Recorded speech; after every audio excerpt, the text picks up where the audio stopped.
Welcome to the treasure room.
Ten, 9, 8, 7, 6, 5, 4, 3, 2, 1, 0. Prepare for vault door opening.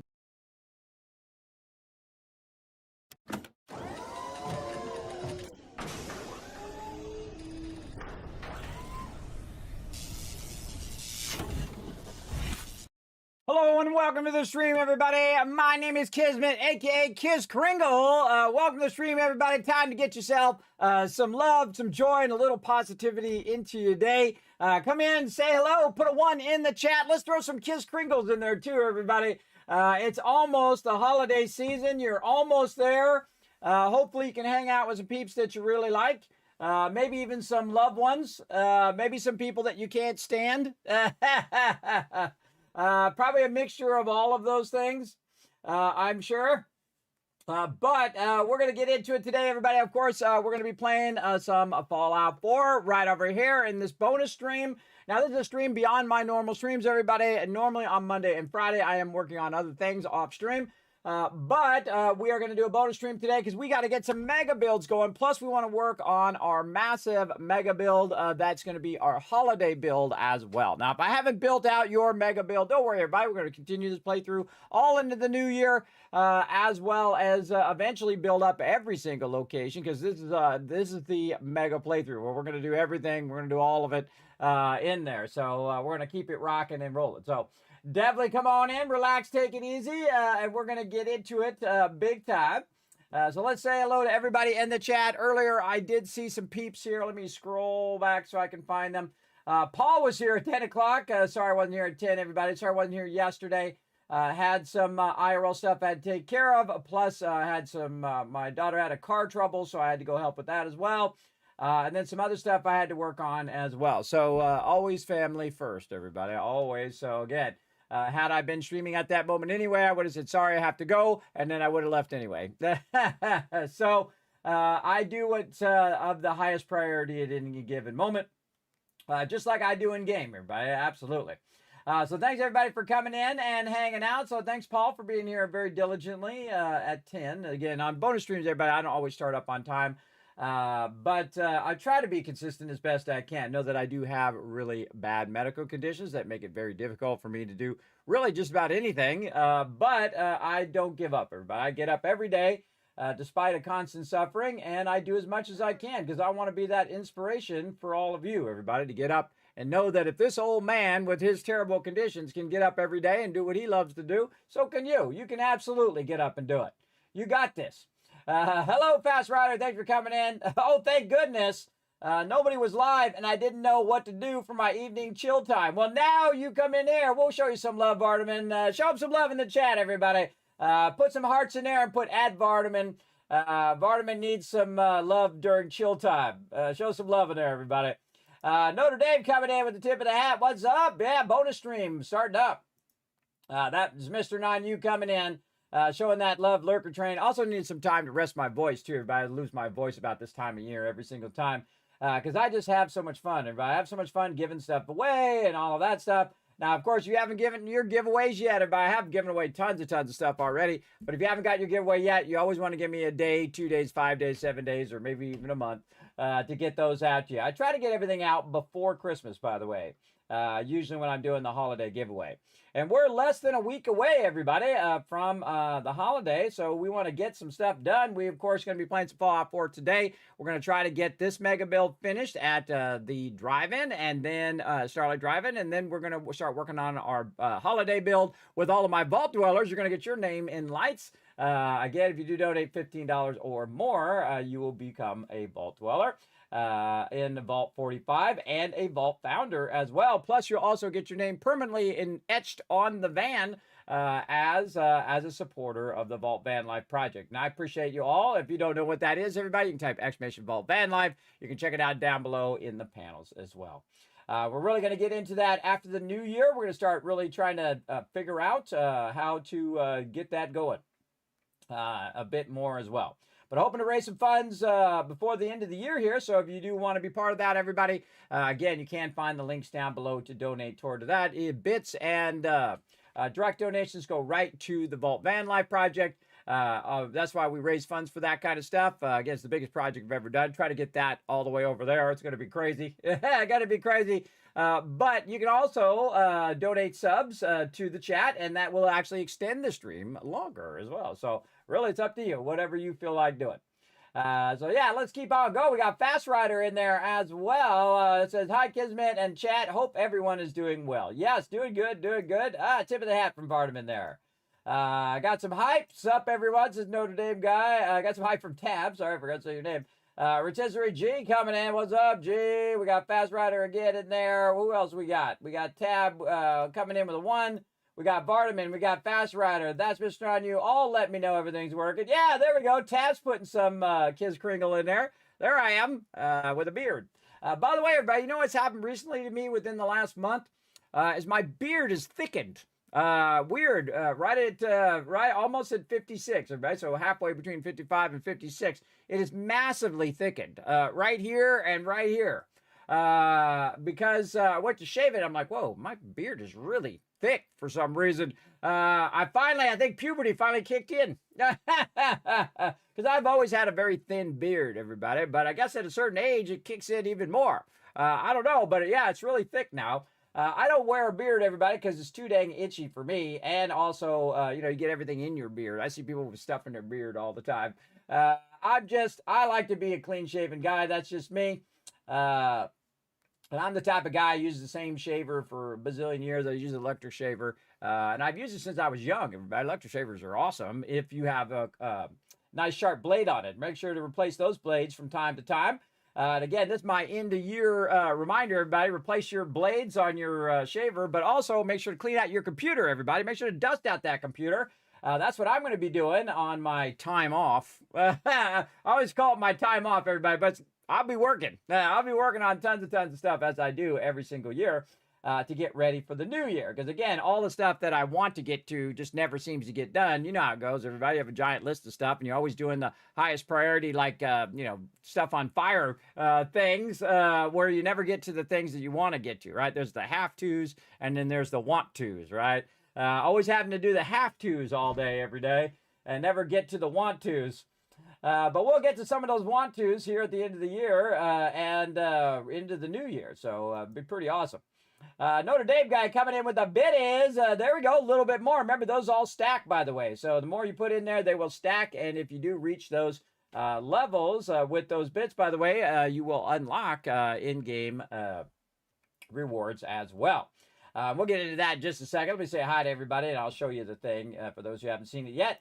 Fast Rider coming in, showing the love. We got Vardaman as well. Rotisserie G, what up? Foggy coming in, saying hello. Fast Rider saying hi to Foggy there as well. Arcos Red coming in with the top of the hat. Is this the veil of tears and sin? It could be. You never know. Stick around. We'll see. You love beard life? Well, hey, you know, some people can rock a good beard. You know, my dad rocked a really good beard, and eventually his beard turned white. And of course, he gave up cigarettes, everybody, and he started eating Klondike bars instead. So you can imagine the kind of belly that he had. And the funny thing is, when he would walk through like a mall or something like that, if you guys remember malls, the malls are all dying now because of Amazon. But basically, people would go, "Oh, it's Santa!" They would totally just peg him as Santa. Little kids would go, "Santa, Santa!" And he's like, "I'm the anti-Santa. I go and I take the presents back." He was always funny in that way. My dad passed many years ago, everybody. But he was always funny in that way. Amazing artist as well. Incredibly incredible. Your head grows bald, but not your chin, right? Yes, I think I'm getting that, everybody. I'm getting the thicker beard now, but losing my hair. And eventually I'll go bald. But I'm not going to do no comb over stuff or nothing like that. You know, life is really about your confidence in you and how you feel about yourself, everybody. If you're confident in yourself, that's all you really need to do that. And it doesn't matter what anybody thinks anyway, everybody. It matters what you think about yourself. That's the hardest person to impress is you. You don't want to get an ego like, hey, I'm the best thing in the world kind of thing. But, you can give yourself a pat on the back every now and again. You're like, hey, man, I'm rocking this beard or I'm rocking this, shaved head or whatever it is. Again, it's all about that confidence, but I'm just going to shave it. I don't care. I'm just going to rock it, bro. I'm going to rock it and feel very confident doing it. See, I don't think anything is an external thing, everybody. Your hair doesn't make who you are, right? So if you have like cancer and things like that, people shave it off all the time because of their treatments and stuff. I don't think that was what their hair doesn't make them who they are. But that resilience is what makes them who they are. The internal knowing that, hey, if I had hair or not, I'd still be me, right? That's the real important part, is to know that you're fine with you. And your clothes don't make you, all that stuff. They say clothes make the man. Sure. If you want to be fake and have everybody say, hey, oh, wow, look at this person. They got lots of money, even though, you're $50,000 or $100,000 in debt. They don't know that you're, pretending. Of course, in my day, I had lots of money. And I was in no debt, by the way. I had tens of thousands and hundreds of thousands of dollars every single year going into my account, and I spent it all, everybody. I'm sure glad I did, though. Now in my 50s, everybody, I'm sure glad I spent a lot of that money, and I did a lot of stuff in my 20s because, in my 20s, I was young and strong, and I could go and I could do anything. But, now, not so much. I don't think any of that stuff I was doing, like sea-doing and boating and going to the river and, wakeboarding and surfing and all of those things that I did. And, I'd go out, and also when I was a kid, I'd go dune bugging in the desert and ride motorcycles and all that kind of stuff. That'd be really dangerous right now. That'd be super dangerous for me because, again, I'm dizzy all the time. So riding a motorcycle while dizzy, probably not the best idea, right? Probably not the ultimate idea to be done. Yes, not good. But my dizziness is way better, everybody. It is massively improved since I had my throat stretched, and my throat is much better. I can eat much better, too. I have trouble eating because, again, when you're trying to swallow, if your throat's all closed up like this, hard to swallow food, right? Yeah, it's pretty scary. Pretty scary stuff. But since I had that done, it has been a lot better, and that's helped me recover also. And I feel like if you just hang on long enough, you can try to find a solution and try to find something that works for you with your medical condition. So I'm a never give up kind of guy. I just keep going and going and going. I don't lie. I don't cheat. I don't steal. I tell it like it is. And if you don't like that, well, then you're in the wrong stream. Because I'm gonna lay it out, everybody. I'm gonna lay it out like I always do. Burma shave. What's a Burma shave? What's that? What does that mean? What does that mean? I don't know what that is. Should I look it up, or is it going to be one of those things that I'll be like, uh-oh. You got to watch out on the internet, everybody. Burma shave. I used to do presentations, everybody, and I would never go to a website that I didn't already know what it was. Let's go check it out. Let's see. What is it? It's a type of A shaving cream. I see. I see. Do you know I've never used shaving cream once? Not once in 50 years, everybody. Really, I didn't really have to shave until I was like 18, I think. Yeah. So how many years ago was that? 50, 35 years. So never once. Never once. I don't get razor burn. Maybe because my face is so used to being electric shaver. But it's like using 8-track tapes, everybody, or using cassette tapes, right? When technology leaps forward, I don't know why you would use a regular shaver. It does give you a closer shave, but I used a razor when I was young. And I've cut myself plenty of times. I have moles and stuff. You know how it goes with moles and stuff. But you accidentally cut those or you cut your skin when you are shaving. Make sure you don't go. It's always with the grain, not against the grain, everybody. Or maybe it's the opposite. Something like that. Watch out when you're shaving, everybody. If you haven't shaved before, if you're that young, be careful because that's a dangerous thing. But in my case, I got it very early. I think I was like 20 or something like that when I discovered electric shaver. So I've been shaving for 2 years with a blade, and then I used that electric shaver, and I'm like, wow, this is the greatest thing ever. That's the greatest thing ever because it's fast, it's easy. I don't have to put any cream or any of that stuff on my face, everybody. I don't get razor burn because if you have the right electric shaver, you don't have that problem. But you can also go in and, what do they call it? Use whatever that is, aftershave. You can always use aftershave. I've never used aftershave either. Never needed it. But then again, I had a very thin beard for a very long time, and only now is it ever thickening. Some people have very thick beards. So if you have really thick beards, you might have to use a shaver, or you might have to use aftershave or shaving cream, stuff like that. But yeah, that's old school right there. That's 1925 that was introduced. That's old school right there, bro. I'd never even heard of that before. It actually kind of reminds me of Fallout. Oh, I should bring it over here. Sorry. Over here. Let me get the shot of it here. See if I can zoom in on it. Burma shave. Yeah, there it is. That reminds me of Fallout. That's very Fallout-esque right there. Very, very Fallout-esque right there. Yeah, for sure. It has another thing. Big mistake. Mini make Kelly on horn instead of break. Mini make Kelly on horn instead of break. Burma shave. Okay, there's like signs along the roadside billboards for Burma shave. That's some old school stuff there. Again, that came out in 1925. That is way before my time. Way, I think before most anybody's time alive, everybody. Hey, sorry, how many years ago was 1925? You'd have to be over 100 years. That was 100 years ago, everybody. You'd have to be over 100 years old to remember the very first introduction of Burma shave. And there are some who are out there. Some people are, the oldest person ever lived, I think, is 125. Who is the oldest person alive? Yes. Right now, it's Ethel Carterham, and she's 116. Way to go, Ethel. Holy mackerel. Born in August of 1909. Way to go, girl. Keep going. Keep going. I'm not going to do that. Her secret to longevity is never argue with anyone. I listen and I do what I like. I like her already. I like her already. 100% like her already. Yeah, there you go. She doesn't argue with people. She's like, yep, I'm the same way now, everybody. I don't want to argue with people. I don't want to be up in their drama, and then you do whatever the hell you want to do, despite whatever they have to say. That's called true freedom, everybody. True freedom is the freedom to say whatever you want and people to say whatever they want to you and then to ignore whatever they say. You have dual freedoms, everybody. The freedom to say whatever you want, and everybody has the freedom to ignore everything that you had to say and not care anything about what you had to say. That's true freedom right there. Not forcing your opinions on other people, everybody. That's not right. Freedom is the ability to say stuff and then people not to care. There we go. An advertising campaign for that. The lines in text order, chat order. An advertising ad campaign for that. The ad's intention. Oh, I don't know what the heck.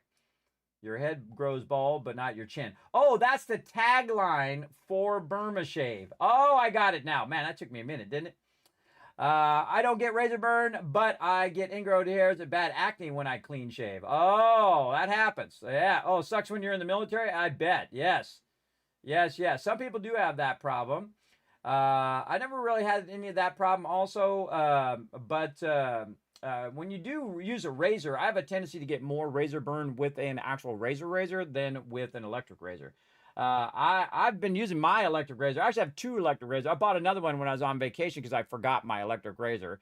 And now I have two, but I use the one that just works. I mean, if it just works, it just works. Use it, right? Use it. Whatever works for you. And again, it's going to be individual to each person. But some people can go, 35 years with me with no aftershave and no shaving cream and just use the razor and be just fine.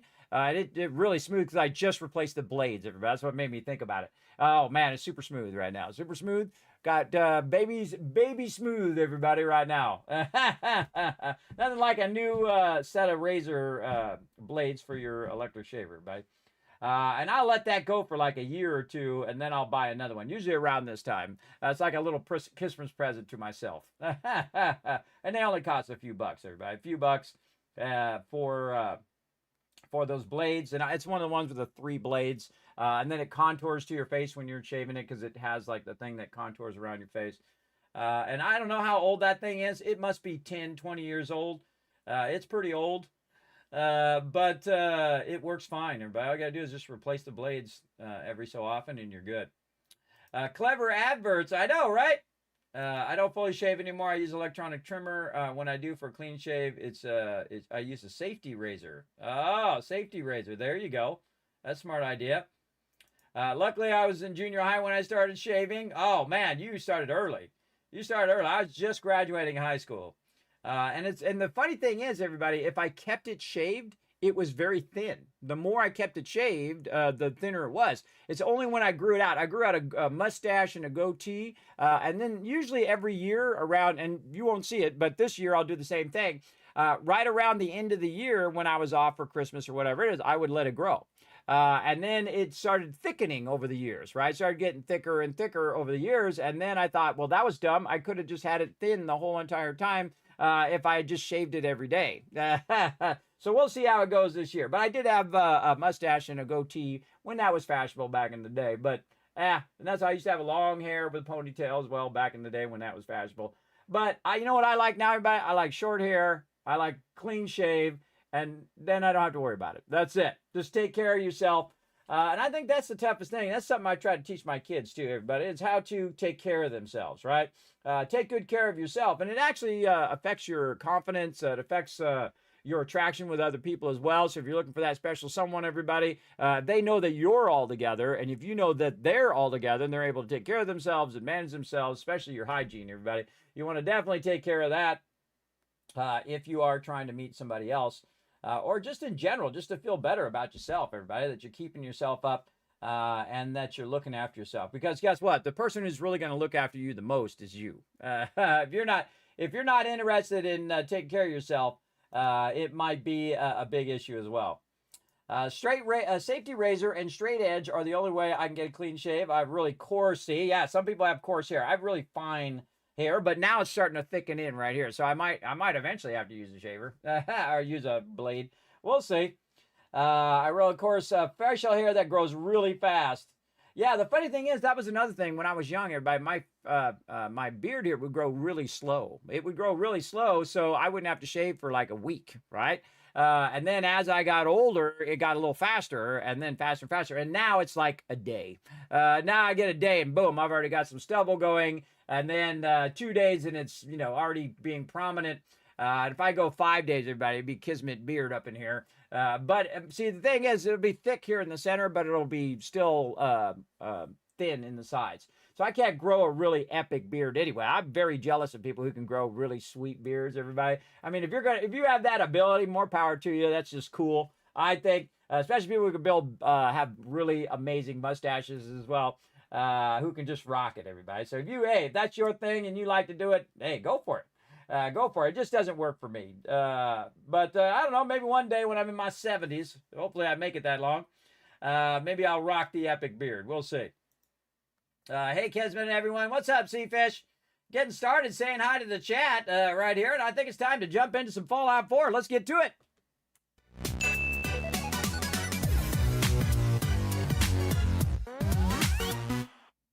All right, we've got some requests already. We got some Make It Rain right there. There you go, 1,000 Kids Caps for making it rain. Another 1,000 for being here at the top of the stream. And another 1,000 for putting those ones in the chat. And you know what? Another couple thousand just because I appreciate you. There you go. Now you got those Kids Cats, everybody. We're going to be doing a giveaway tonight. You know it. We do a giveaway every single day, all the way till the 24th that we are here, of course. And got that going on. So we got that going. Also, apparently the retweets are good. They're not wrong. You're not wrong. They're good to go. Let's go ahead and give you guys 5 times the normal. There's 1,000, 2,000, 3,000, 4,000, 5,000 caps. Look at those caps stacking up, everybody. They're stacking up today. And again, as we go into the holiday weekend, hopefully you guys have some time off. And if you don't, well, at least you can hang out in here and have a good time for a little bit. Relax, take it easy. That's what this stream's all about. And the retweets are good. We got that done. Thanks for letting me know, everybody. Thanks for being on top of that. In fact, I'll give you another 1,000 just for being on top of stuff today. Now, don't forget to go out and retweet, everybody. Follow that link right there in the chat. Hit that like button. Hit that retweet button to show some love to the stream and to yourself. Because, again, if we get 5 more retweets, everybody, we're going to give you 10,000 more caps to be used on the giveaways as well. We got tons of giveaways going into this weekend and into next week. Now, before we get started here, let's talk a bit about the Vault Van Life project right here. Now, again, everybody, we are raising funds to purchase a van. We're going to take that van and we're going to convert it into a travel/broadcast van. So that's going to allow me to broadcast, kind of like you would with a news van, to broadcast from different locations. So I can drive the van to TwitchCon. Now, because of my medical conditions, I'm going to be putting like a futon or something in there, some, I don't know, whatever cheap thing we decide, or maybe we can get some furniture store to dedicate something, be sponsored the channel or something. But I will drive for a couple hours and then I'll have to pull over and then I'll have to rest for 30 minutes or an hour. And then I'll drive for a couple hours and do that kind of cycle to get wherever I'm going, because that is my limitations, right? And of course, as my health improves, my ability to drive further hopefully will improve as well. It has massively improved over the way it was before, but I can drive much further now. Without becoming dizzy to the point where it's, you know, a danger. I don't like driving when it's a danger, but I really don't. And the same thing when I travel, if I travel by plane or whatever it is, I do get massively dizzy and it can be really bad. Especially when I'm traveling on a plane and I feel trapped there. That's really bad when you're just like really ill and you're dizzy and whatever. That first TwitchCon, everybody, was rough, man. I went by myself. It was a huge mistake. Because it was very difficult to get around, very difficult for me to do anything. Even when my mods were there, everybody, sometimes my back would go out and I'd have to sit down for a little bit. Or I would just be so dizzy, it'd be difficult to do anything. But I just did the best I could do, and frankly, it turned out awesome, if I do say so myself. So you can donate to the stream, everybody. Again, we got tons and tons of giveaways still to unlock. Where are we at right now? Let's take a look, everybody. Let's see. We are at we're at 200, so we are we're $50 away from another bonus giveaway. Now, I'm already going to do a giveaway. I do a giveaway every single day, but you can also unlock other giveaways here. And remember, it goes right into that Vault Van Life project. Doesn't go to me, everybody. I have a separate thing just for that project. And again, once we raise the funds, we're going to go purchase the van, and then we're going to build out the van. And of course, I'll keep you guys updated with all of the stuff that we're doing with the van as we start to install, like the installation and whatnot. Of course, we'll have some fun here on stream. We'll have a, you know, kind of a brainstorming. Hey guys, what do you guys think about this? Or what if we did this? Or we put this thing in here and we did that? We're going to have that all throughout the next year, as well as we try to work on that project. Now, again, if you do donate and you are the top 5 donators, you get your own special command. Plus, you also, of course, unlock all the in-game bonuses like I'm going to be doing tonight, everybody. We're going to be building our mega build, or finishing up our mega build here at Starlight Drive-In. And then we're going to do one that's dedicated to all of our Vault founders, which, of course, is our $15 or more. So, again, remember, if you donated in the past, if you donated, say, $5 in the past, you donate $10, guess what? It does stack. So, boom, you go right to the Vault founder, all right? And I keep track of all of that stuff. It is quite the undertaking. That's for sure. Can you be my driver? Hey, I could probably use a driver, Notre Dame guy. You want to go on an epic adventure? Ah, man. So you know what I'd love to do is I'd love to just go by and pick up all my mods with the Vault van and just have a road trip to TwitchCon. That'd be awesome. Hey, maybe I'll pick up some of you if you're not crazies and don't want to like kill everybody. Because you never know in life, everybody. I've met the greatest people in the world, everybody, and also the craziest people in the world. I grew up around some of the worst delinquents that you would ever have any idea. They have stabbed people, they've shot people, they're thieves and liars and things. And I just was not against them because I didn't want to die. I just hung around them because like, hey, what's up? Hey, what's up? That kind of hanging around everybody, not like getting involved in all their dangerous criminal activities. I don't want to get involved in all of that because I don't want to go to jail, everybody. I don't want to go to jail. Never been to jail, never break the law, never do any of that stuff. Why? Because I just choose not to. I mean, it's easy. You could do it if you want to, but why? I don't lie, I don't cheat, I don't steal. I don't need to, everybody. That's a true individual when you don't need to do those things.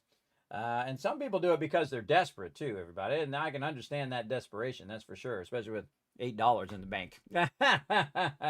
But, in life, you only really need the three things. If you can manage the three things, you're doing well, everybody. That's food, water, and shelter. If you got those three things, you're doing way better than a whole lot of people right now. Whole lot of people struggling, man. They're struggling big time. Not only with their physical, or not physical, financial health, but also their physical and mental health they're struggling with as well.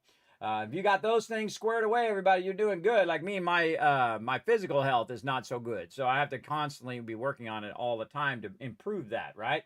And that's what I do. And sometimes my mental health is not there because I'm not all there anymore, everybody. It's not 100% working up there. No. And I don't think it ever will. But I'm trying to get, percentage points back up again just by taking better care of myself. And it actually does have an effect. When you start eating better and you start taking care of yourself and you feel like you're, like I do the most simple things, everybody, like folding towels. To some people, that would seem like mundane and boring and whatever. To me, because I had that ability taken away because I was so dizzy, I couldn't do anything, everybody.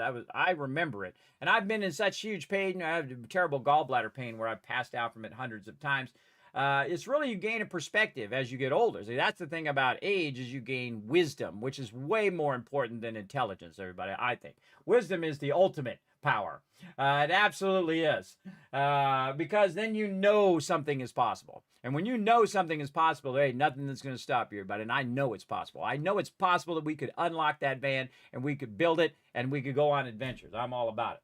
But yeah, hey, Notre Dame guy, if you want to go on an adventure, bro, I might be down. We'll see. We'll see how it works out. We'll see if we get that unlocked first. I like how a beard looks, being from a Marine family. Oh, good friends of mine were Marines. My family's a military family, and so is my wife's family. My wife's family, like 4 or 5 generations of military. But my father and mother served in the military. My dad was an Army medic, doctor, and then my mom was a Navy nurse as well. And funny thing is, I don't think they met in the service. I think they met after the service, which is funny. If you think about it, right? You think the doctor and the nurse would get together when they're in the military, but no. It was separate from that. So there you go. My grandfather even used to be a barber. He was Frank Sinatra's barber. Wow, cool. That's a really cool story, Vardaman. Very cool. But yeah, you want to be my driver? Hey, I might just hit up some peeps to be a driver. I don't know. We'll see. We'll see how it goes.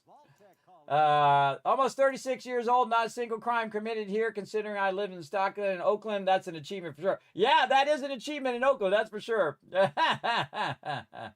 We love the military. We do. We do. Oh, Tab coming in, getting us started.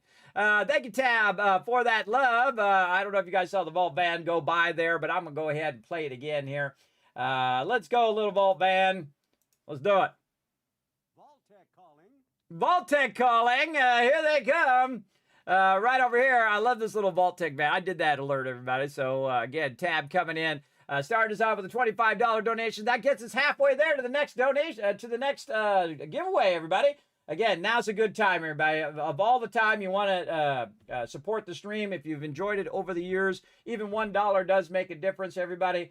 So please consider donating toward the Vault Van Life project. We're going to try to get as much as we can going so we can get it unlocked and get that van started to build. My goal is to take half of it and try to buy a van that's say around 10, 15,000, and then take 5 or 10,000 and invest in all of the stuff in the van, right? Like say solar panels, things of that nature, a power system in there where, of course, I could stream from both live. If I was at TwitchCon, I could walk around TwitchCon and stream live there. Or I could do it from within the van because, of course, I'm going to be traveling really slowly, everybody. So as I'm traveling really slowly, I could pull over for an hour, pop on the stream or a couple hours, stream for a couple hours and say, okay, everybody, we're rested up, we're ready to go, and then back on the road kind of thing. And I think that would be awesome. Or I could leave the stream on while I'm driving for a couple hours and you guys can play some words on stream or whatever. We'll figure it out. See, the thing about life, everybody, is believe me, in the moment, you'll finally figure out what you're supposed to be doing. So again, everybody, now's a great time to get on that Kismet love train and show some love here to get the Vault Van Life project going. So thanks for being here as well. You're proud of your grandfather, Purple Heart recipient, author, barber, great man. Yes, I know, right? Pretty awesome. The only human you ever looked up to. That's good that you had someone in your life like that, everybody, because you know how much it is. How do you know how much total you've donated? Well, so far, I haven't updated it yet. I'm going to update it after the first of the year. But you can go in and you can look here on the Vault Van Life tab here, or Vault Founders tab. And I'll try to put this in the chat. It might be delayed because this thing is so delayed now. I don't know what the heck is going on. No, there we go. All right, so you go in here to Vault Founders, and this will tell you right here. So I can find you in here if you are in here. Let's see. I don't see your name in there, but that means that it might not be in there yet. That doesn't mean that this doesn't auto total, everybody. This is manual totaling. So I have to go in and manually total every single bit and manual total every single donation. And then I put it in there. But if you are in there, and again, I update this like every month or two to get it going. So if you are in here, it'll tell you where you're at, right? So how much you can claim a settlement. Now, if you're on this list, you're a Vault Founder. Now, down here, that means that you're still working your way up. That means you've donated, say, $5 or $10, and you're getting pretty close. And again, if you donate again, it will knock you up there to Vault Founders. And then you can choose, if you're past $25, you can choose whether you claim a settlement, found a settlement, and so on. And again, I have to manually update this every single time. Now, the ones in yellow over here are the ones that have changed since last time, meaning that you've unlocked some new rewards toward claiming a settlement, founding a settlement, and all of that stuff. Just like Tab just donated right there, $25. So Tab actually has the ability to choose which settlement he wants. Now, again, when all the settlements are gone, everybody, then it's gone. But Tab, you can go in and choose which settlement you want to be your settlement for your mega build.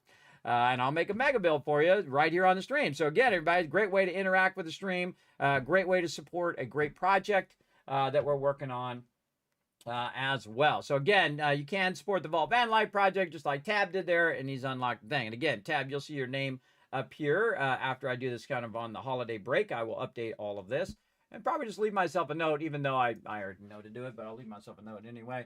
Update Vault Founder tab spreadsheet. I have a giant list of things I hope I get to, everybody. And I'll prioritize them. Like that would be a thing that would be a top priority. I would do that first among all of the things that I would want to get done as well. So again, you can get your name in there. And of course, you can also found a settlement. You can name a settlement, get a robot named after you. And then I did add some additional benefits as well, everybody. Again, you can see that Overseer. You can see that spreadsheet on that link. You can see in there. It's called the Overseer 2.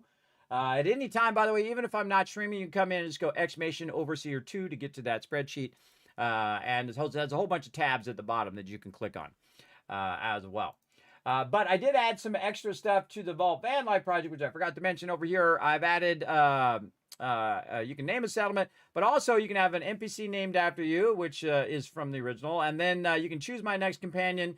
You can have me dress up in my Wasteland Tycoon cosplay. And then, of course, you can influence the destiny of this Fallout 4 playthrough. That's only one person. Whoever hits that 1,000 mark toward the Vault Van in this round will choose the destiny of which faction I choose. So, yeah, very cool, I think. Very, very cool. All right, let's go ahead and keep on going, everybody. We're going to keep on rocking it right over here. And we're going to go this way. Thanks for your help, pal. You're welcome, lady. Okay, so we had built out the Starlight Drive in here. I kind of feel like I got a forward time here. Forward time. Oh, I need to do some lighting, actually. Let's do some lighting since we're on nighttime. Perfect time to do some lighting. Okay, so let's go ahead and get some of our, not that, lighting here. This is delicious. I love these lights right here. Let's go ahead and put some lights on this person here, on our various food. Now, what we did, everybody, is we went in and we set up this mega build to be like a gladiator location, because it's like a perfect place to put all of your gladiator style stuff right over here. I think we could go ahead and also fill the rest of this in too while we're at it. Kind of feel like we want to go ahead and do some stuff. Now, this is the Starlight Drive-In, which actually is going to get a new name very, very soon. But we'll just go ahead and fill that in a little bit, give them a little extra room there. And you can see this is an absolute massive, massive build. We had to rebuy steel like 4 or 5 times. That's how much steel is being used in this particular location. And we want to go ahead again and kind of light it up a little bit as well. Right over here. And then this here. And then this right over here. Can't jump. I forgot. You can't jump when you're running around like this. All right. And then this right here. And then this can just go directly here, which is the actual power. It's 500 power going right there. And then we'll go ahead and put these along this edge as well. Now, the cool thing is... nope. The cool thing is there's actually a connection right here. So we can use that connection to get us started. And then we'll go like every other one here. And you can see we've got actually using some conduit for once right there at the bottom, everybody. Pretty cool. And then this one here in the corner, and then same thing here. We can just run that up. And then we can just chain these ones up above. I feel like when you're really putting in some touches on what you're doing, I'm going to make this redundant by running it here too. You're really putting in some touches when you are starting to do the light. When you're starting doing lighting and all that stuff, and again, you want to try to get that in at nighttime so you can see how your lighting is doing. And there we go. And again, this will become like the beacon of the wasteland, everybody, because you'll be able to see this from really, really far away. You could probably see it from Diamond City, just like we can see Diamond City from here, everybody. You can see the Corvega plant there, and then the aura of Diamond City, which is right about right here. That's getting off there. Now, this is actually going to have that same aura. Now, if you watch the Fallout TV show, everybody, you know that most people are in the dark. And so that's really the scariest thing about the wasteland is the nighttime, right? The nighttime, all the people doing horrible things at nighttime, and dangerous to be out at night, just like sometimes it is in real life. There we go. And so you can see that if you had light, it'd be like a beacon calling people that way. They'd be like, oh, what's that light over there? Let's go over there and try to take over that settlement. Which is not a good idea in this settlement, everybody. You don't want to be rolling up on this one, because the Kismet kill box, of course, the ultimate protection in the wasteland, is guarding this one right now. See how I can't put that down? But I do have this place anywhere mod. That's awesome, everybody. Definitely want to give that a go. Also, I can run the lights way out there as well. The electrical lines are not limited by the edge of the settlement, I noticed. So in theory, I could chain that power off into the mountains if I wanted to. I could light up the whole entire thing. That would be kind of cool to do, though. Just run lights all the way down the streets everywhere. And so you have it lit up on all the roads and all the streets and all the locations and all the things. I think that's pretty cool as well. So very, very cool for sure. So we're just going to go ahead and finish this out here. Again, this is like finishing touches. You start doing your lighting and whatnot. There we go. And see, now we have this whole top part lit up for peeps to run around up here. We already have some lighting down below. So again, the Overseer's office is up here. This is Lady Asylum's mega build, by the way. She got her own Overseer's office up here. We might want to put some crafting tables in here. This is typically where I put the crafting tables in the Overseer's office. So that the Overseer can do whatever the Overseer needs to do. Also, nice little power armor frame over here in the corner. And, of course, our weapons bench. Let's just put it over here in the corner like this. Okay. Now, we also want some lighting in here. The Overseer does not like to sit in the dark. Maybe some of them do.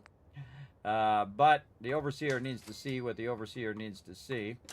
Now, other thing we need to do is tap into the electricity by using this awesome thing with the Vault-Tec kit, everybody. It's my favorite thing in the power, the Vault-Tec power conduit. See, and we can put these on the corners because it's a flat space. And so we're going to go over here. We already got one there. Let's just go ahead and put these around. This is delicious. We have them all the place. Now, what that's doing is putting out wireless power. So all we need to do is just basically put in the light bulbs at this point. And I like these light bulbs because they do really make it nice and bright. Because if you were in the wasteland, everybody, it would just be constantly dark all the time. We're going to need to extend our power a little bit there. See how some of those light bulbs do not light up? Means we'll have to extend that power because we have mostly windows here. It's one of my favorite parts, everybody. This is when you've done all the exterior work. Delicious. And now you're bringing some light to the wasteland. And we have massive nuclear reactors or fusion reactors that help us out. Oh, we out of steel again. Yep, out of steel again. All right, well, we're going to run out of steel a lot in these mega builds. All right, let's save. Seems like time to hit up the piggy bank, everybody. Here we go. This is why they call me the Wasteland Tycoon, everybody. I make millions, billions, and trillions of caps here in the stream. Totally legit. No cheating, no shortcutting, no none of that. We do it totally legit like we were really there. All right, now here we go, everybody. This is my manufacturing here and sorting.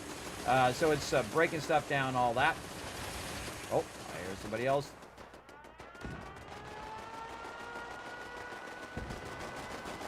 Using those 50 cals.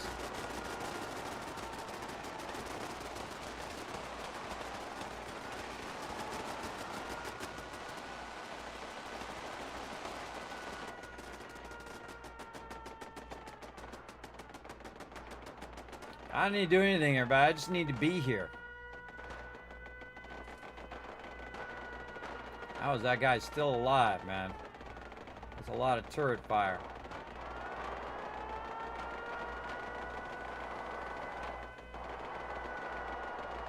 Or I'm coming from Vault 111. I just like to sit up here and watch the action. Kind of hard to see at nighttime, but my good karma's paying off. there we go. And that's because I have 3,000 purified water here, everybody. So it's going to cause that to happen a lot. I'm going to mute the game. Otherwise, we got to listen to that alarm go off. A lot of times they don't turn the alarm back off again, and I have to go down and turn it off. It can be massively annoying. All right, get our purified water out of here just so we can grab some of that. And we're going to do another full run here. Let's go ahead and get around. How much did we just get? I forget. Let's just say around 12,000. Yep, I was just casually grabbing 12,000 purified water out of there. That's what that's constantly doing, pulling the purified water out of the workbench. And you can see down there, everybody, that's 3,000 purified water, the most I've ever done. And that is just jammed in there as best as you can jam it. Before I had the Place Anywhere mod, by the way. That is like you could do that in the vanilla version. Up to a certain point, but then the problem is you're going to hit your max settlement in the vanilla version. I've overridden. I can build as big settlements as I wish, which is pretty awesome. All right, let's finally get this rifles out of my inventory. And oh, we got a whole bunch of armor and stuff in here. Let's clear the inventory here. Deathclaw hands and stuff. All right, here's some ammo. Anything else? Probably a bunch of aid stuff that we need to deal with later. Okay, so we got all that in there. Now, the reason why I want to put that in there is so that it's sorting while I'm doing other things. Like you can see over here, it's sorting a bunch of ammo and it's putting that ammo in here. Like I have 10,038 rounds. Now, if you have 10,038 rounds, you have 10,000 caps, everybody, because you can sell those for caps, here, at least here in Fallout 4. In Fallout 76, you cannot sell your ammo and a whole bunch of other stuff. But here you can sell just about anything, and you can also scrap just about anything. Look at this, scrapping all that stuff, weapon scrapping, and all that stuff. Look at it getting broken down into aluminum, all that stuff over there. Love to watch it do its thing, everybody. I like to break it down. This one is stuck. I can see already. Let's take that rubber out of there. Sometimes it does get stuck where the it thinks it's trying to break down some of this, and some of this does not break down. Which is a bummer. So I just kind of pick that stuff up. And then I try to put it in this last one. This last one's kind of like the everything scrapper. So let's see if we can get that to scrap in there. Like that. Let's see if that one scraps it down. This is the miscellaneous scrapping. Now, what also happens, everybody, is you're going to have this problem with stuff just dropping on the ground. It's really annoying. I wish they would have fixed it 10 years ago. But they never did, and so we have to fix it by just going around every now and again, seeing, oh, look at all this loot on the ground, everybody. Look at all these resources. Just going around and micromanaging a lot of this stuff that's just dropped on the ground. The trick is not to accidentally pick up stuff from your recycler and stuff. Look at it. It's even taking mines and breaking those down. I would definitely look for your resources down here, because sometimes this becomes a huge pile of resources. Right, and this is because the resources have a tendency to spawn before the recyclers. I mean, that's probably an easy fix on their end, that they could go in and make it where, you know, priority load order kind of thing. Load the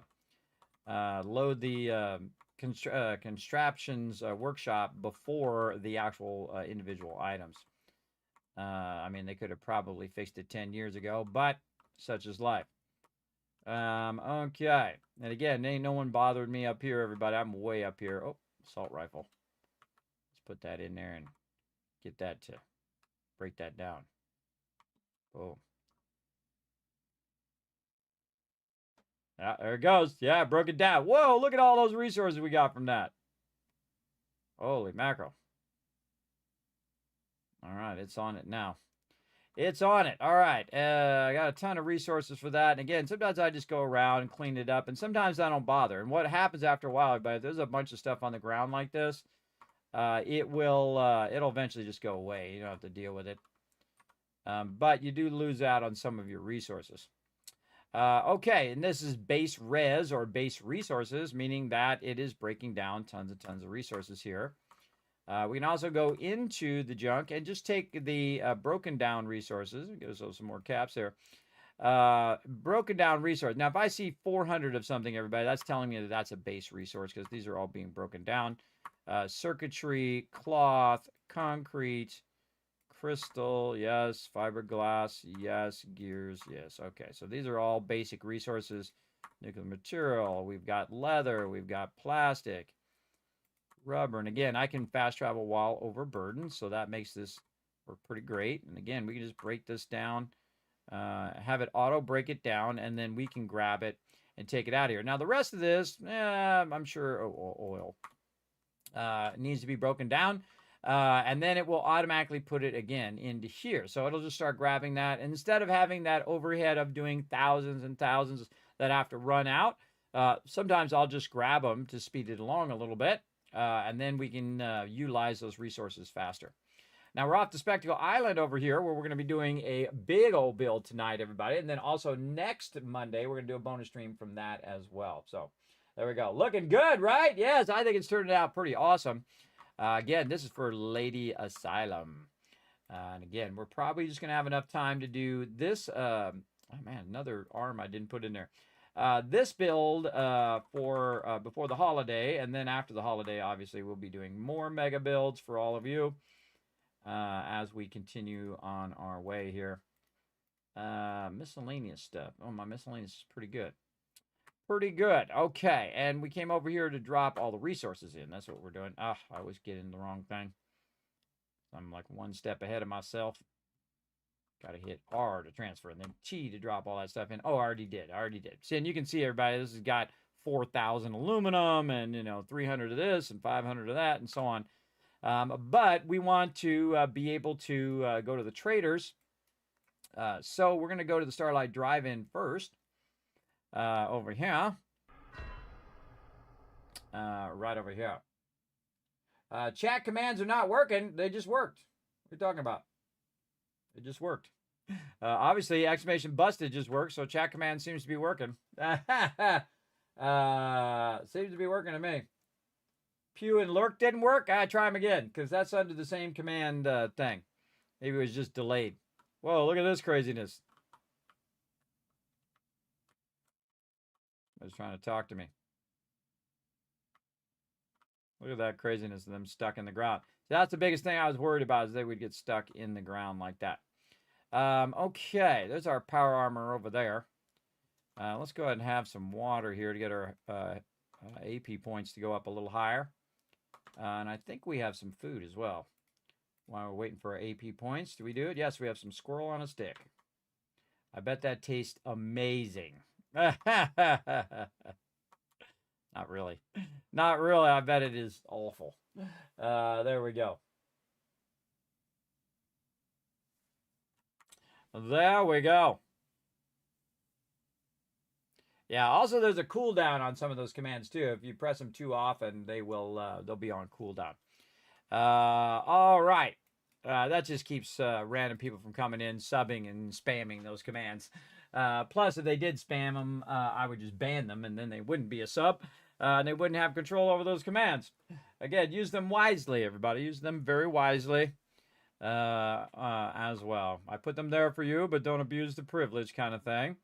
All right, here we go. Not that any of you are, but I'm just, throwing it out there. All right, down we go. Bam. Down here, and let's see if they turn the alarms off. They did. Awesome. Awesome. All right. Welcome to Vault 45, everybody. I'm going to take my fusion core out right over here. And we're going to go in here and we're going to try to hit up these traders. Now, the problem is traders are not here at nighttime. So what we're going to do is run on up in here. Slowly, apparently. Got work to do. Can't talk now. I wasn't trying to talk to you. You were talking to me. There was a big difference there. I was just walking by. Walking by. See, NPCs like to talk to you even though you're not trying to talk to them. Oh, somebody in there. Oh, there's Sheffield in there. Go, buddy. Hope you're having some good dreams. You're dreaming about Nuka-Cola. My buddy Sheffield there. All right, let's go ahead and sleep, everybody. Not only to rest up and get our well-rested, so we have bonus XP and all that fun stuff, but also so we can utilize our vendors. That's really why I'm here, is the ability to talk to the vendors. Again, this is my mega build here. You can see that we just have area for every single person in the vault. This is the most luxurious place in the wasteland. Every single vault dweller has their own individual room, as well as every amenity you could possibly think of, everybody. Free food, water, Nuka-Cola, espresso machine. By the way, a pre-war espresso, brand new. We've got gambling over here that actually pays out more than it actually takes in. We have every type of food. We also have an area, of course, medical, where you can get chef dribbles in there. It's like I can finally think straight. I know, right? Little low hoops. Over here, we've got my buddy Dogmeat. He's looking after all my stuff here. He's got his own little special spot here, looking after my bobbleheads and magazines and whatnot. And of course, we have the mighty... Mama Murphy's as good as her word, kid. No more chems, and no more sight either. That's right. We saved Mama Murphy, everybody. We're not going to let her use those chems because we want to have Mama Murphy rock standing a post, everybody. Remember, she killed a Deathclaw with her bare hands. True story. Really. You ask her. Find out. True story right there. Hi, how are you? And I believe it, by the way. She's crazy. It's the crazy ones, everybody, that you got to believe. I tell you, like me. You know Those are the ones you got to believe. Since we talked, I'm feeling swell. Awesome. Look at the two of us here in Sanctuary, prepared for the future. Exactly. I got to get him a new outfit, everybody. He got a dirty outfit, but I have a clean outfit for him. We got to get him that clean outfit at some point. But right now, we want to go ahead and check our purified water. Our purified water is worth a maximum of 16. This is the most it's ever going to be worth. I could have 950 charisma, everybody, and it would still be 16. There's a cap to how high it can go. So check and make sure you're at your cap. Then we're going to buy a couple things from the Vault-Tec rep. And you know, if you've watched my stream more than 5 minutes, you know I'm going to do a lot. I'm going to grab it all. And while we're doing it, Fast Rider says, Kismet, hydrate. I'm on it.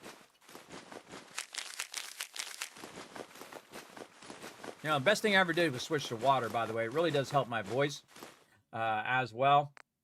I switched to water exclusively, but I here on the stream. So I used to drink Dr. Pepper, which is so good, everybody. It's my favorite drink.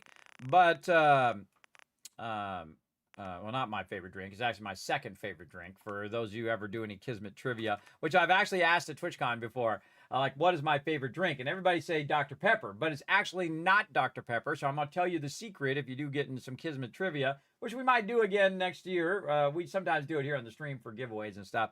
But it's actually chocolate milk is my favorite drink of all time.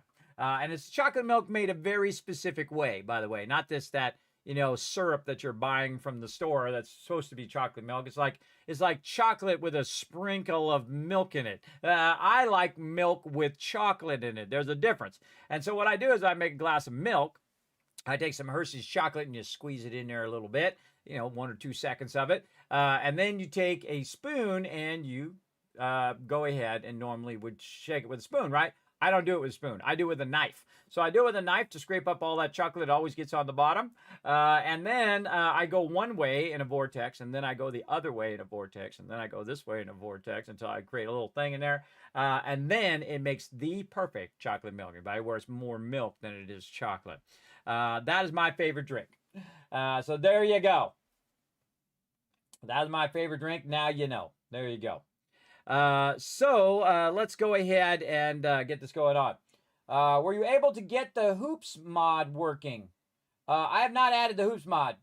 Oh yeah, I added the mod from last time. That's right, the trade mod.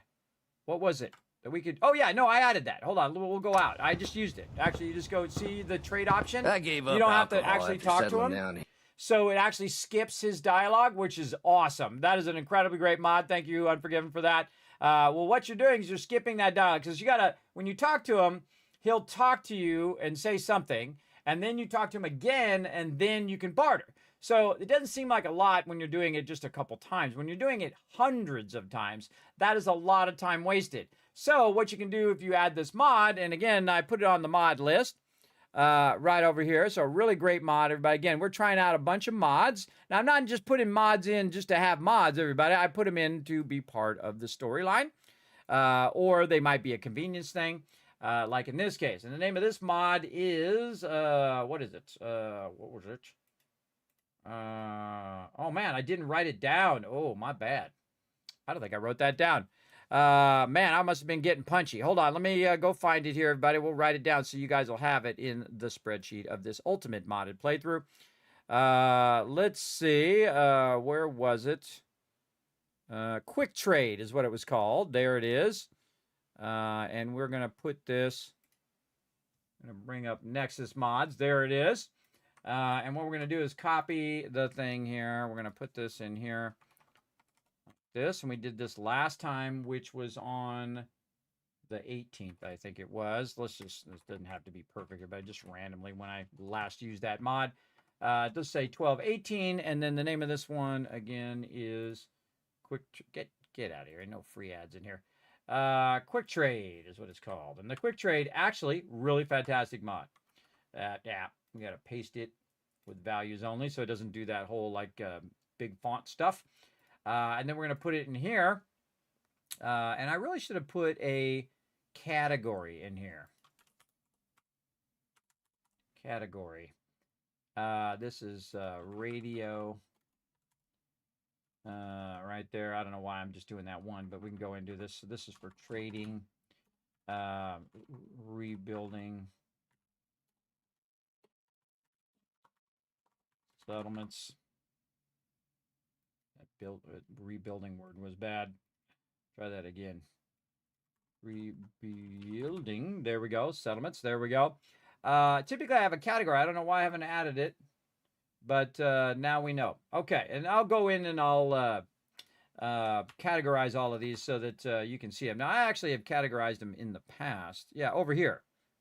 Yes, here we go. Build kits, building and fix improvements, all that kind of stuff. I guess I was putting them in the description, but I also put it in a separate category too. Yeah, really the description was saying, you know, like bug fixes and improvements and that kind of stuff. I'll try to move this over here into the category. Again, I'll do that off stream, but I don't want to sit here and do that for 5 hours.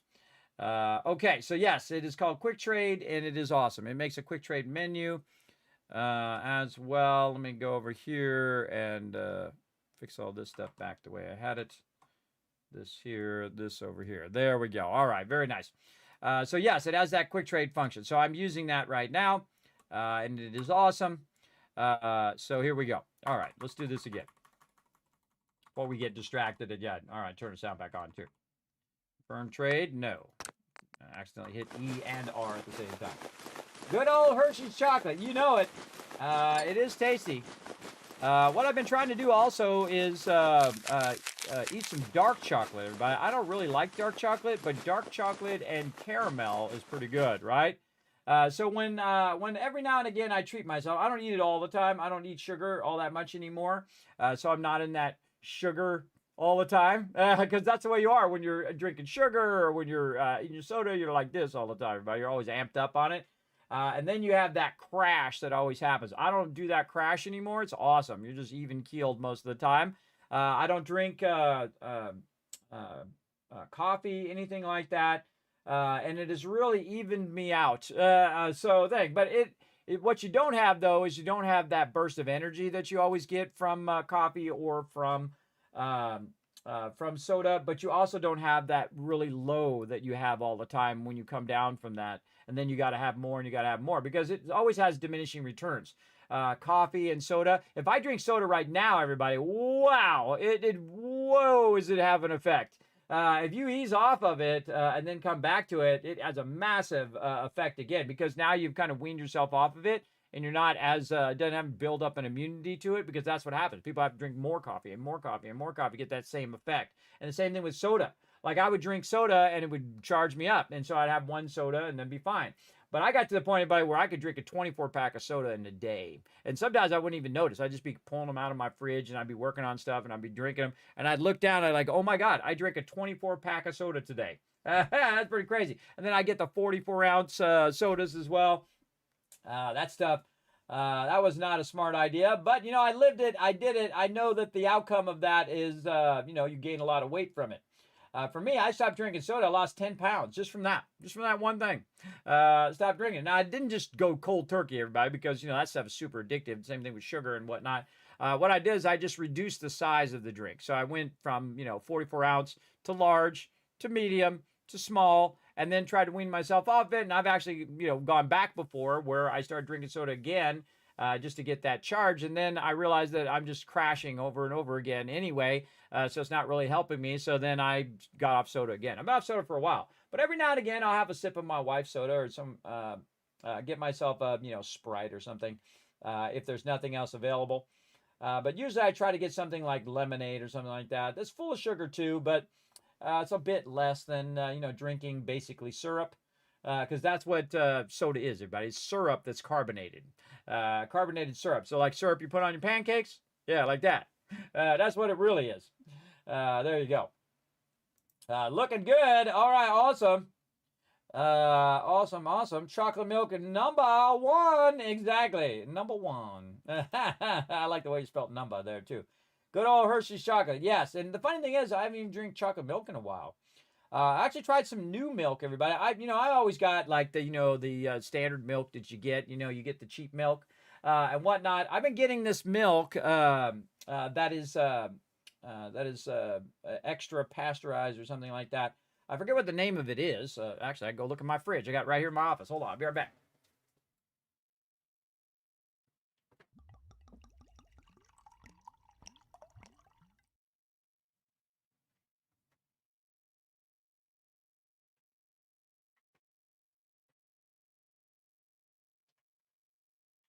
I'm back. Yeah, it's called Fairlife Ultra Filtered Milk. Let's see. I'll look it up. Fairlife Ultra Filtered Milk. There it is. So give them a shout out. It's actually really good. I was like shocked. I was like, oh God, it's going to be like, anti-fructose or something like that. You know what I mean? Where it has like no taste. But yeah, this right here, everybody. And I've drunk the other type of milk my whole life. Now, some people are lactose intolerant. In fact, most people used to be lactose intolerant, where you couldn't have milk, by the way, or milk products like cheese and things like that. I've never had that issue. I love milk, everybody. I think milk is awesome. But yeah, this is ultra filtered milk, and it's fat-free. And you can also get the low-fat version of the milk, or reduced fat, which is the one that I get. I don't get the one that's fat-free. I haven't tried that one yet. But where's the one that is reduced fat? Right here. Again, those things are always popping up. Walgreens, right here. But also they have it at Walmart. That's where typically I get it, everybody. Ultra filtered milk. One of the things I do when I go to Walmart as well, everybody, is I put my watch on, one, to keep me from falling. But also I start a walking thing in there while I'm walking, right? So I'm getting credit for walking, getting my steps in for the day, which is pretty fun. Pretty fun. I never thought of doing that because that is exercise too. You're walking around the store, everybody. You're out, you're getting some exercise.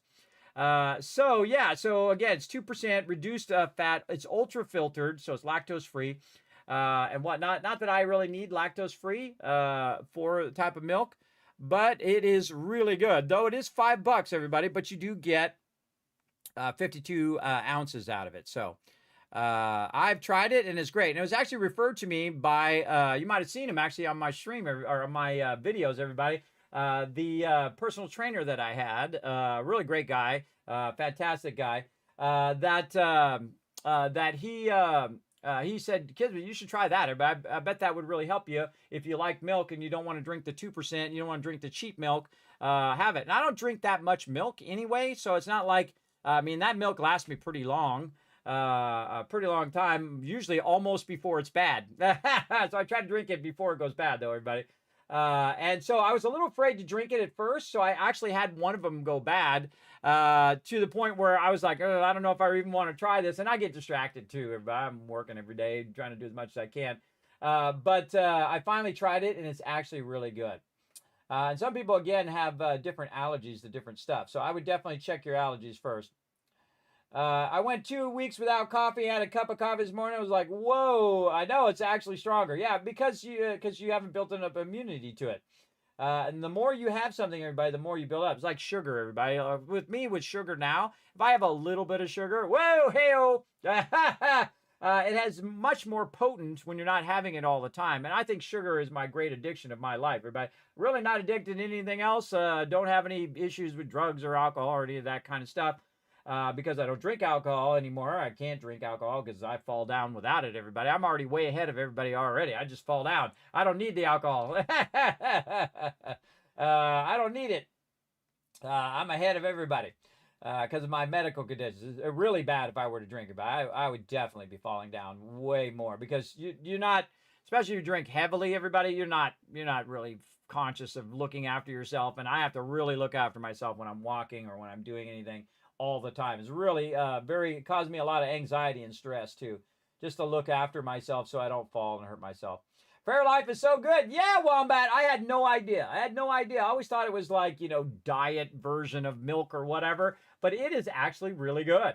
And I think worth the price. It absolutely is. Not that I'm drinking lots of milk. I drink a bit of water all the time, and a bit of milk and a little bit of orange juice from time to time.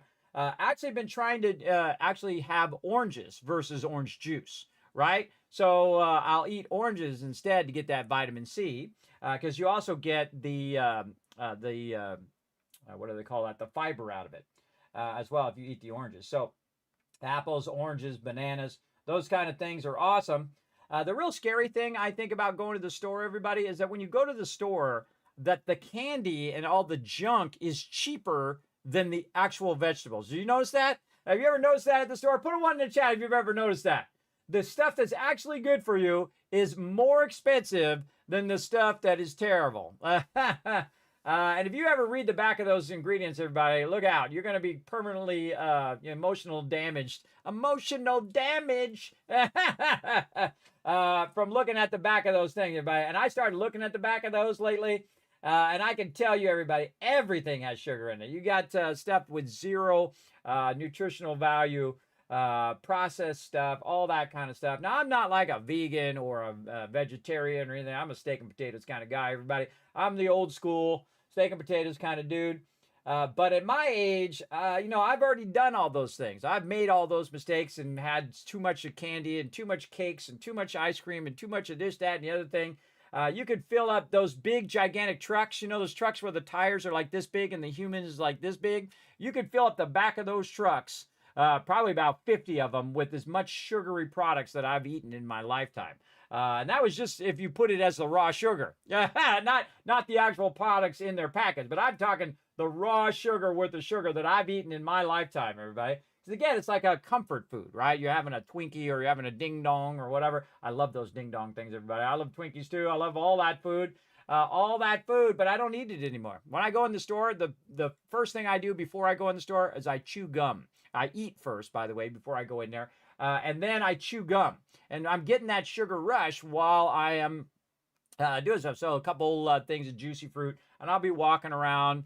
And then I'll buy stuff, but the good stuff. Because I've satisfied that hunger and satisfied that immediate, I got to grab some cupcakes and I got to grab some sugary this and I got to grab some chocolate and I got to grab some Rolos, or of course my ultimate one that I really like the most of all sugary snacks is M&Ms, everybody. The peanut ones too. I like those as well. Hey, at least you're having peanut, right? So peanut is a good one. I mean, it's 50% good, maybe 5% good for you. I'd eat the peanut ones. And I used to have a big cup. They used to be called the Epic cup because it said Epic on the side. And I would keep a full family-sized bag of M&Ms in there, and I'd just be eating them while I'm sitting at my desk. And again, to get that sugar rush. But it has taken me 10 years, everybody, 10 years to wean myself off all of this stuff very slowly, very, very slowly to wean myself off. And every now and again, if I want to, I'll go ahead and I'll have a bit of things. Like right now, I'm trying to train myself to have things that are better for my health, like dark chocolate, which is really good for you. And so I have a little bit of dark chocolate with a little bit of caramel in there. And then I can stand the dark chocolate. I normally don't like dark chocolate. I'm a big milk chocolate kind of guy. I prefer that kind of chocolate. And then, of course, my favorite chocolate in the world is by Ghirardelli chocolate. Have you never had that? Oh, man, kiss your taste buds goodbye, because you won't be I'll tell you that. I've actually been to the Ghirardelli factory many times in San Francisco. And I love when you sit there and you have something directly in the factory, because they got like a little, kind of like an ice cream stools, like a bar area, but for ice cream. And so you go in there and you say, hey, I want to have a Ghirardelli sundae, right? They're like, sure. And you can see them making the chocolate, and they go in there and they get the chocolate they're making right now, and they take that chocolate directly after it was made and bring it directly to you, still warm, and they pour it on your ice cream. Oh, it gives me goosebumps, everybody, just thinking about it. They pour it right onto your ice cream. I'm like, all about it.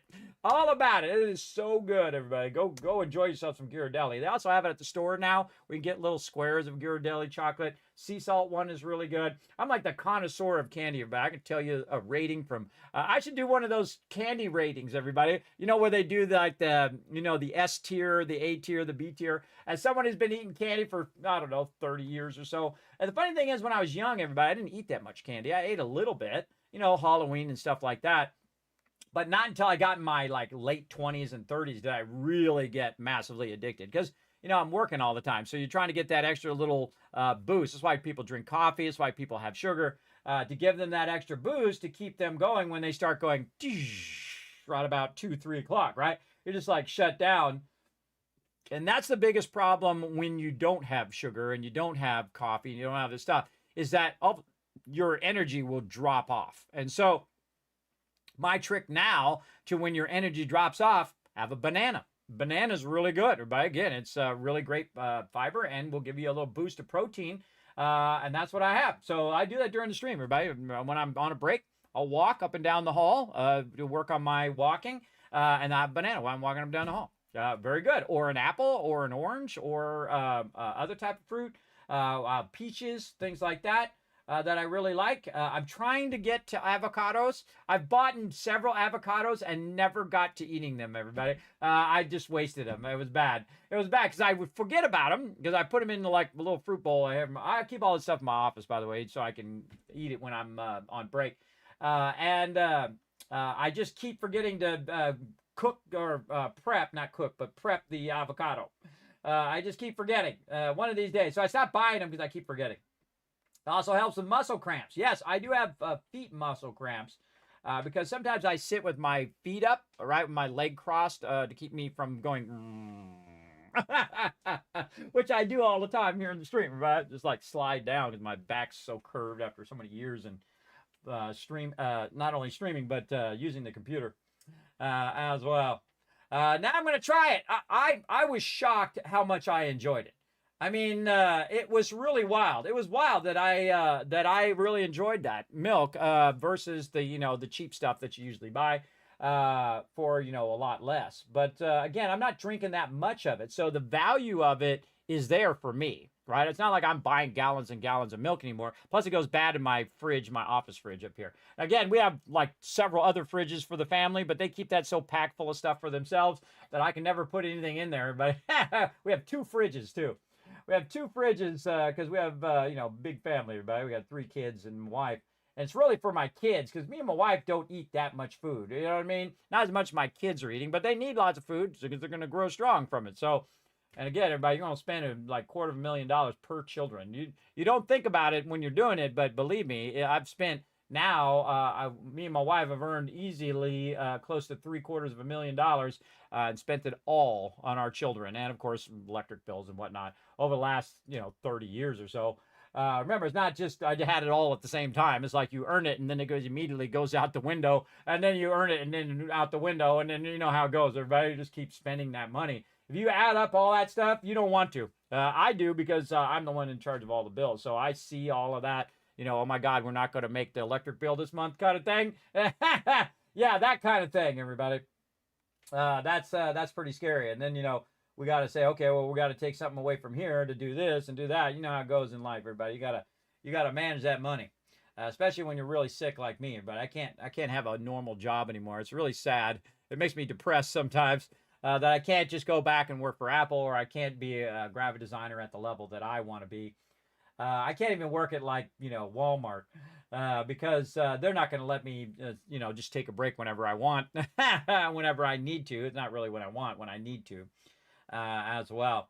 Hydrate, I just did, but let's do it again. Let's hydrate again. Let's go. There you go. Yeah, candy tier list. That's what it is. Yeah. Actually, you know what? I'm going to write that down. Maybe I will do a candy tier list for you guys. Maybe as a bonus video. And I'll even write an intro right now.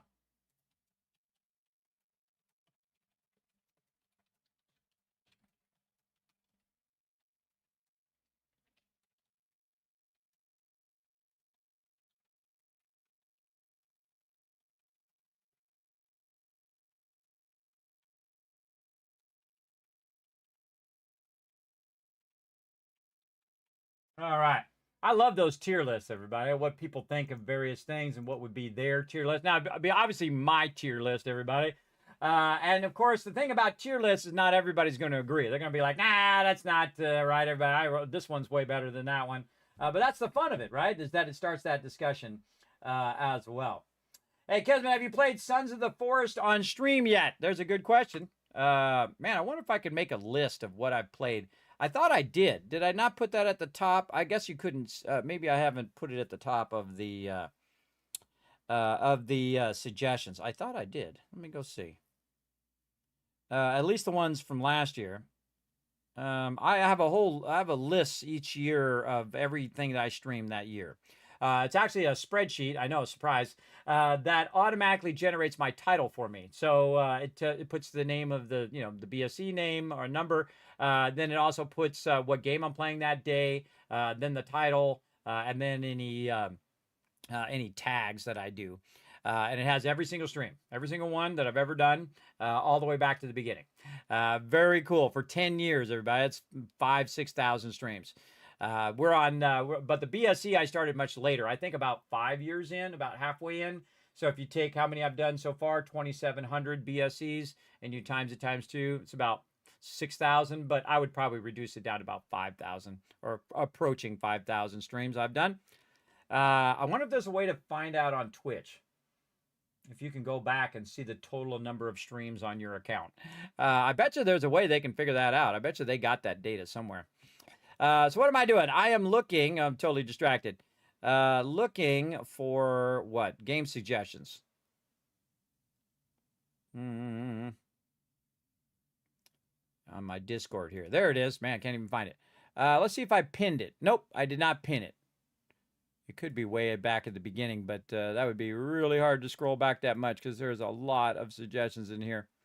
And this is another thing I'm going to be doing is reducing all this stuff down to suggestions so people can see which ones are already suggested. And it's up there, but I would have to scroll way, way back because, again, we have a whole several years of ones I need to catch up on. Oh, yeah, no, it's there. Yeah, it's there. Totally. Yeah, wow. I got a bunch of game suggestions up there. I'm going to pin it, and then you guys can look at it. But we got to update that majorly. Yeah, I don't know why I didn't pin it. But yeah, game mod suggestions, code availables, release date to be announced, Outbreak, and then Tectonica. I don't know if I've played, and again, game suggestions, Darkness Fall. If I have that on there, then that means that was last year, that Darkness Fall, because that's what I usually do at the end of the year. But I go through all the game suggestions. I go through all these massive lists of things that I never have time to get to during the year because I'm streaming so much. And some of these I actually played, I think.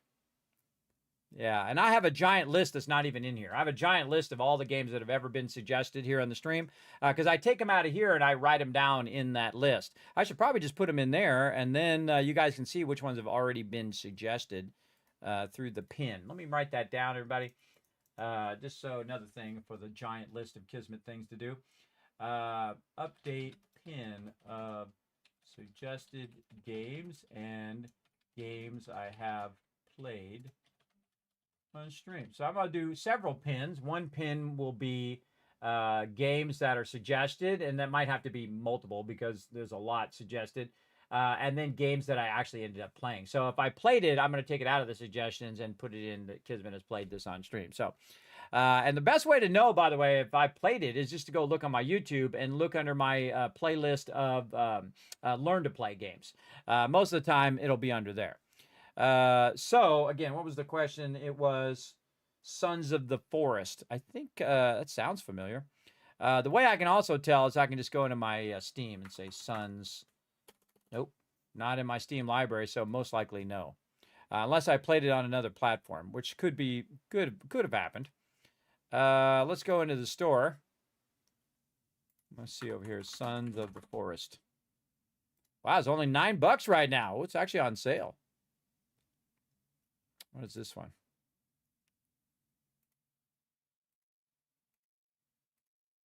Yeah, I think I have this one on my list. Yeah, no, this one looks familiar. I've looked at this one before. Yeah, I think this one's been suggested to me before. This came out last year, and it looks pretty awesome. It's like a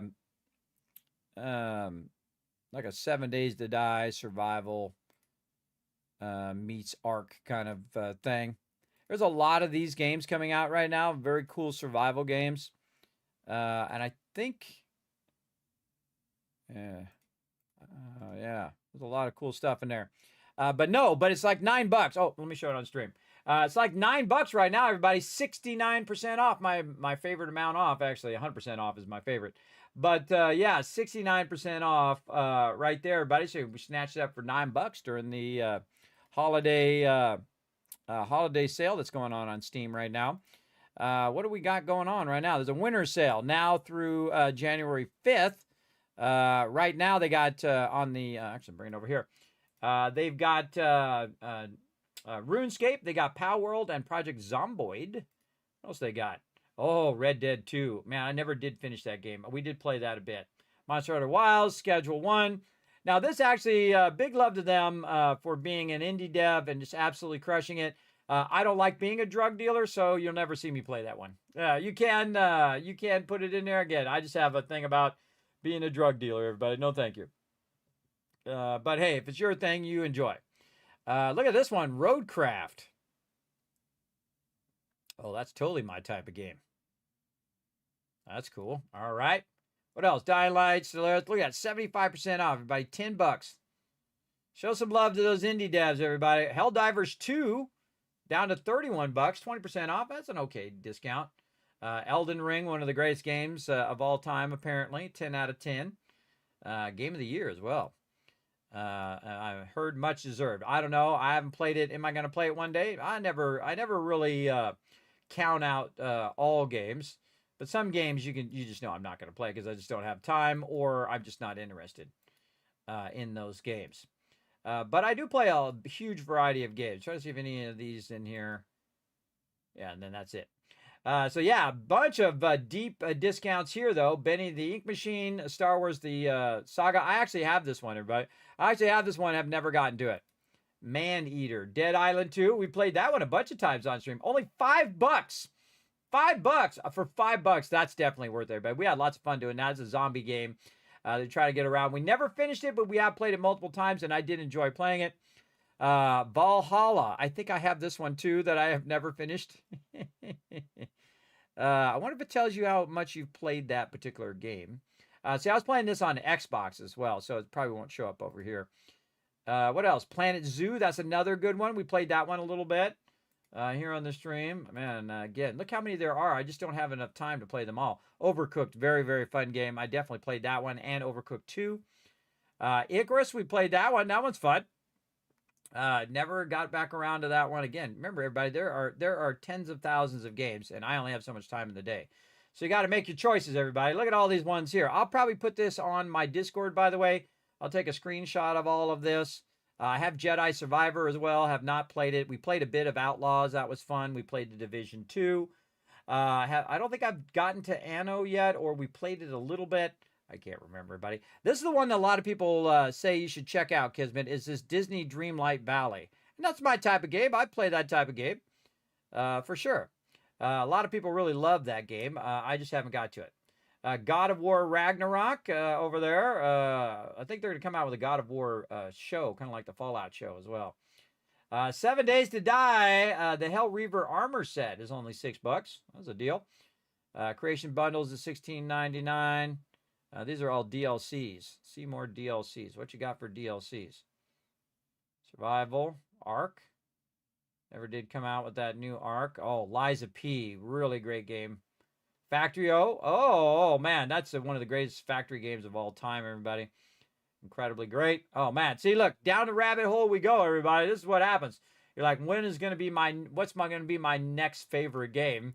But right now, we gotta get back to some Fallout 4. Again, it's totally distracted. I get easily distracted, everybody. All right, let's get back to it. Here we go. Let's go ahead, and we got to buy a bunch of steel and stuff so we can keep going on our settlement here. But I don't mind taking a little side trip there. Thou shalt get distracted by BS every time. Great line from the Fallout TV show. Bam. Thanks, Vault-Tec Rep. If you ain't been up to see Grey God, you should go. Whole place is run by robots. See, I did the dialogue. All I can do is I should just hit R. I got to get used to just hitting R so I can get all that. Notice also that I got all their caps too. But again, I'm at 76,000 or 72,000 caps. And I'll use that for, and it goes pretty fast, by the way. Those caps will go pretty fast when I use that for doing the settlements trading stuff.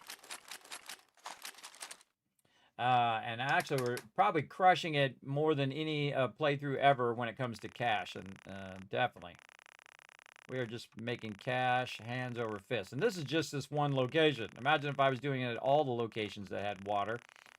Again, there's what's known as diminishing returns, everybody.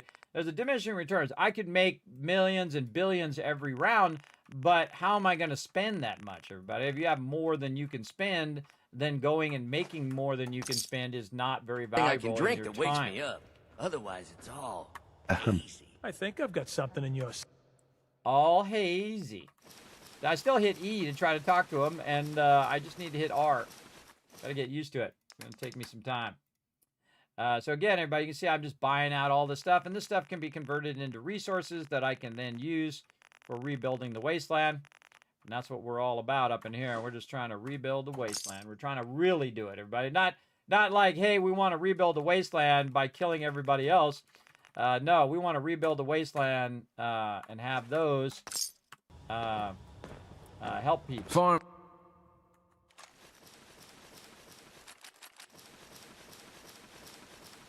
Again, these are my my vendors at my local settlement. 13,000.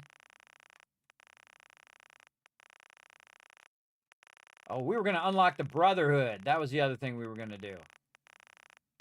Yeah, we got to go do some Brotherhood quests. All right, we'll get this mega build done. Try to get a bit into that so we can get the Brotherhood vendors, which is what we need.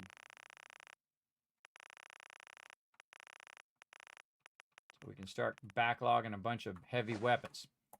All right, thanks, guy. Okay, and then I got to look for my girl out here, the mighty Look Trash at Can you. Carla. 2 centuries, and your skin's as smooth as a baby. True. 100% true. All right, we're out of here. That's because we were popsicle the whole entire time. There you go. Darkness Fall mod is 7 days. Yes, I know it's 7 days. You've been telling me about it about 20 times now. Yes. This is the sequel to the original Forest. Oh, okay. Cool. Awesome. Again, I haven't had time to play any of those, but I do try to work that stuff in. I have a giant list of games that I'm trying to get to. Again, everybody know that I do have a huge backlog, just like most gamers. Backlog of games that I want to bring here to the stream. But remember, everybody, I should already stream 12 hours a day, sometimes 7 days a week, and still don't have enough time. Yeah, we'll get to it. Oh, Trash Can Carla's not here. She must be walking back to Sanctuary, because normally she's standing over there. We'll try to find her. Hi. I can rest easy knowing that Wolfgang is rotten in hell. Stop hitting E. Not interested. Not right now. Okay, just straight trade. There we go. I gotta make that a muscle memory habit. Walk up, hit R. Quick trade. They should have actually done that in the original game, too. See, all these little additions like this just make the game better. But I think that they should add that in. You know, when they see something that modders have done, just go in and add that smart idea into the base game. And again, if people don't want to use it, then they don't have to use it. But it's not something that forces them to do it that way. If they don't want to do it, they don't have to. But for the rest of us, we just want that trade option in there to skip the dialogues. You don't have to double dialogue every time. Which really makes the original game very tedious at this point when you're trying to buy and sell stuff. Very, very tedious. 888. That's a weird number to just randomly get. Thanks, Trudy. All right, got to go find Trash Can Carla. Look, here's the Brahmin. Right here. Oh, can I trade with the Brahmin? What? I can trade with the Brahmin. Huh. I didn't know you could do that. Hey, I think that's Trash Can Carla's inventory. Oh, that's cool. I like that. All right. It's kind of weird. It's just straight. Oh, it's just straight converting my caps. See, what it's doing when I'm trading with a Brahmin, instead of it building up like it does, and then you trade the purified water, it's just trading my caps. So it's like a quick trade option. So all of my caps are being traded over there. So if you just want a quick trade, you can trade through the Brahmin itself. That's wild. What I'm going to do is just build up all of this in caps. like this. So again, you can see it says minus caps for me. And then what I'll do is I'll counter it by selling my my purified water here. Oh, and it's down to 13, so I got to work on my food and stuff, but that's okay. We've got plenty. So then I'll sell that, and you'll see now it's using less of my caps. It automatically figured out. You want to do it all in the same trade, so you know, if you walk away, it'll eventually reset, and you can't get those caps back. So there we go, and then right here, it never gets to the point where it does it like when you trade before. If you do a little under, a little over, it'll consolidate the trade amount down. So that's, you got to do the math manually, 861. It's 71.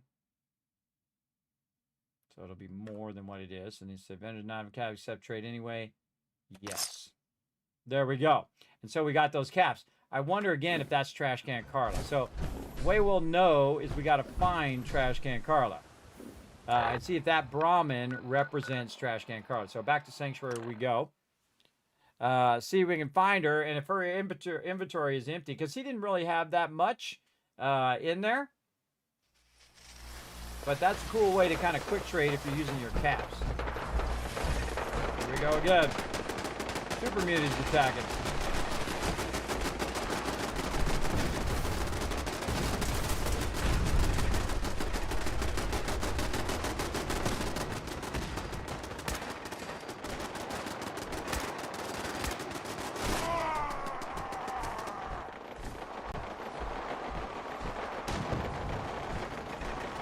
Oh, a dog went flying. That's Commonwealth justice for you. Man, the only problem with having so much purified water, everybody, is it gets attacked every time I come through here. Just constantly getting attacked. But hey, it's like free loot being delivered. Over and over and over again.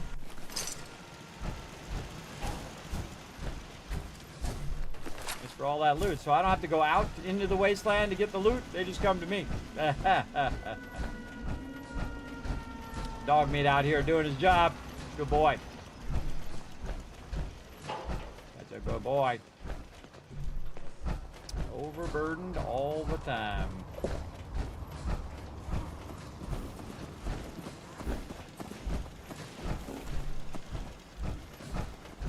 Yeah, I see Trash Can Carla. Let's go see if she's got diminished supplies.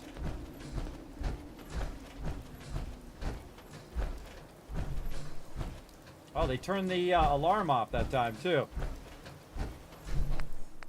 Oh, yeah. See, that was Trash Can Carla. So all I have to do is find her Brahmin, and I traded with Trash Can Carla.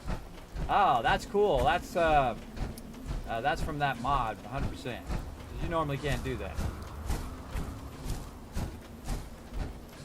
Since I shot these guys, you can see they highlight, kind of like in Fallout 76, where you can see where you shot them. And if I didn't shoot them, you can see they don't highlight. It's really awesome when they highlight like this. I think that should be the default in the game as well. Again, it'd be nice if they took a bunch of the features of Fallout 76 and rolled it back into Fallout 4. Especially a lot of the updates that they did to the build system, as well as the highlighting, the AoE looting, all that stuff. Now I do have the ability to AoE loot, but the problem is that it sometimes crashes the game. So I don't bother using it now because it just keeps crashing. I was like, bah, keeps crashing. It's not worth it. All right, teleport out of here. No, there you go. Luke and Chewbacca are your children, huh? There you go. I feel like you're kind of making that up. Or you Everyone could be a wants bot. a piece of... See, look, you can skip her whole dialogue and just grab what she's got. Oh, wait, I don't think I invested in her. Hold on, let's put this... Let's cancel the trade. And trade with her again. Yeah, I forgot to invest in her. Yeah, we talked to her several times. There we go. See how I invest now? Her caps are 839, and they will be higher from now on. You want to do with all the random vendors, too, that you run into. I'm always looking for a random vendor here, especially when I'm doing my vendor run. I'll go to every single vendor. I'll buy every single thing that they have. Totally legit. No cheating, no shortcutting, no giving myself unlimited resources. I went and earned every one of these caps, everybody. I absolutely did from the very beginning of the game. Remember, these streams are all in episode numbers, so if you do want to go back and see the original, how I started and made so much caps over time, you can go back and watch all of that.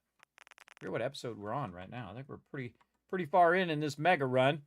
Let's see, we're episode 25 we're in right now. So again, doing some purified water, and I use purified water as my trade amount. There we go. And see how it consolidated the number? That's the one good thing about doing it with the vendor directly than the Brahmin. The Brahmin is like a quick trade if you're using caps. Okay, a little bit over. Give a little tip each time. Thanks, Cricket. Yeah, see, Spot. See, I can trade with Spot. Spot's got a little bit more stuff. So we'll go ahead and just trade with Spot here. I don't know how I missed some of that. Or it respawned in the time in which I talked to him and I talked to the Brahmin. And then we'll dial in 388. Doesn't have any more caps. At least close to 388. 390, we'll take it. Then again, I gave her extra caps. So again, good to check the Brahmin too, as I noticed. All right.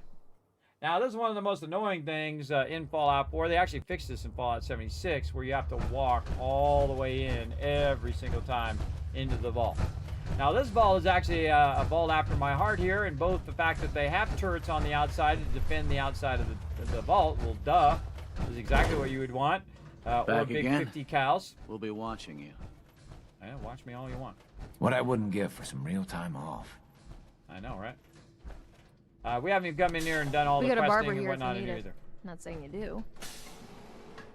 I think she's trying to tell me something.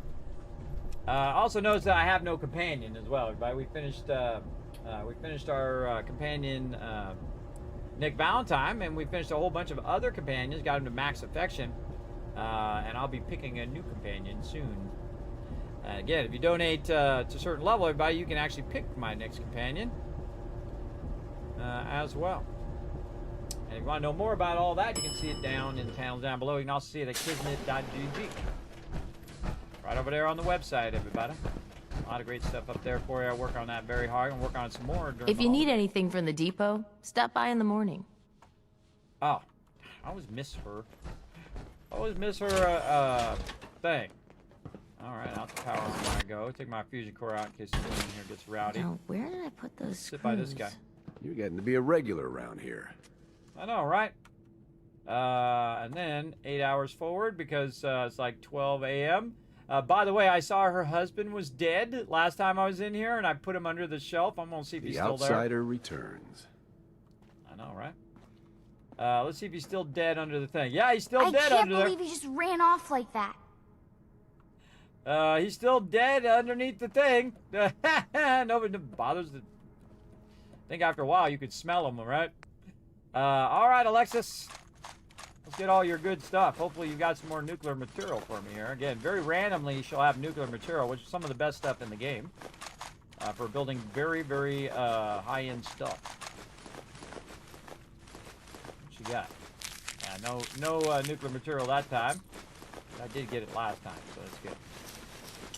And usually she's got a good amount of stuff, around 11 grand with the stuff. And oh, I didn't take care of my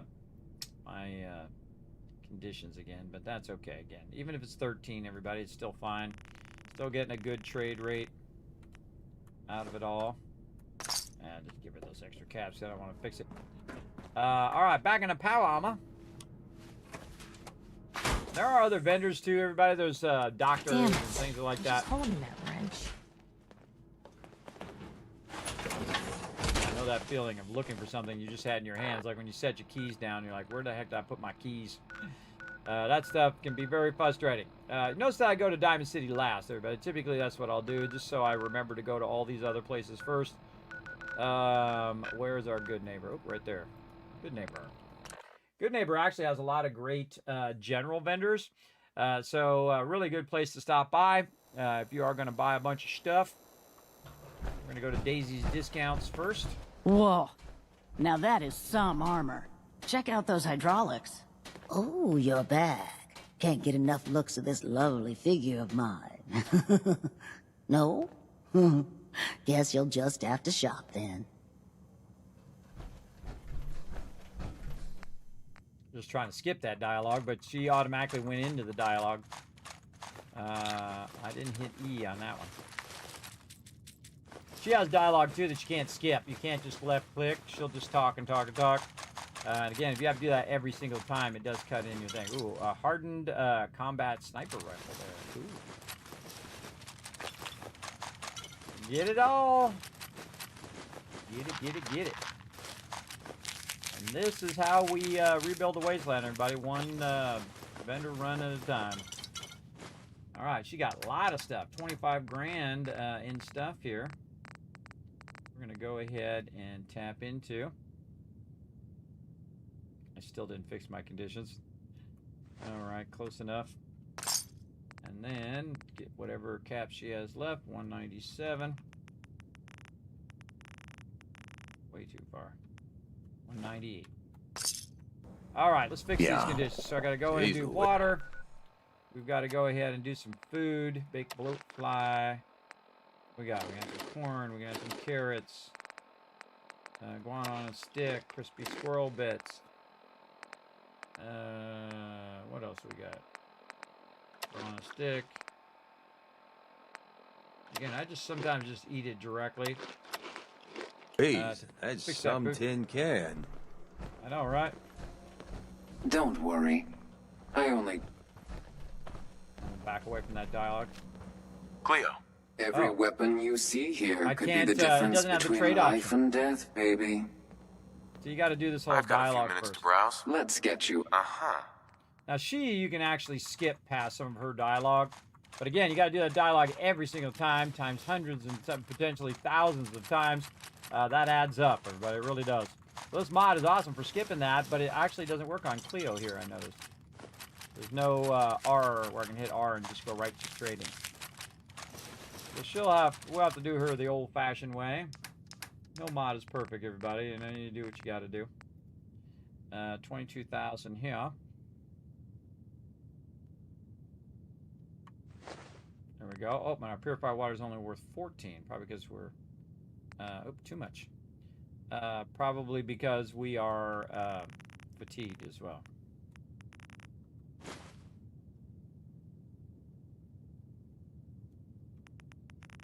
Oh, too crazy. And then one left. Oh, on the dot. Wow. Okay, so we have a medical condition. That's what's causing us this problem. We will use our antibiotics. You step through the gate. And then we will check our charisma is 11. You Oh, got because I'm in my balls. power armor. I'm in my power armor, that's why. I'm running around with my power armor right now. Hey, not too close, Mr. Tough Guy. Relax.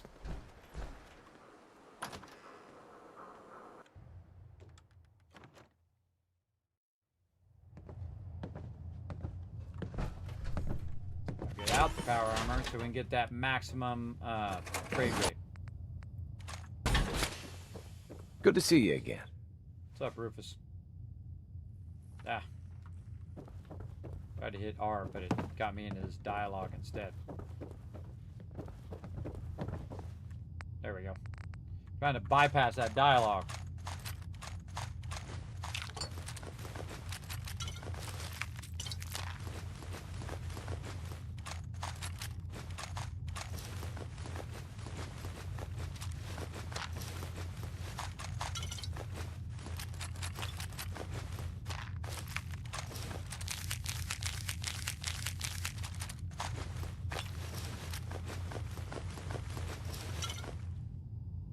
Alright, he's got a bunch of stuff too. 16,000.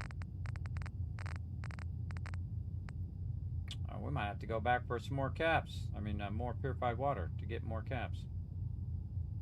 Now we're getting a higher value out of our caps, so it's actually going to take a lot less purified water. See, it uses more purified water if I'm, you know, if it's 13 each than if it's 16 each. And you can see that we are getting to the point where we might want to get some more purified water. Usually 2,000 is a lot. I am so... Skip. Back into the power armor.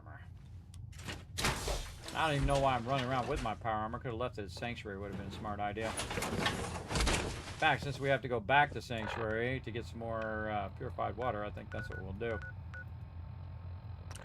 Best place for me to leave my power armor is at the top of Sanctuary so that I can use it to jump down instead of having to take the elevator each time. Now, if that elevator went from the top to the bottom, then it would be easier, but it only goes so many floors. Down a little bit here. Get the fusion core, leave that there. Move some radiation while I'm at it. Wata. And let's go ahead and take another 5 grand or so. Okay, and we need to still go to, so we did the Vault 81. We did the Drumlin Diner, both Trudy and the Trash Can Carla, then all of our vendors nearby in our settlements. Went there. We got to go Bunker Hill. Let's go there. Again, a lot of general vendors, a lot of stuff. Gonna go on. Dang robots. I know, robots up in my business. Getting up in my business. Man, time goes by so fast. It's already been 2 hours already. Wow. Wow, wow. It does cruise by when you're having fun. We got a vendor over here. Oh, yeah. Trash Can Carla. Wow. I very rarely ever see trash. And she reset. Oh, awesome. Very rarely do I ever see Trash Can Carla over here. But all vendors kind of come through here. So you see different vendors. But hey, if Trash Can Carla wants to bring me some more loot, I'm all about it. Let's go, girl. Again, I don't even look at what it is. I just buy it all. We're flexing our economic power. And that's the ultimate power in the Wasteland. You have this kind of economic power, you can buy up all the vendors and use those resources to rebuild. That's the way I rock and roll.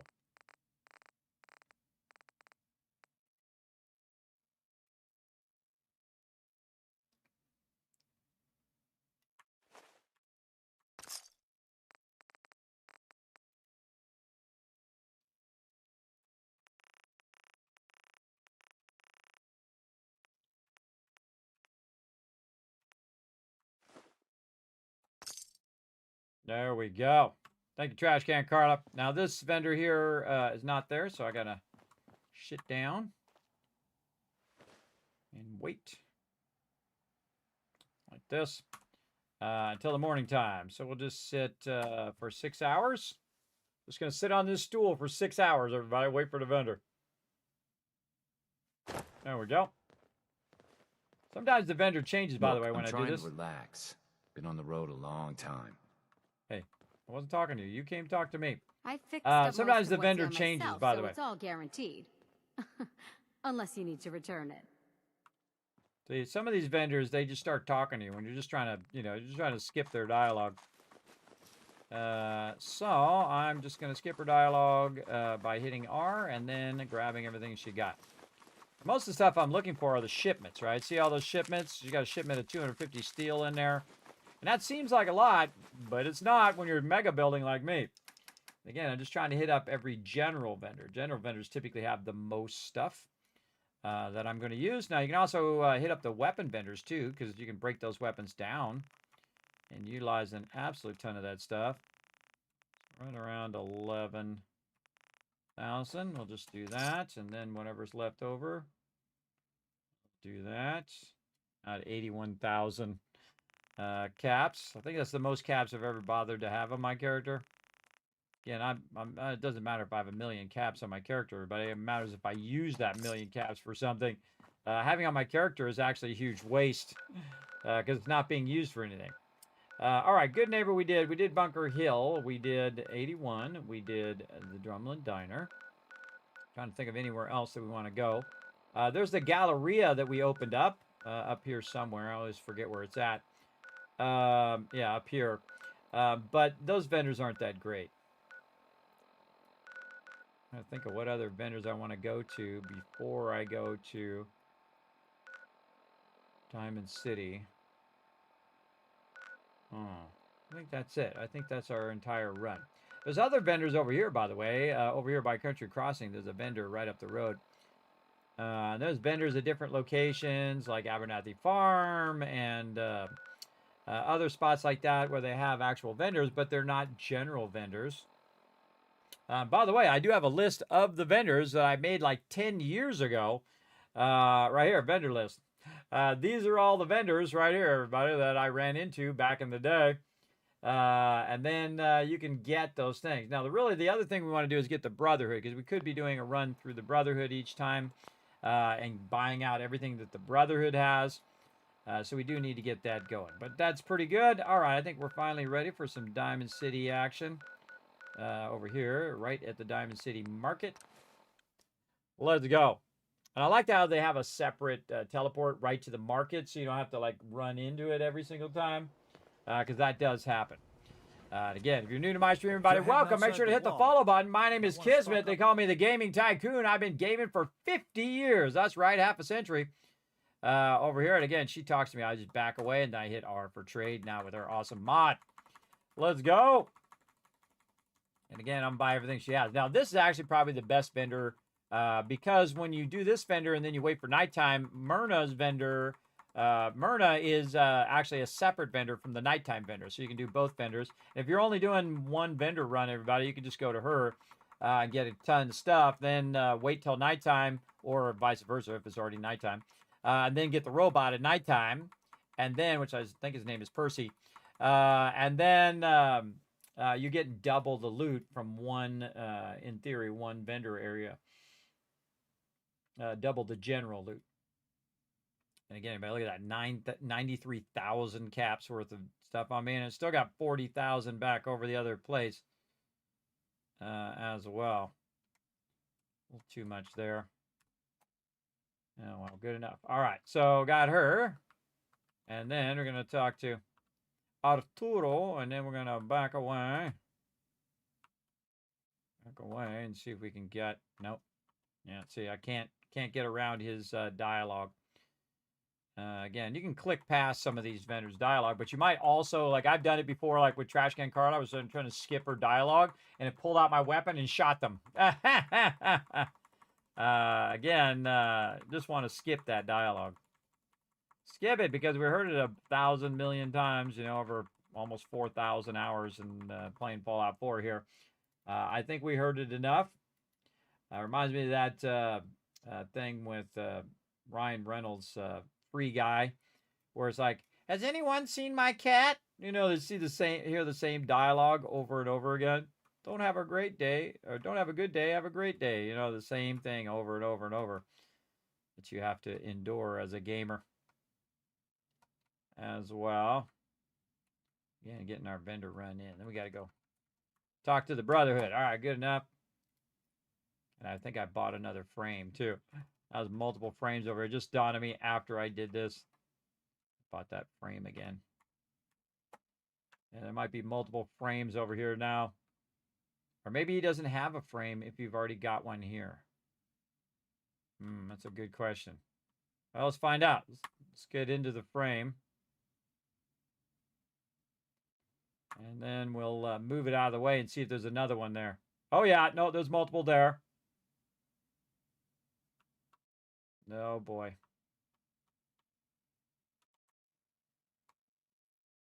My bad. And this is why you don't buy a bunch of these power armor frames, because you're going to end up with a bunch of them. Wonder how many are there now. Guess we'll find out.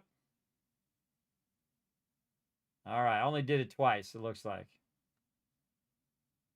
Yeah, so, and I'll use these frames when I find various pieces. But what you can do is just leave them over here like this. I can just take the fusion cores out of it. Obviously, you don't want people running off with it, but it'll stay there. Those will stay there. Also, that'll make that your primary power armor now, and so it'll track it. So you want to make sure you go back to your other power armor so that you can get that going. And back away and see if I can just go straight to trading. There we go. And I'm here, so I might as well just do the Schwada guy. Schwada. Right here, so 2,000.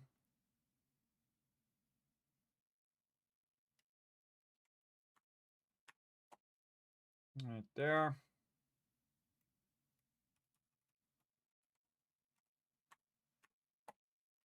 Oh, missed it. One more round. See, we're at maximum 16 caps, too. So, looks good. And then Fallon's basement. Now, some of this stuff I'm getting to gear up my settlers eventually. So that's why I go into Fallon's basement here, is because she's going to have lots and lots of stuff. And again, back away, come in, hit R. Though some of this is like just as fast as if I had hit barter. I still have to listen to that front dialogue. But we do what we got to do. Also, she got a shipment of cloth and leather, so that's going to help us in the long run. And then, again, more purified water. And around there, close. Have it do the math for us, and then do the rest of this as well.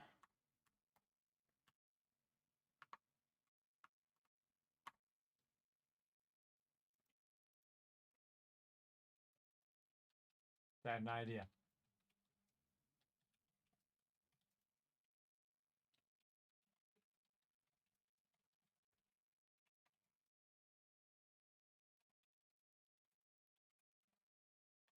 There we go. Had another idea. I don't know if I'll ever get to it, but we'll put it up there. Again, I like to write those ideas down when they have those little moments of genius, everybody, as I like to call them. Yay, we can skip this guy's dialogue too. Cool. Maybe we should just look at the vendors from their back.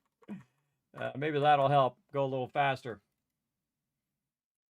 And again, we added this mod to quick trade, everybody. Pretty awesome. Quick trade mod is helping us go a bit faster with our trading. We have a lot of vendors to trade with. 967. Be nice if they had an option where you press a button and it matches their caps.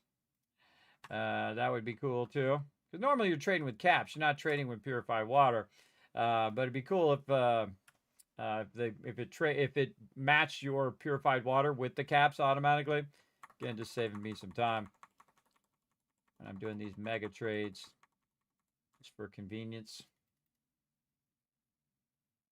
I don't mind if it's a convenience thing versus a what I call shortcutting or cheating, where you're just giving yourself unlimited caps and you're giving yourself unlimited resources. I'm not a big fan of that kind of stuff. I feel like if you take the challenge away, why are you even playing the game? That's just me. But then again, it's your game. You play it however you want. Bam. Okay, we got all that. And then we have the one lady who's over here. Now, there is more vendors, again, in the bar over there, and also the purified water guy, which is funny because I love to buy all of that purified water guy's stuff and then use purified water to pay for it. So that just gives him more purified water. By the way, I make that guy the mayor of Diamond City after I buy it out. I'm going to buy out everything. Everybody buy out Vault-Tec. I'll buy out the Enclave. I'll buy it all out. That's the thing. You buy it all out, then they don't exist anymore. And then you can rebuild the wasteland. So basically eliminating the factions, which is basically what Vault-Tec is trying to do. Vault-Tec is trying to eliminate all the factions so the factions stop fighting and you stop having war. So in theory, it's a good idea. But when you give up your humanity to do that thing. Oh, Kevin Love Train. Paul coming in with a 59 months. That's a lot of months, everybody. One away from 60. Look at you go. Show him some love in the chat, everybody. That's for sure. Show him some love. Show him some love in the chat. That's a lot of love right there. Okay. And then, I forgot Takahashi. Takahashi, what up, my brother? Yes. Noodle cup.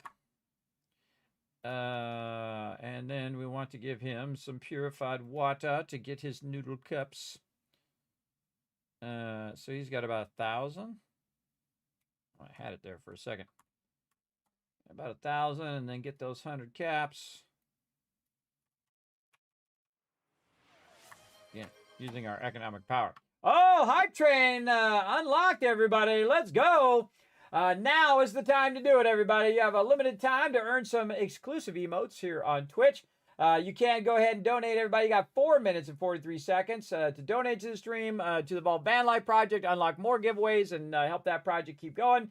As well as you can cheer, you can gift subs, and of course drop bits and all that other stuff to keep that hype train going. You can also sub or resub, and that earns rewards for the chat. So very cool.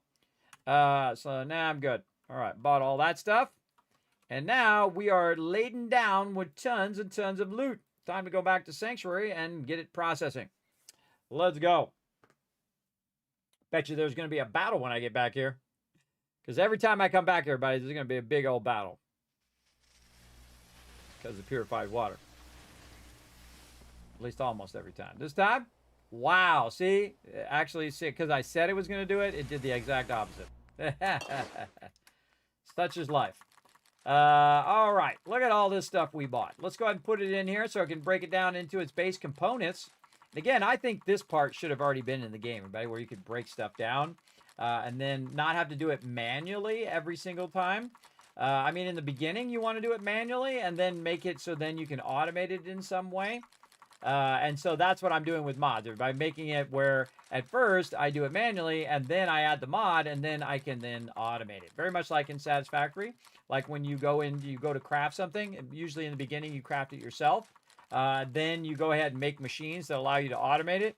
I feel like the original Fallout 4 could have been along that same line as well.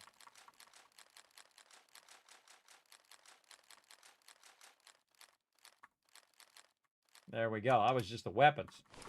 Let's get into the apparel next.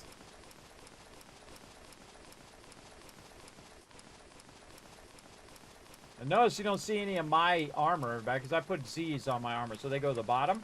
So this whole part right here where I'm putting it in the workbench goes way faster because I don't have to worry about accidentally hitting my armor, stuff that I'm wearing. It's awesome. Now, normally you can't rename like your glasses and your helmet and stuff like that. I don't know why. But I did add a mod that allows me to do that. So that's why my helmet and glasses are also have a Z on them like that. So they're at the bottom. All right, not aid, miscellaneous, no, ammo, yes. Get rid of all this ammo that we bought. And again, we're buying up every ammo in the wasteland right now, including all the fusion cores. We're buying everything up, all the missiles, all the shotgun shells. You get the idea. And there we go. All right, now that we bought that, we want to also take out the purified water. It's going to be in here. So every couple days in game, everybody is generating 48,000 purified water at this one location. Now, there are other locations that we can get tons and tons of purified water from, and we will tap into those eventually. But right now, not so. Okay, so we did that. Let's have some water here. We've still got to get rid of some of our resources, and that is like our stem packs and stuff like that, which we're putting at Spectacle Island. So we're going to put a bunch of this down because we don't need to carry around 73 rataways, everybody. I noticed there was a ton of them in there. And so we're going to put them over here, and we'll have hundreds and hundreds of those. Look at that, everybody, 143 addictols. Right? So yeah, just crazy amount of these. 304 blood packs. Let's see how many stem packs we have just sitting over here now. Let's see. We have 615. That's a lot of stem packs, everybody. That's a lot. And again, we're getting also food and stuff as well along the way. And we're just stacking. Because, you know, if we're going to buy it, it's easier for us just to buy us all versus then going in and say, okay, I want a little bit of this, a little bit of that, a little bit of that. I call that onesie-twosies, and it takes way too long. Better just to buy it all and then sort it out later if you need to. Radexes only need a couple. Rataways only a couple. These out of here. Scroll on a stick. We'll come back for those. And then maybe 10 stem packs, somewhere close to there. What I usually run around with so that my character's not massively overburdened. Now, scroll on a stick we'll take back. We'll go ahead and see if there's anything else that's already pre-cooked in here. Refreshing beverage cures all addictions. Awesome. Let's see. Anything that's actually already been cooked.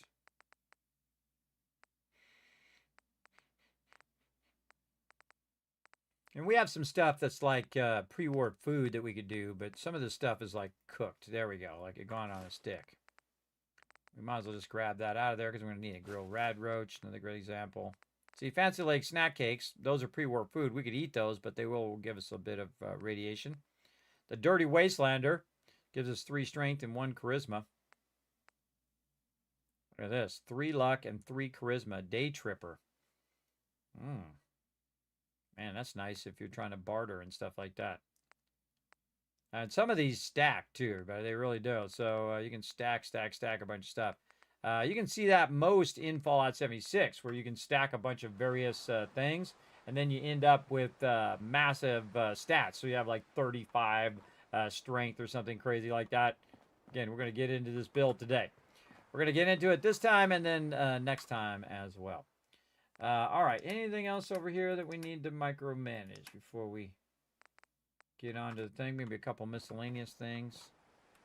No legendaries on me right now. There we go. Napkin, subway tokens. And see, this stuff we can't get rid of. 600 bobby pins. Those don't weigh anything, so no reason to worry about those. Let's go ahead and have some grilled rad roach. 1 on a stick. We're going to dip back to Starlight Drive-In. Right over here. And we got some more work to do over here to finish this up. Let's get over there and let's go ahead and save. Right there. Also want to move this right here, which is teleporting me. Oh. If that's what you want. They're all over me. Oh, I'm gonna be sick. Store fast travel in the workshop. Yes. What was that? Again, Kismet kill box. You can see I moved it outside the settlement and put it right here. This is for place anywhere. Where it doesn't time you out of the settlement. So you could, in theory, pick this up and walk it clear across the wasteland and put it wherever you want. Which is awesome, because this is what I would really do, everybody. I would have them build these at intersections of roads. And this way, especially wherever there's normally like a big old fight, like this person right here, this raider, thought it was a brilliant idea to run up on my settlement. This one over here, too. Obviously, that was not their biggest and best choice of their life. Which is now over. Yeah, you don't want to roll up on my settlement, everybody. I have automatic detection of enemies, and any enemies that roll up here are going to get annihilated. So we're going to really put a bunch of these all over the wasteland, everybody. Just wherever we see a battle happening, we'll just put it there, and it will eliminate any baddies for us. We might have to put multiple there. We're also taking out stuff we can take out with the tilde key, aka the console. We're going to click on this and see if we can remove these objects. What if I can remove this car over here? Let's go see. I think I've ever tried. Nope. Oh, no, it has a number. Let's try it. So you can just type disable in the console. I'll move over here so you guys can see. I'm typing disable to try to disable that. Oh, it disables the body. Okay. Bring the body back. Now, once you got it enable, it comes back. Oh, did he respawn? Oh, you could totally cheat and just do that over and over to get unlimited resources. I'm not going to. I'm going to leave that guy there. I was trying to get rid of the car. But now we just learned a little bit of a cheat there, too. But I just like to remove all of this debris. Because, again, if I was really there, that's what I would do. I would click on this debris and I would remove it. I've noticed that most stuff that you can remove seems to be pretty close to your settlement. Like, I removed this bus, but because I used a mod that allows me to rebuild the Starlight Drive-In here, it brought the bus back, and now I can't remove it, which is a bummer. But I think it's much cooler that the fact that we have the Starlight Drive-In going here. And you can see I built a gigantic A-frame, everybody, without the part in the center, obviously. so that it can project up onto the screen up there. And you're like, Kismet, no way can you project up on that screen. Oh yeah, here we go. Watch this. And this is why modders are awesome, everybody. Modders are the best. Look, they modded that so you can project up onto the screen. Very cool. And again, I have that in my mod list, everybody. By the way, I also can go exclamation mods to bring up the mod list, because I finally added that after way too long of not adding it as well. So we've got some stuff to do. Now I have this kind of A-frame to hold that up, and we're using this part over here and that part over there to hold up all of this, and we'll do some supports and stuff later. But what we want to do is get up here and do all of our lighting and all of that stuff that we were working on, and a bit more embellishments and things like that. You see I have lights over here for nighttime. The best thing to do is to forward time to the nighttime. But before we do that, again, we're going to go ahead and save. We'll do another new save. And then we'll forward it to the nighttime so we can work on our lighting. So let's say around 10 p.m., really, or almost 11 p.m. There we go. Damn it! It's broken. It's broken. What'd you break? You break something? And then I already saved, so I can just hit F5 for quick saving. Okay, so we're going to pause right there, everybody, because it is break time. And when I come back from break, everybody, or actually I could start it right now. Let's just start it right now so you guys have some time to enter that giveaway. We're going to go ahead and give away another random Steam game code. We're almost to the next unlock as well, everybody. We're $25 away. Again, if you want to help support the stream, support the Vault Van Life project, become a Vault founder, now's a good time. So go ahead and consider donating through the donation button that's down there, a little tip button, or you can donate also in bits toward that as well. So thanks, everybody, for coming in and hanging out as well. Okay. Let's go ahead and take a break. I got to press a bunch of buttons and flip some switches, or I have to press the switches and flip the buttons, depending on how you look at it. And then I'm going to bring this up. There we go. We're going to start that up, take a little bit of a break. Back in a bit.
I'm back, everybody. Oh, forgot to put my headphones in. Let's go ahead and try to get these words, everybody. Everybody work together in the chat. Let's do it.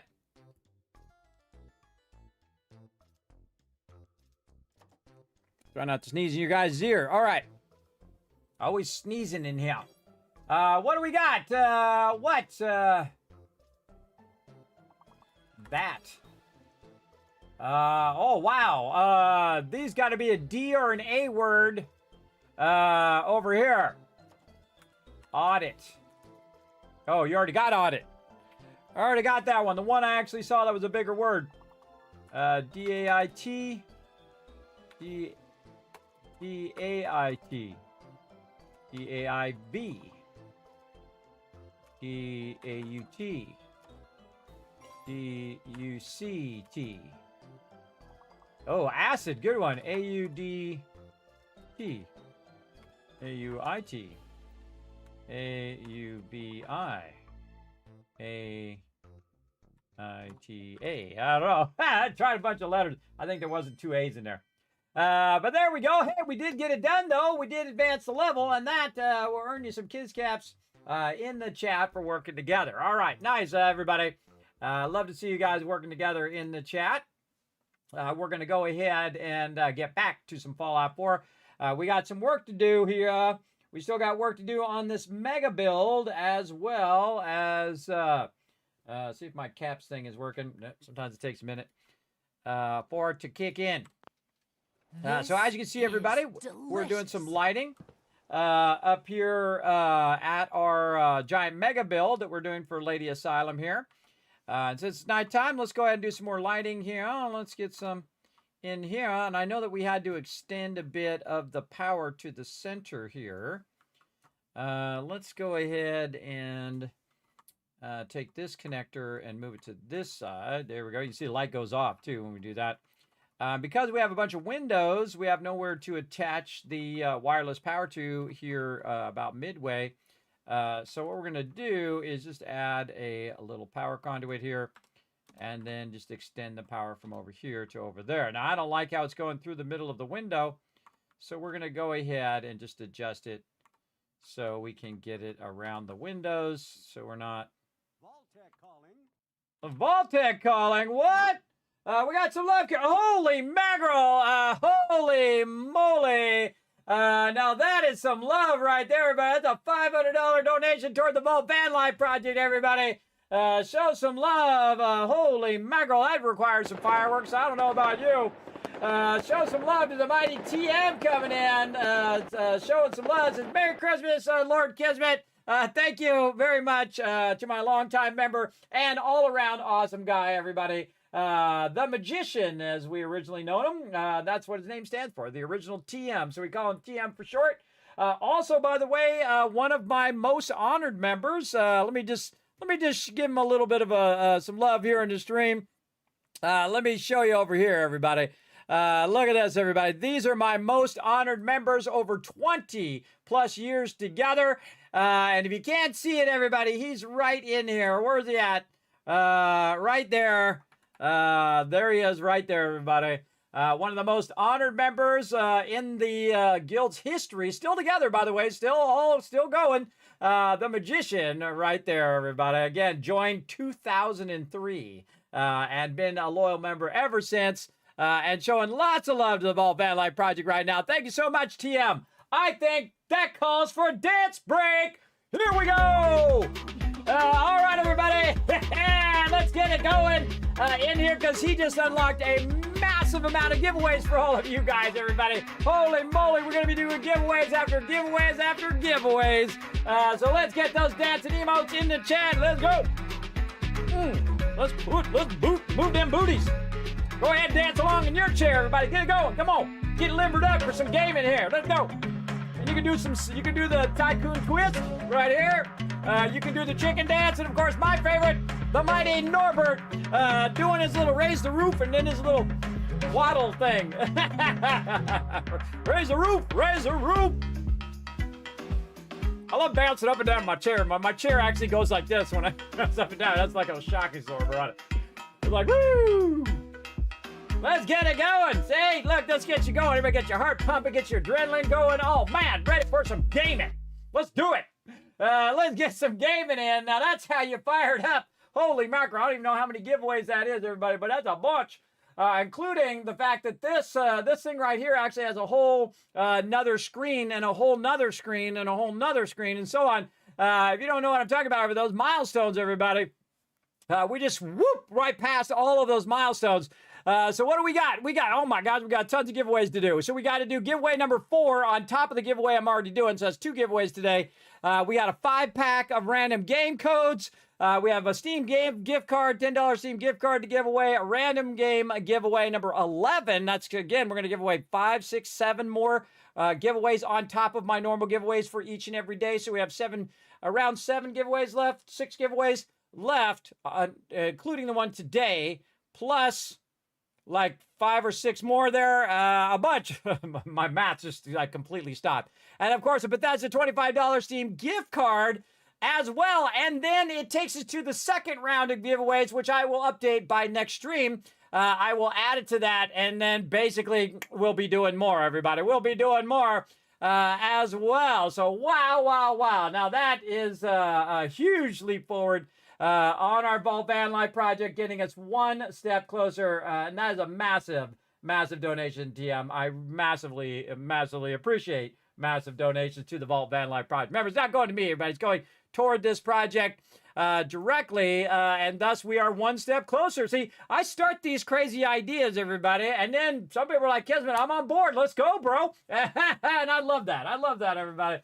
That I do these impossible things. And you might think that things are impossible in your life, everybody, but everything that I've tried to do, every single time. Hey, I'm going to raise funds to bring my moms to TwitchCon one year. Boom, we did it. Hey, I'm going to go ahead and do a bunch of charity streams where I stream every single year, and we raise funds for charity. And my tiny little stream, everybody, I got a small little stream over here, 50, 100, sometimes 200 peeps in the channel. But, I've had 5,000 people when I was on the homepage, everybody. I've been on the homepage multiple times of Twitch, and I greatly appreciate them over at Twitch for that, because I'm an old man. And I've had lots of people in, but very consistently 50 to 100 or so. And we raised $16,000 for charity. And again, normally we'd be doing that right now, by the way, everybody. And that goes directly through Tiltify, directly to St. Jude's Children's Research Hospital, everybody. And had we had the Vault Van project done, we would have done that again this year. So, but we got to get this project going before we get onto that, back to that. So, because again, I got to start building out the van too, and that might take a year in itself, right? So you got to get the van, then you got to build it out. That could take 6 months, a year, or longer. I've seen some of these people, they take a couple years to get it done. And I'm an old man, so I don't know how many years I've got left. So, again, this is a huge jump forward. So, again, we're going to be doing that. And, of course, I'll spread them out through all the rest of the time. But we'll do a bunch of giveaways tonight, everybody. Again, you can thank TM for that in the chat as well. Make sure to show them lots of love, everybody. That's a way above and beyond here. I never require anybody to donate, everybody. Remember, if it's not your thing or you're struggling, don't worry about it. Don't worry about it. But those who are down and say, Kismet, come on, man, let's get this Vault Van Life project going, I greatly appreciate them big time. Because that's a lot of money, everybody. That's a lot of money. See, some people watch some streams, everybody, especially the big streamers, everybody. People donate $500 and they never even say anything. They never say anything. It's like, they feel entitled to that money. I'm like, no, I come from like, old school, getting change out of your couch and out of your car to scrape up 75 cents so you could get a gallon of gas, bro. I come from that world. Even when I had lots of money, everybody, I still retain that from when I was young. Because if you grow up poor, everybody, you are going to know that for the whole rest of your life. And that's a good perspective to come from, I think. That you appreciate that. You know how much of love and care that it takes for someone to do that. You really appreciate that greatly. And I do, everybody. I really appreciate everybody who comes in, whether you're just lurking in the channel or whether you donate toward the Vault Van Life project or anything in between. You go up to, YouTube and you hit the subscribe button over there. That's all appreciated here in my stream. You're going to get very much appreciation, lots of love, and of course, a little bit of joy and positivity also sent to you live here on the stream. So again, I appreciate everybody coming in. So get ready, everybody. Holy mackerel, we got giveaways after giveaways unlocked. So again, these all stack on top of each other, everybody. They all stack. So we're going to get that going. So again, thank you, TM. I hope you have a great holiday season, man. Thank you so much for all that love. And all the love all this time. Man, we've had the greatest time, haven't we? We've had the greatest time in all the games that we played and all the journeys that we've been on. I hope we have many, many more journeys in the future. I can't wait to get this van together, everybody, because I just know it's going to unlock a ton of fun. Just massive amount of fun traveling around, going to these gaming locations. I'm going to go to Boston. I'm going to see Spectacle Island, which actually I hear is not really like it is in the game, but and see all the things like the White Spring and all of those things that will, of course, tie my whole life together. I feel like I was meant to do this, everybody. I was meant to stream, and this is like the thing that I've been doing. So since I came up with Vault 45, I never thought of that it would become like a van build. I never even thought of that in the beginning, but now I think that's what I'm meant to do. That's why I'm here. That's why I'm still alive, everybody. I'm meant to do that. I'm meant to make that van and go around and spread that joy and positivity all over the place, wherever I go, right? I think that's what I'm here to do. And I want to take you guys along on the journey as well, whether it's virtual or even meet you in real life in TwitchCon or wherever, having a good time as we travel around. And I might hold you up to that Notre Dame guy that you might be my driver. If you, I might, we might carpool. We'll see. You're gonna have to remind me because I'm gonna forget. I did remember though. I did remember sometime later. I did a callback on that. I used to be able to call back stuff here on the stream, everybody, from time to time, but my memory is getting sketchy as best. Sketchy as best. So holy mackerel. I don't know. I'm like on cloud 9 right now. I'm on cloud 9 right now. Because that's amazing. Everybody, again, that's a huge investment, everybody. Huge donation. I greatly appreciate that. Absolutely. Holy mackerel. And the best part about it, everybody, is not only that it does the project, but that means I'm going to give away tons more fun stuff to you guys. Again, I try to create a little bit of fun about it. Try to create a fun atmosphere of all of that. And I've been doing this, by the way, everybody. I've been doing giveaways on December the whole time I've been streaming, since the very first year. So I do it usually 24 days. And again, the holidays are some of the toughest days for most people. Holidays, birthdays, like Valentine's Day can be really rough on peeps. So that's when I feel like they need the most love. And then I just kind of take that same kind of Christmas holiday feeling where you're trying to, treat people well and you're trying to be kind and generous and that kind of thing. I just try to do that all year long. I try to keep that holiday spirit going 24/7, 365, everybody. That's the way I do it. So thank you so much. And I will get the other milestones up by the next stream. And let me put that as my highest priority up here, my list of things to do. Update milestones, and I'll repost it everywhere as well as I'll send you out a thank you.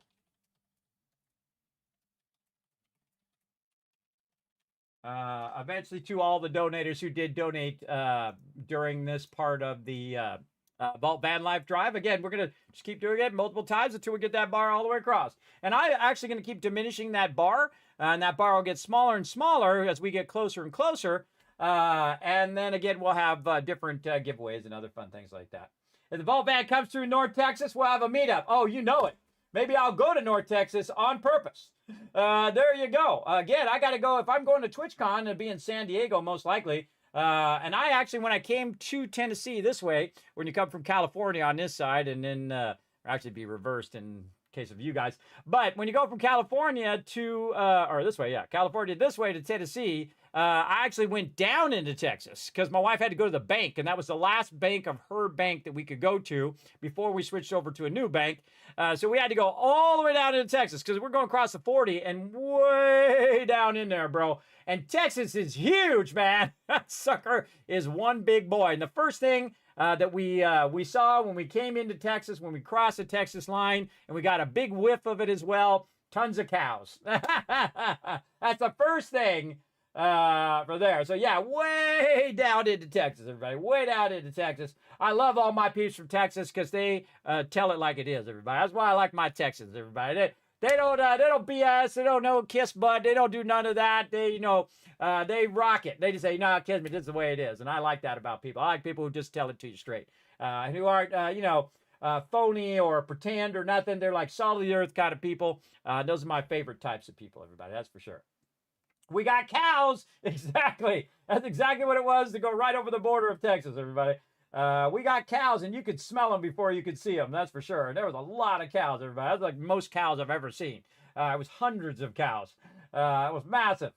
Massive. Whoever has that cow farm, man, must be rich, because that's a lot of cows to own for sure. That's a lot of cows. Oh, just thinking of the amount of cost to feed that many cows is amazing if you think about it. That's a lot of cash. You got to think this is also 20 years ago. Imagine how much the value of those cows would be today. Everybody, it'd be a lot. That's for sure. Yes, I got the reference there. Unforgive it. Yeah, I got the reference. I love that movie, by the way. One of the few movies that I actually own. I own like Guardians of the Galaxy, Elf, which is also a great movie to watch about this time. I'm going to watch it on the 24th, most likely. It's like my favorite Christmas movie other than like Charlie Brown and that kind of stuff, which I loved as a kid. And of course, you got to have Rudolph. You got to watch that one. You got to watch all those animated ones, Frosty the Snowman about this time of year. Get you in that holiday season. I don't think it can be a holiday without those. And then, of course, little Mariah Carey, everybody. Mariah Carey does an incredibly great job on her Christmas song as well. Just amazing back in the day. Got to get all that stuff fired up. Yeah, we'll definitely have a meetup. I've done that before, by the way. When I was early on, where I've been going by, I had meetup with different peeps. Like I would go to conventions. And people were like, hey, Kismet, let's meet up. I was like, all right, let's meet up at the convention or whatever. So, yeah. Or maybe they might have, I think they should have TwitchCon in Texas one of these years, everybody. I think that's what they should do. Because this way, if it's in Texas, all the people who live in California, easy mode, man. You drive to San Diego, you're easy, right? And I like the San Diego Convention Center. I don't know, does Texas have an awesome convention center? Let me know in the chat. Because I think it'd be easier for everyone to go to the center of the country as opposed to fly completely across the other side of the country. Be easier for me to drive there, too, in my Volt van, once we get that going.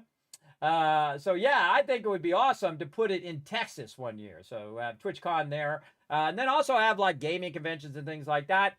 Yes, Fort Worth is actually my favorite airport of all the airports. Even LAX, which I've flown through millions of times. Or not millions, but hundreds of times. But I love flying through Dallas-Fort Worth. And the reason why is it's so easy, because you come off the thing, you run across the thing, you get on the little tram thing, bam, you're wherever you need to go. So one of the best designed airports, I think. But then again, I don't know what all the downsides are, because I only fly through there. I don't start from there. So I don't know what it's like to actually go there to get into the terminal. That might be rough. But I've come through Dallas-Fort Worth. I try to go through Dallas-Fort Worth every single time because you can avoid Atlanta, which is rough. That's like a hub of all the airlines, everybody. You go into Atlanta, man, it is packed. The last time I went out there for the One Last Wave project, which I greatly appreciate also, everybody. My kids learned to surf. It was awesome. Watch them. Because I just was doing nothing but falling because I'm too dizzy, everybody. I can't. There's no way I can surf like I did before, and it was very dangerous because I don't know which way's up. So that's really dangerous when you're in the water. As someone who's spent most of his life in the water, that's pretty dangerous. Even if I go into a pool, everybody, because I'm so dizzy all the time, it's hard to tell which way's up and down. And that's how you die in the water. So watch out for that. But it was my 3 kids just on first try, everybody. They just surfed all the way down. It was awesome. It was awesome to watch, and I know it will forever change them, everybody. It'll forever change them into nothing is impossible in their life. And that's how I've survived this long, everybody. I've never thought of anything as impossible, and I've done all of those impossible things. Twitch partner, YouTube partner. We've done all sorts of fundraising. We did stuff to bring my mods to TwitchCon many years in a row. And now this project, of course, the Vault Van Life project, which is my last big project I think I'm going to do, everybody. That's my last one wish in life, is to get this van and to drive around and meet up with all of you guys and go to these conventions and do all of these things that I think is the in the sunset of my life. That's what I'm going to do before I can't do it anymore. Before I hit, mid-60s, 70s, if I last that long, you just start massively diminishing from what I hear when you hit 60. So I'm trying to get these last 5 years, to be quality years before I hit 60. Well, it's actually the last 4 years by the time, because now it's going to be 2026, so it'd be 4 years, and try to get as much thing, and maybe I can get it into my 60s. Maybe I can be healthy long enough to 65. It'd be nice to actually try to get my retirement, but I seriously doubt that's going to happen, everybody, because you got a bunch of scumbags trying to take away all your grandparents and your parents' retirement that they've been working for their entire life. And see, that's your money, everybody. That's your money. You know why? Because you paid that money in. That ain't their money. That's your money. You paid that money. I paid my money in to the tune of 50% taxes, everybody. In California, you are taxed like crazy. You tax on everything you buy, on everything that you earn, and all of that. You're just getting taxed left and right and up like that. And because I was in a higher tax bracket, everybody, I was getting taxed like 50% because I would be making lots of overtime and stuff like that. I have spent hundreds of thousands, could be in the quarters of $1,000,000 to $500,000 in taxes alone. And I want some of my money back. I paid into that system, and I don't think it's going to be there for me. But I got to be 62 at least to start getting it. And then if you wait longer, you do it. But then again, your quality of life, everybody, if you wait till you're 70, you might have a really low quality of life. So you have to decide whether you want to take it earlier. But again, that's not too far away. I gotta believe I'm still alive at this point, but this is amazing. It's all because of all your guys' love. Is 100% the reason, everybody. 100% the reason. Of course, my own unwillingness to die, my refusal to die, my unwavering conviction to never giving up. That's it. Again, that's, if someone asks me, Kismet, when do you give up? I say never. I never do. I will never give up on this project, everybody. I will do it as long as it takes to get it done. That's the way I am. I'm old school in that way. Yeah. They have one in Austin and in Fort Worth. Yes, I would probably go with the Fort Worth one because, again, I like the airport. So maybe I could go to Fort Worth, and then, I'd be driving, so I wouldn't even go to the airport. But I was going to say I could see what it's like to actually come from Fort Worth and go somewhere else.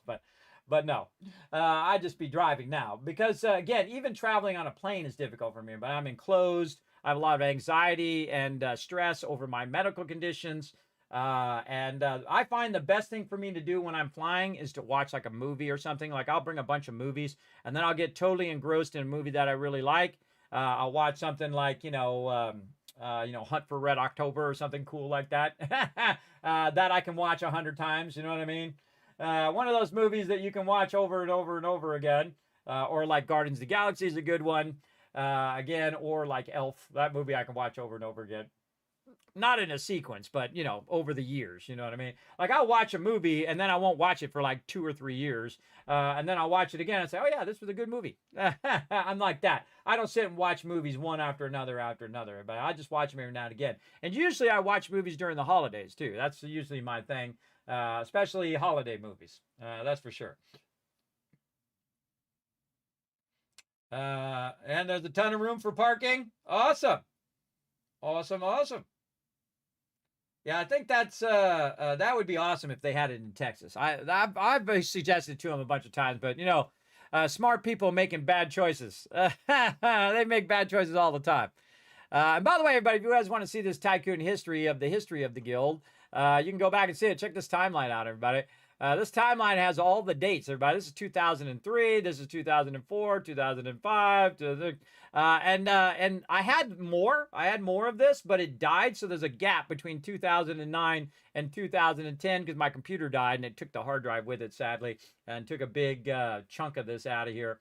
But it's got a bunch in there. And then we have a little bit of when we played a bit of Throne and Liberty, which was really fun. We have a little bit of that also. Where I started doing that timeline again. But that's so time intensive, everybody. It really is, because I got to keep updating it all the time, and I have 100 other things I got to work on. You get the idea.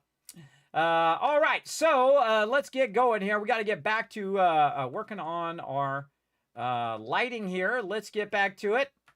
Right over here. Always like a good dance break, everybody. It's pretty fun. I came up with that many years ago. I actually came up with the characters many years ago to do those for my kids. And now my kids are all grown up. But I still made it eventually, but it was like 10 years later did I finally make those animations and do all of that stuff. It goes by quick, everybody. It really does. Or maybe like 8 years later. Because I was making it for my daughter. And she's actually the voice of Norbert, by the way. If you hear at the end of the stream as well. All right, so we're bringing that power over so that we can do any of these lights that are a bit too far. We need some lights over here as well.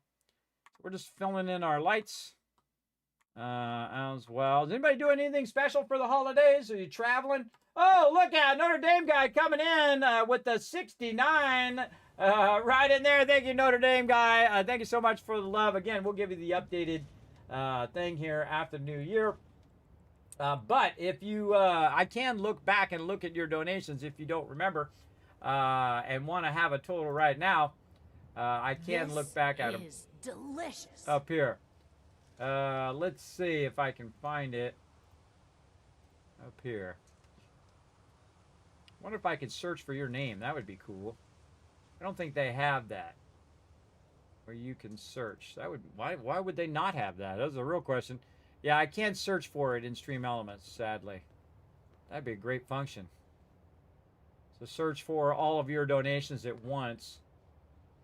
I'd probably have to take it, put it in a spreadsheet, and then I could search for them all. That's probably what I will do. Because that's basically what I do anyway. I make a spreadsheet of it on my other computer and track it that way. Track it that way. Now, don't forget, everybody, we got a giveaway going right now. It's open to everyone. So if you want to be part of the giveaway, go ahead and be part of it there. You can enter it by just go !ticket, just one ticket you'll enter in. But also remember that you earn Kiss Caps, so you can use those Kiss Caps to buy even more tickets. Oh, everybody going to bed. Look at them all walking by. That's so cool. Oh, sorry. Let me move this out the way. Where can we move these to? Huh. Up here. Got room up here. Yeah. Oh, right here. Yeah, I can get up there and work out up there. We can move our moo-moo up there, too. Let our Brahmin be out of the way. Like that. And then move this up here. We'll have a little workout area right there. I meant to do that earlier. Yeah, there we go. All good. Whoa, 83% happiness right now, everybody. Remember, we were down to like 60%. And you can see that, man, that makes a huge difference for sure. Just can't lose. Dude, it's nighttime. Stop gambling. I hope you guys don't mind these lights while you're sleeping, because it's too bad. But they can come in here and turn them off, everybody. They want to. Let's go ahead and get, again, lighting takes a bit here. You definitely want to do some lighting, because it just makes it look so much nicer. You do lighting, and again, you can see I'm just attaching these in various walls to be able to get this going. There we go. And they're so exhausted anyway, so they won't even notice those lights are on. But these are all safety lights for them. You gotta try this slot machine. It's the best. They like that slot machine because it pays off all the time. I got it rigged. So they can have a lot of caps. Okay, and then we'll have one under here. We want to have some along the outside edge here. Let's just start in the center of this one. Then we'll go like this, and then all the way at the corner. Again, when you put it at the corner, of course, it's gonna light in two directions at the same time. Now, again, everybody, this is gonna be like a giant beacon attracting all of the baddies in the wasteland because it's gonna be so lit up. Again, when you go in and do this, just know that the peeps along the wasteland are gonna be like, hey, what is all that light coming from? Again, this is massive, massive amount of power that we're generating in each of these settlements. And this one, I think I'm going to put it down the center. Be less in these guys' face. Right over there. Okay, there we go. They've got some lighting there. Best to do this at nighttime, obviously, so you get the ability to light this up. And I like to do like every other one here. Let's go here. There. need some power. Okay, now one of the drawbacks of the angled ones is that you can't put this on the side of the angled ones. So what we'll do, once we get this ramen out of the way, we can put it down there and see if it gets these. Now, if it doesn't, we can also go around under the vault and try to attach power to the sides here. So I think what I'm going to do is do a bit of that. And we'll just go ahead and attach this to the wall here. I'm trying to get out. And then maybe a little bit further like that. So we'll run that wire. Again, try to keep it above head height. And there we go. Now we lit all these up inside here. And then we'll go do the other side. And I like to do like every other one.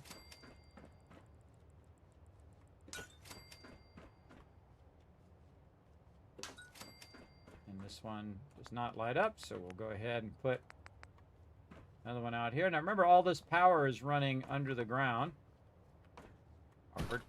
It's running under the ground, under the stairwell, into the ground here, through these atrium floors, which means that we can also light it up down here as well, which is really cool. So we can light it anywhere we want throughout the whole set of it. Look at this, everybody. Again, oh man, I can't wait to back up and look back at the thing later.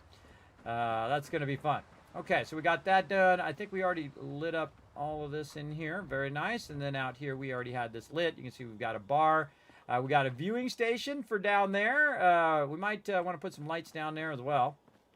Let's go ahead and run on down there and get our water up. And throw some lights around here. And then again, we might want to throw some lights up here on the side as well. And we'll go ahead and run that there. And then we can tap into the primary power over here by just, again, doing this little power conduit. Or not. Oh, that's outside the settlement. That is too. Inside the settlement. There we go. And, oh, that's not getting any power. Oh, because of the difference in the elevation here, because these are not connected to these. I'll show you a great way to fix that. You just take this one. Oh, okay, well, we got to move it back. There we go. We got to put one down and then pick it up. If you have the place anywhere, this makes this nice and easy, but I can just go ahead and transfer the power between the two sides. And then you can see that's lit up over there on this side as well. So very cool. This is a very cool build, everybody. I really like this build. I think it's turning out amazing. And this is for Lady Asylum. This is her mega build. Again, we'll just kind of line the outside edge here. I'm just going to put a bunch of these down. Get all this lighting going. Get some lighting in here. Oh, this is where we put the Brahmin. All right, now I got to try to steal his thing. Get him on out of here so he's not at the ground level. Now, they connect with just one, so even if I could try to scrap the Brahmin thing, and then they'll end up in the other one.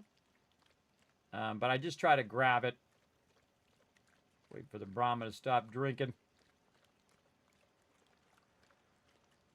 And there's like a split second sometimes where you can grab it and then move it before the Brahmin goes back into it again. Come on, Brahmin, let's go. You can't tell the Brahmin to go anywhere either. Aha! Got it. Later. Follow me, Brahmin. Now, he's going to try to come after this thing. What I like to do is, of course, get my Brahmin way up away from all of the action down here so your Brahmin don't die. So we're going to bring him way up into here. Don't hit the tab key or you'll be doing this all over again. All the way up here and then right over here. And using that scroll wheel. There we go. So that Brahmin will end up there now. And back down we go.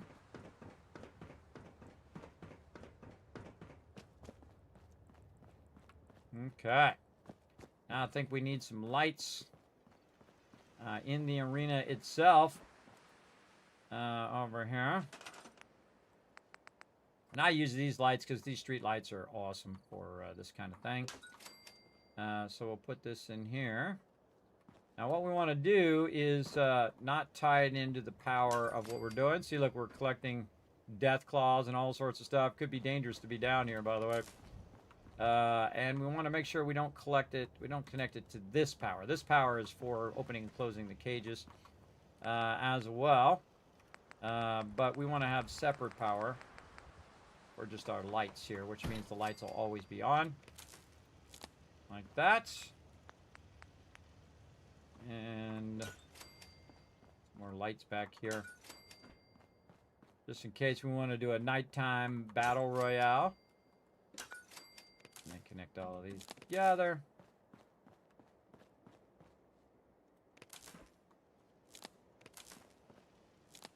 Again, lighting really makes a difference, I think. Oh. Didn't get this one. Oh, it won't let me do it because the cage is in the way. Oh, I got to repair the cage. Oh, that's right. I got to repair it after each battle. Wow, I totally forgot that. Yeah, you got to repair each cage so it'll then capture the mobs. This one has power, but this one does not. Let's chain it to here. Huh. Those all have power. These don't have power. Do I have the power off? Yeah, I have the power off right now. I gotta turn it back on. How can I tell? Because I put a little red light up on there. And if that red light's on, that means the power... or no, the power's on when that's on. So yeah. Why is this not on? Now let's run this up here and see. It suddenly turns on. Oh, okay, yeah. Some of these are on, but not all of them. Are we exceeding our 500 power? Maybe. I wouldn't think so. Let's fix these wires. Maybe the wires are messed up. Oh, that one's still no power.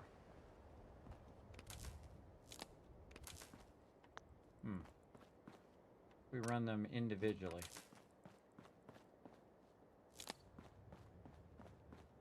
Oh, each one's got to be run individually. Okay, I get it. For some reason it doesn't like it to chain, even though I had it chained earlier and it worked earlier. It's not working now, and it only matters. It doesn't matter what should work, it only matters what does work, everybody. So we definitely want to run these. And I think the reason it's not working is because it's not repaired. That's exactly why. Okay, so enter, yes, and enter, yes. Again, we got to use our resources to repair all of these, and that's exactly why it wasn't working, because it's need to be repaired. And this here is not working because this needs to be repaired. Same thing here. Yeah, because this one's chaining to this one. So you got to repair this one for this to work. Okay, and then over here, repair this dead claw cage. Yeah, so basically you just got to put more. It's not really repairing it. It's putting more bait there to get more mobs. See if we can go through there. Nope. No worries. We'll just do this. There we go. And then a bit more lighting on this side. Let's make sure we keep the lighting out of the way so that the mobs can get out of their little cages. So we got Mirelurks, we got Yaoguais, we got Deathclaws, we got all sorts of stuff that we are trying to connect here. Run this power down here. Very important to know what's all connected on your power line. Otherwise, you know, you would have a bunch of these lights tied to the actual arena itself. There we go. And a bunch of light in here. Oh man, some crazy action in here. Here's a great trick. Just pick up the wall, hit E, walk forward, hit tab. Wall goes right back in, so I never get trapped inside there with all the death claws and stuff. Okay, and we're putting some lights along this back wall here that we need to chain as well. Again, having it lit up, everybody. This would be the #1 thing in the wasteland, I would think. Because most of the time, at nighttime, you would just be in the dark. Because there is no central power like we take for granted today. All right, we take for granted that when we flip the light switch, the lights are going to be on. But after, you know, the bombs drop, no. No power. And the whole reason they fought in the first place and dropped the bombs is because of the resource war. They were out of resources, so they needed oil and coal and all that stuff to power everything. Not going to happen in real life, everybody. Absolutely. You think we have infinite resources, which we don't. In my children's lifetime or my children's children's lifetime, we will run out of those resources. In about 125 years, they say. Then again, they might just be saying that so everybody doesn't just, you know, panic in the streets. Oh, there's the kill box going off over there. It'll do its job. So yeah, they're not panicking in the streets, everybody. You never know, because, you know, they're not going to tell you. They're not going to tell you the real deal. Not until the very last second.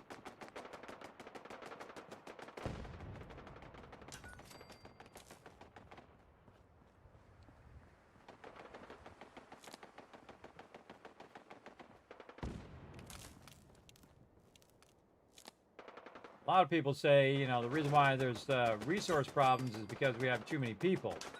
Well, that's not going to be a problem here in about a generation, everybody.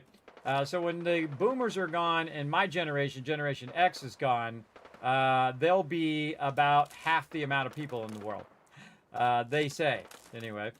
Because people are not replacing children like they did in my days, right? They're not having 2 children to progress and keep the human species at its current rate. Right now you think, oh, it's overpopulation. It's actually going to be underpopulation. Oh, suicider!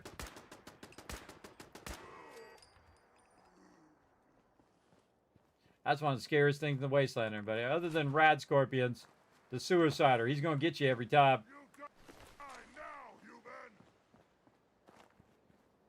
You hiding off to the side here somewhere? Where you at? I hear you.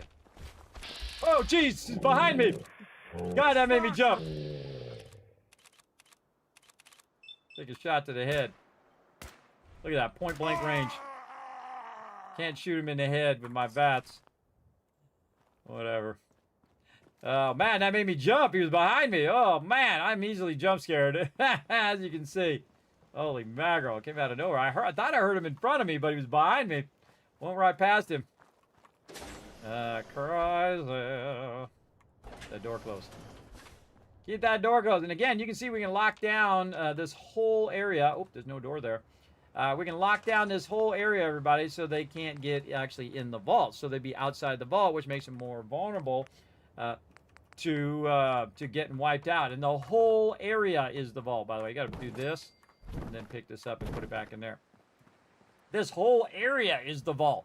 But, of course, a suspended vault up above, so it's not blocking the projector that goes across there. And, of course, we have massive purified water going here, 95. But we got to make sure that our power is still working here. It does look like one of these is not connected into the rest. Or actually, none of these are getting power. Why are none of those getting power? Something's wrong there. Let's click it and click it again. Let's disconnect this. Let's rotate this way. Yeah, does it need repair? No? Huh, weird that that's not getting any power. Oh, that guy's still stuck in there. Huh. Oh, I know what to do. Oh, even better idea. We can utilize our lights over here. Chain that power down like this, and then we can just take this out. Bring this down to here. And that into there. Okay, now they're all odd. Yeah, gotta get this tied back into this one. Oh, we're exceeding our power. Wow, we're using 500 power here, everybody. That's crazy. think we're exceeding it, or maybe these are just not connected. Oh, they're just not connected. Okay. I was like, that's pretty crazy that I exceeded 500. I think it's pretty rare that I exceed 500 power. I have done it before, but very rare that I exceed that, because each one of these are 1 as well. And again, I'm just trying to light up the edges here, especially on this side, which a lot of mobs have tendency to come through. Now, we're not going to light the whole entire thing. Unnecessary, I think. But we are going to light certain areas here so that if they do attack at nighttime, we're good to go. All right, put that one in. And speaking of lighting, I just over can't here, lose. we're going to go ahead and put this above here. But first, we're going to need to put in a wall like this. So then we can put our atrium floors in.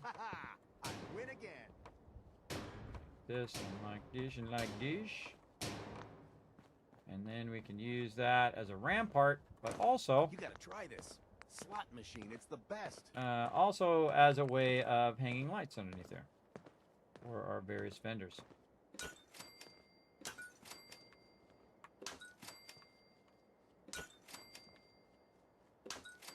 Then we'll go ahead and get the thing. And I wasn't sure why that wall connector was not working, but this should definitely work here. Yeah, there we go. Again, now our stuff is all lit up. Great way of doing that. And then we want to put in probably a ladder right here. It's what I love doing, everybody. I love building. It's so incredibly fun. Especially massive mega builds like this. Yes, there we go.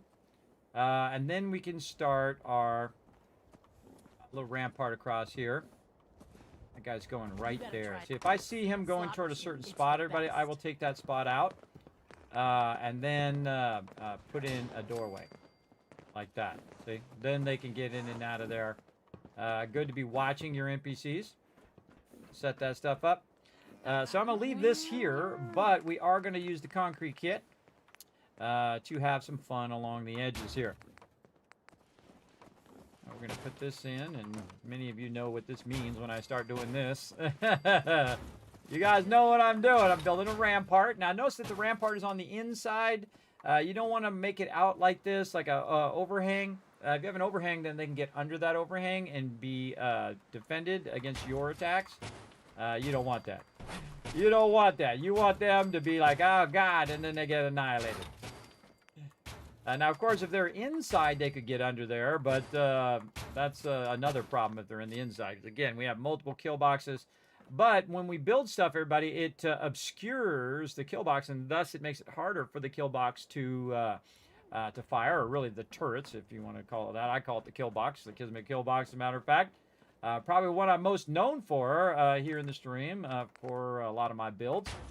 And it's the ultimate protection in the wasteland, everybody. Cheap, easy, and massively defends your settlement. We're just going to clip that right through there. And once you get this going, everybody, they'll just snap to each other, and you can just line the whole thing with these like so.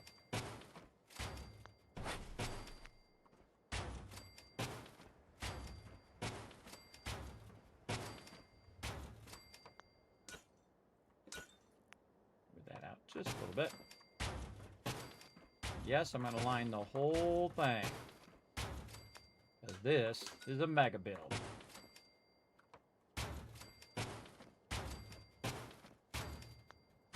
Sometimes that place anywhere does that, where it just decides to place it anywhere, when I actually just want it to snap. Yeah, a little bit of that problem, but just a matter of getting it before it does that weird angle thing that it does.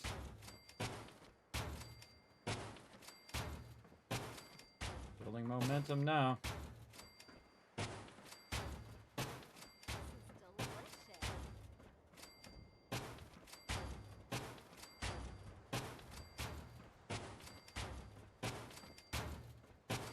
Uh-oh. See that effect that's going on? It means my character is exhausted or hungry. Exhausted. All right, put a bed out here somewhere I could use. It was back here.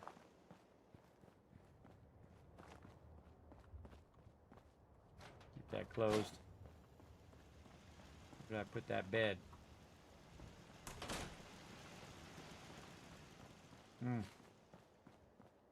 Thought I put one out here somewhere. Apparently not. All right, so we don't have to see that effect over and over, which really is not good for my dizziness. We're going to go and put another bed down. Rest in it for 7 hours, and then we'll come back and we'll work on it some more. Let's go. So there we go. You kind of wish you had the DLCs? Well, it's probably pretty cheap right now. The DLCs are awesome. You can also get a bunch of the mods as well, and make it even cooler like I'm doing right now. This is the ultimate modded playthrough, at least for the rise of the Tycoon Empire. And again, it's not that I have 9,000 mods, everybody. It's that I have quality mods that go to the storyline of what I'm doing. See, that's the main gist of what I'm doing. And that's what makes my stream different than everybody who just throws random mods in there and plays with random mods. I like to have it have a purpose, right? Purpose or a porpoise, depending on how you look at it. All right. Let's go ahead and put in some ladders up here, too. So if the peeps need to get up on the ladders or I need to get up on the ladders, we got that. And then sometimes you got to put that little thing down the bottom so that they can just right up in there. And then I try to find, you know, equal spots that are good spots for us to line this stuff up. Right there. And every so often. I do this also with most of my builds. You want to have access not only from, you know, that one spot, but all the different spots for quick access to the ramparts here. Which is what this is, kind of like in a castle. You have the little edge that goes around the outside. That's what this is, called a rampart. And it is very, very effective. That's why they made castles in the first place. You see a lot of things about castles being taken over or whatever. But most of the time, everybody, no one getting in those castles. That's why they build a castle. Otherwise, they would stop building castles and make something else. Those castles repel people pretty well. It's not like, you know, Lord of the Rings where he's like, oh, God, they breached our castle. Unless they got a mage. They got a mage, they're going to be blowing up the side of your castle. But most of the time, castles are built for a reason, everybody, because they're very effective at what they do. Very, very effective. All right. Now, we want to put a ladder up here, just kind of randomly.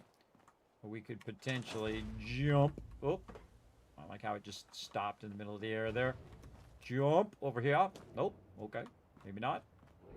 Try it again. Jump. There it is. And then we need a wall up here. Again, we're getting there, everybody. We're getting there. Just need to put in some finishing touches. This is what I call finishing touches, everybody. You're not like building really big things. You're just kind of embellishing the things you already have. So I'm going to put that down and then take this out so I can transition to the concrete kit. So this concrete kit, and then we can snap the small one to the concrete kit, and then run some of those, and then same thing up here. And again, it gives us our ramparts on the upper part. Oop, that's outside the settlement, so I got to put it over here. Use my place anywhere to put that back. That one's good. Scroll wheel a little bit.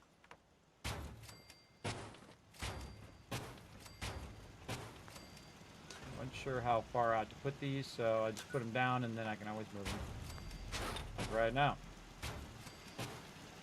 We're going to make a lot of these Kismet kill boxes, and we are going to place them all over the wasteland. It's going to be awesome. We got a lot of work still to do, though. Get these ramparts in.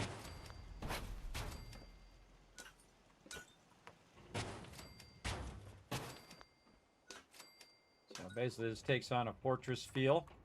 Ain't nobody rolling up into here. Ain't nobody rolling into here. Because this is a big settlement, so you're going to need a lot of defenses. It does get attacked quite often when you have a lot of stuff running. Like we have a lot of purified water going now. Around 135, so it's going to have a higher chance of getting attacked. I'm going to put this here. Place anywhere there, or everywhere, actually is what it's called on the PC. PC version, place everywhere. Console version, place anywhere. Good to know the difference. Because you might be looking for Place Anywhere, and like, Kismet, I can't find it. Ah, so we're looking for the PC version. Place Everywhere, which is the version that I'm using right now. Trying to keep these lights from being flipped through there, though I totally could if I really wanted to. In here. This gives you such a huge strategic advantage, by the way. When you are doing this kind of thing, we might have to make a bunch of these just for moving over there. Past this part right here. Ooh, almost fell off. So that we can just start putting them down again. Oh, and I got kicked out of the workshop mode. Yep. Out of the workshop. Alright, this is a good time to put in some stairs while we're thinking about it. Let's get back over here, put some stairs all over the place. On this part here, we're definitely going to want some stairs. I just do a few of these first. Again, you want to have stairs, but you also don't want to block their thoroughfare to get through there. And it's a little bit off the ground, but that's okay. As long as they can kind of walk up in there, that's the most important part. This. You want to be able to walk up there. And then it's kind of close to the building here, so we'll go over here on this side. Right here where this kind of entryway is. And then definitely, oop, that's in the way of the doorway. Don't like that. Move that down further. And this one actually probably better here, so it's not blocking that door and gives us access on both sides. We can run up there. Okay, good, good, good. Like it. And this is why if I get knocked down again, I can just get right back up again or fall down. Like that. Oh, I forgot to disable the timeout. Now, there's a thing in Place Anywhere, everybody, where if you hit F5, you'll see in there, it'll turn off the workshop timeout, which is the thing that keeps knocking me out of the workshop when I'm over here, because I'm just a bit out of the workshop itself. But now, it won't do that. Ever. It won't ever knock me out of the workshop. So I can stay in the workshop and then start taking stuff and putting it around the wasteland, which is what we will do later on. We got to get this one finished, and then we got to work on start on our Spectacle Island one. We also got to stop by the Brotherhood because we're going to need a lot more resources, no doubt, to get that build going as well. We almost got this done. Let's just finish this off. Right there, very nice. And another ladder on this side, just so we can get up here. Let's just say right there. And that's why I've left lots of room for us to get where we need to go in here. Very nice. All right, now we're going to get serious. Here we go. Ain't nothing rolling up into here. But again, these machine gun turrets, by the way, they do not require you to refill their ammo. They have an infinite ammo. So I like to say that I bolted them right on the outside edge, like this. Oh, wait, I got to put it here first.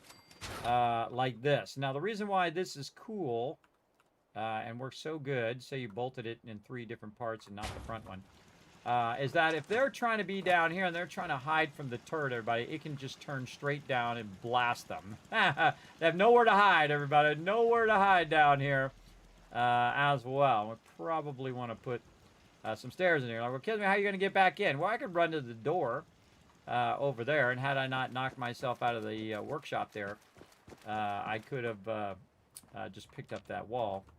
Oh, this door needs a door. Door needs a door. I win again. Now you have to manually add all these doors in here. They don't automatically go in. There we go. And then back over here, put in our defenses, because we're going to have a lot of defenses at these mega builds. Because again, they're going to attract everybody from everywhere across the wasteland. And if you're going to attract a lot of peeps, you're going to need a lot of turrets. That's for sure. And we're going to go every 4th one here. And just put these turrets right on the edge, if we can. All right, I might have to move it back a little bit on this edge. We'll do what we got to do. And there we go. So 1, 2, 3, 4. All right, so 2 in the center. So 2 in the center. Then 4th one. Again, got to put it here first. Roll it out. Let's just do that over and over and over. As you can see, I can make 98 turrets. We might just use them all up right now. We'll see. 1, 2 there and here. We ain't messing around, everybody. Anything that just decides, hey, I want to get rowdy, annihilated. And we're not building your mama's. Your mama's thing up in here. Brain, come on. Can't jump. Can't jump. Ah, there we go. That's a little bit of a tricky spot. We're going to have to think about moving that turret just a little bit so we can walk through there in case of an emergency. Yeah. Move that a little bit out of there. All right, and one on a corner is also good as well. Again, you can just say that you bolted it down so you can lean it off the side.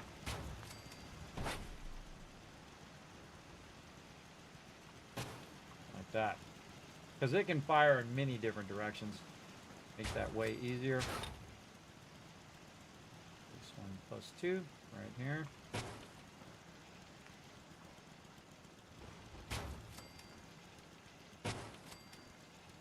There ain't nothing rolling up into this thing now. Again, we also have our kill boxes up on top, and we are going to leave them there. And this one's a corner. I just choose an offset, everybody. I could do 5, I could do 3, I could do 9, whatever it is. And again, offset that just a little bit so we can get past there. This one's an inverse corner or an inside corner. Not as effective there on the inside corner, I find. The outside corners are usually pretty effective. Place. Ooh, level up. Yeah, I've leveled up more just from building than anything else. Not only in this playthrough, but I think in all the playthroughs I've ever done. Whoop, jump. We made it. Now, you don't want to put this right next to this because it's not really going to be that effective. So we're going to move that out just a little bit. Give it a 2 gap there. More effective there. Oops. I want it to look legit too, like I bolted it down there.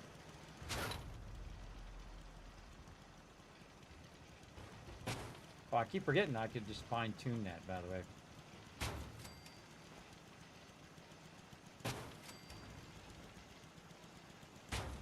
Again, there are going to be so many people coming after this settlement now. Bigger settlement you build, the more of a beacon it becomes. The more peeps are going to come and try to take what's yours, right? That's how it goes in life, sadly. Delicious. Especially in the wasteland. Because again, if they can't, they can see you from miles away. They'll be like, "Hey, what's that over there? I'm starving right now. Let me go over there and try to steal it away from those people."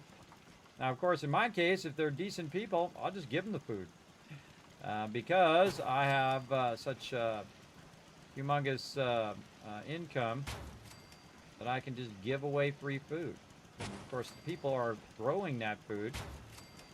My settlers are growing it, so it's like they're feeding themselves kind of thing. And we still get around there. Nice. And then here, oops, a little bit out of the settlement. Right over the doorway is a good one. Definitely over the doorway. Anything tries to make it this far, get wiped out. Now, the more I put in defenses and things like that, the more it counters them potentially attacking the settlement. And the way you want to know, everybody, how much defense you want to put in is you take your food and your water and you add it together. In my case, it's 135 plus 24, so let's just call it 175. We'll just round it up. So I need around 175 defense. Now, at Sanctuary, everybody, I would need 3,000 defense or more, more like 3,500, because I have lots of food and a massive, massive amount of water being produced. But probably not going to build that in this playthrough, though I might. You never know. You never know. You never say die, just like Goonies. Goonies never say die.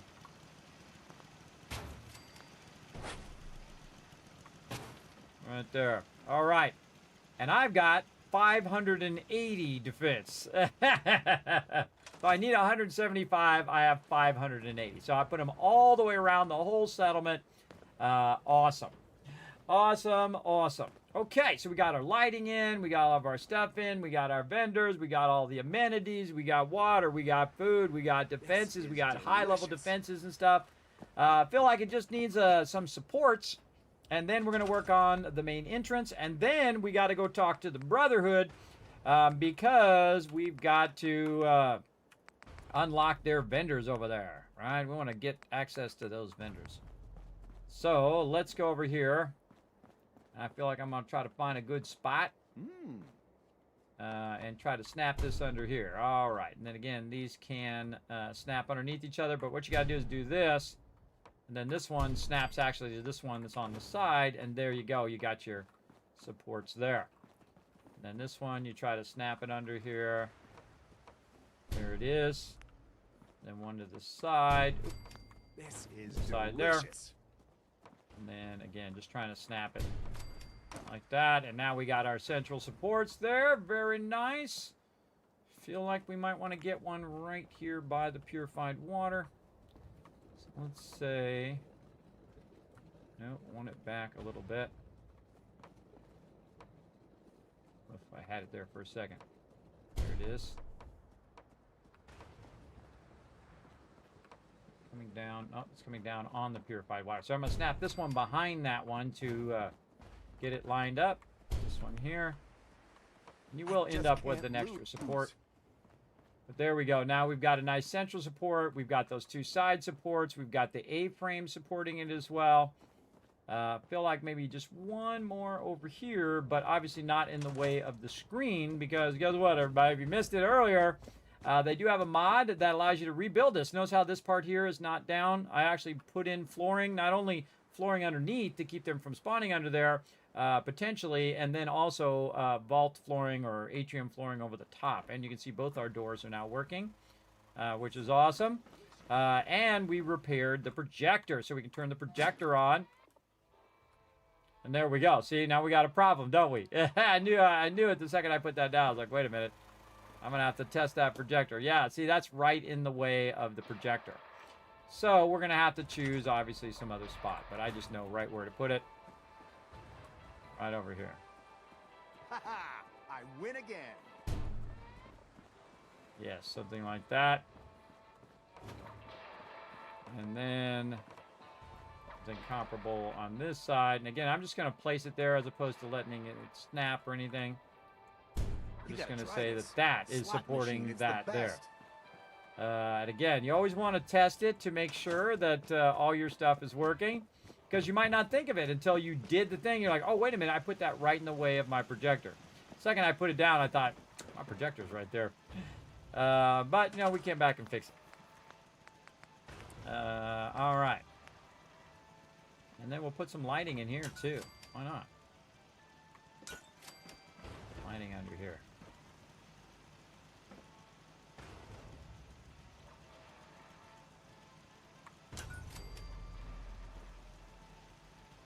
I've ever bothered to put lighting in here. As a matter of fact, can't remember the last time I put lighting in here, if at all, ever. Let's put one up here too. There. Oop, that's a little too far. There. Maybe one in the window too. Stick one in the window. Too far.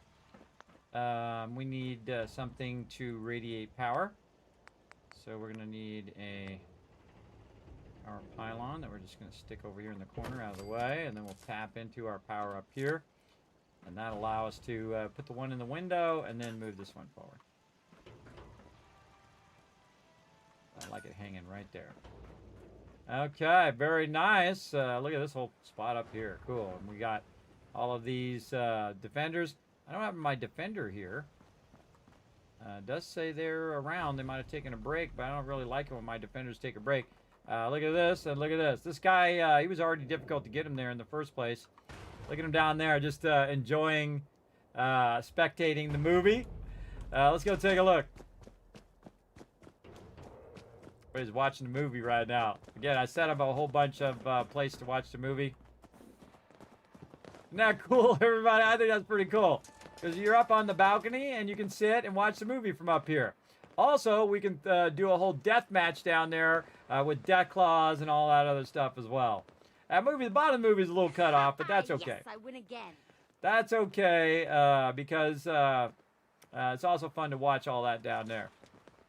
So yeah, they're just having a good time. We got bars on both sides. We got some gambling, which is rigged for them to win.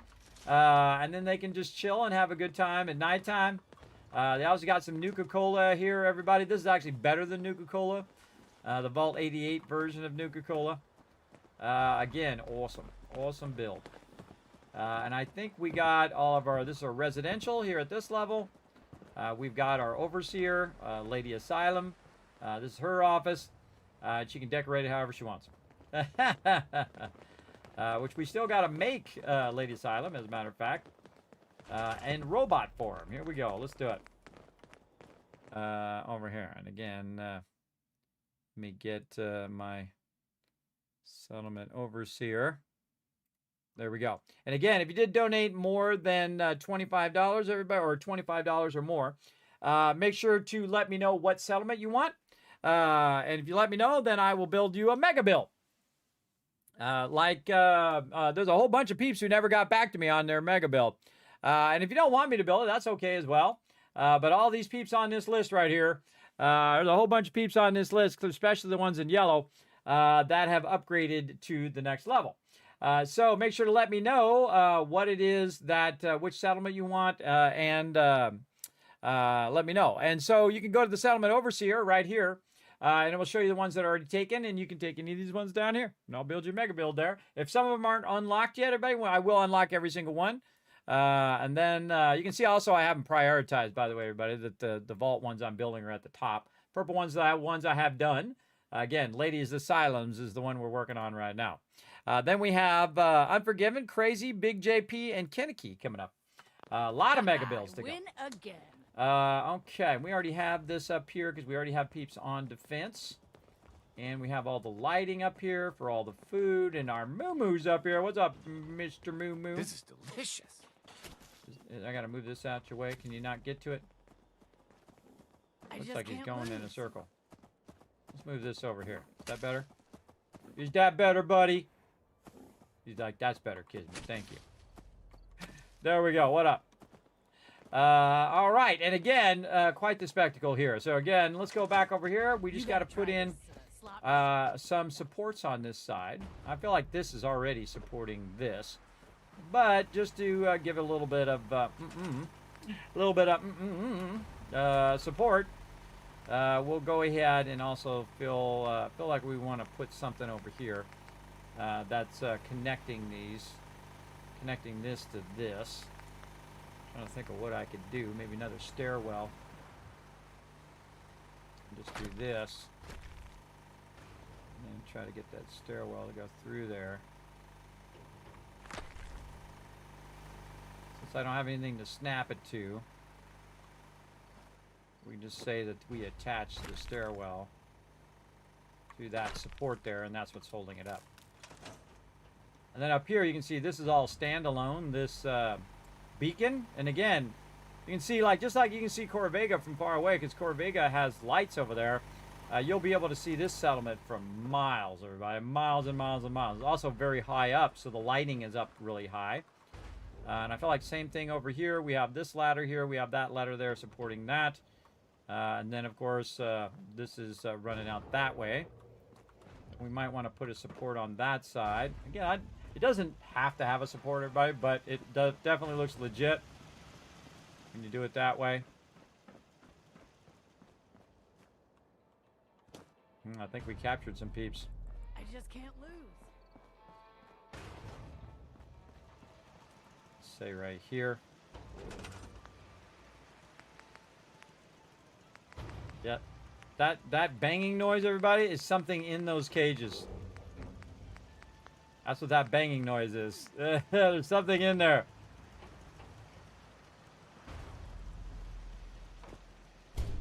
There we go. I'm kind of in the walkway there. Let's go here instead. Probably a death claw. Then we need a small support. Put this on this side. Wait, you gotta put it down.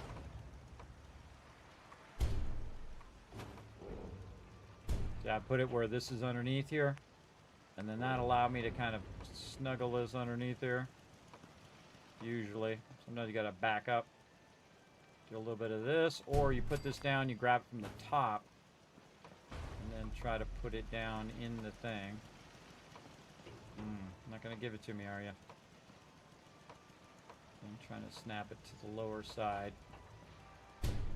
Try it again. Grab it from the top. That's because I have those things under there.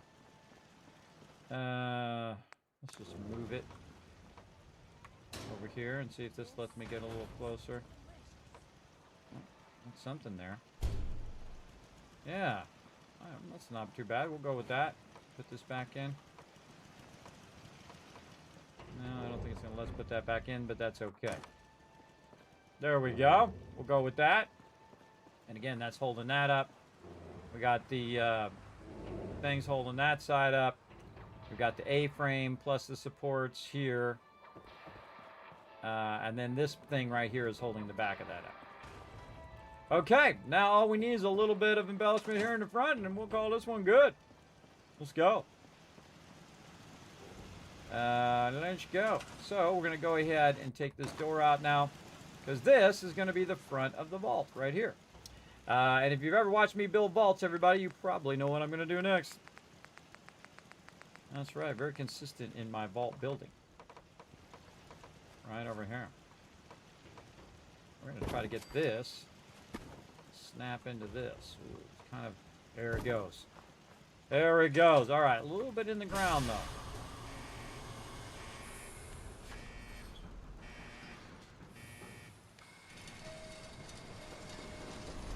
Okay, now we got to work on the inside. Let's take those out. Nice, nice. And then work a bit on the flooring. We might go with that. That's not too bad. Pretty good place to have an entrance. Right there. Yeah, yeah, I like it with the turrets and everything. It's a little sunk down into the ground. Like it. Okay, let's go with it. Okay, now we're going to need to do... Oh, we know what we need to do. We need to save because we just did a whole lot of work. Now, I made this a little bit inset into the vault for a reason. So, we're going to go ahead and name this up here. Right up here. All right, this is the fun part where we get to type in a whole bunch of... or put in a bunch of letters. Lady... looks like a lady.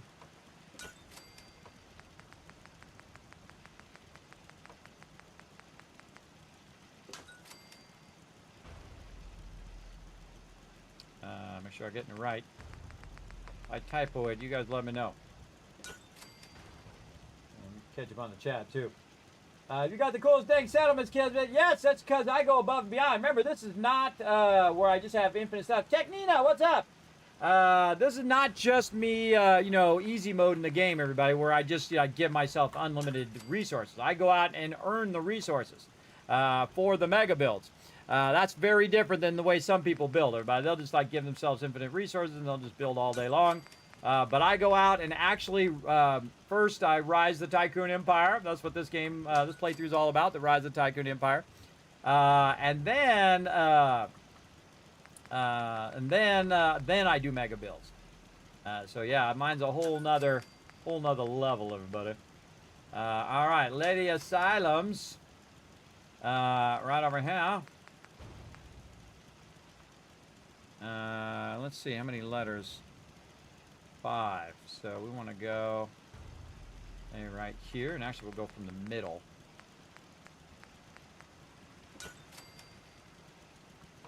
Yeah, we'll go from the middle, try to center it, and if it's not totally centered, at least we got it somewhat centered, and we can adjust it.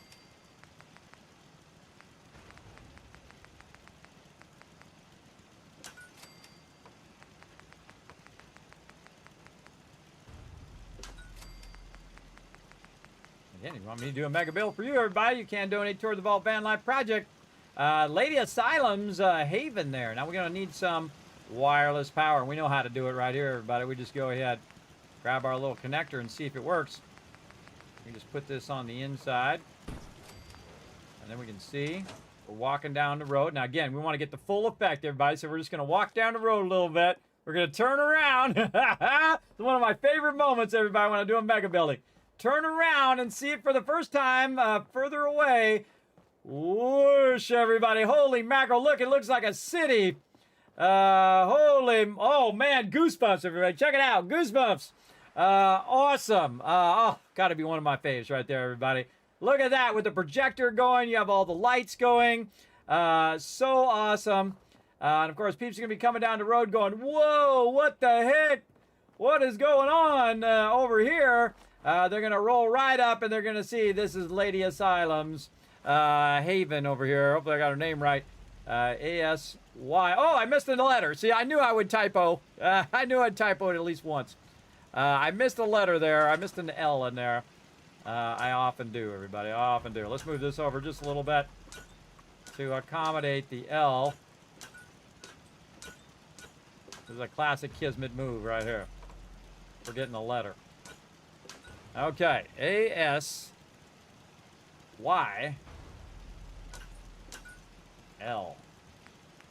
And again, if I get it wrong, you just let me know. Again, I'm not all there anymore. My ability to spell has been massively diminished.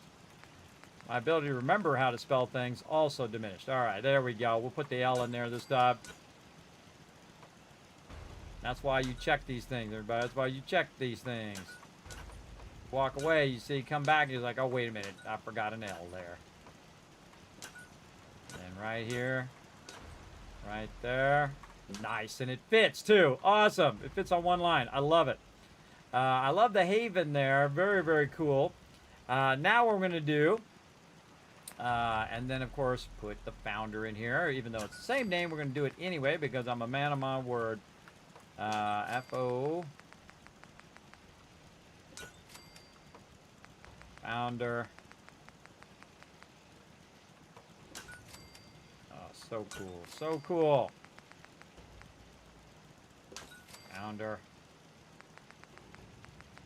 And we'll get a different color. Let's put it in... feeling red.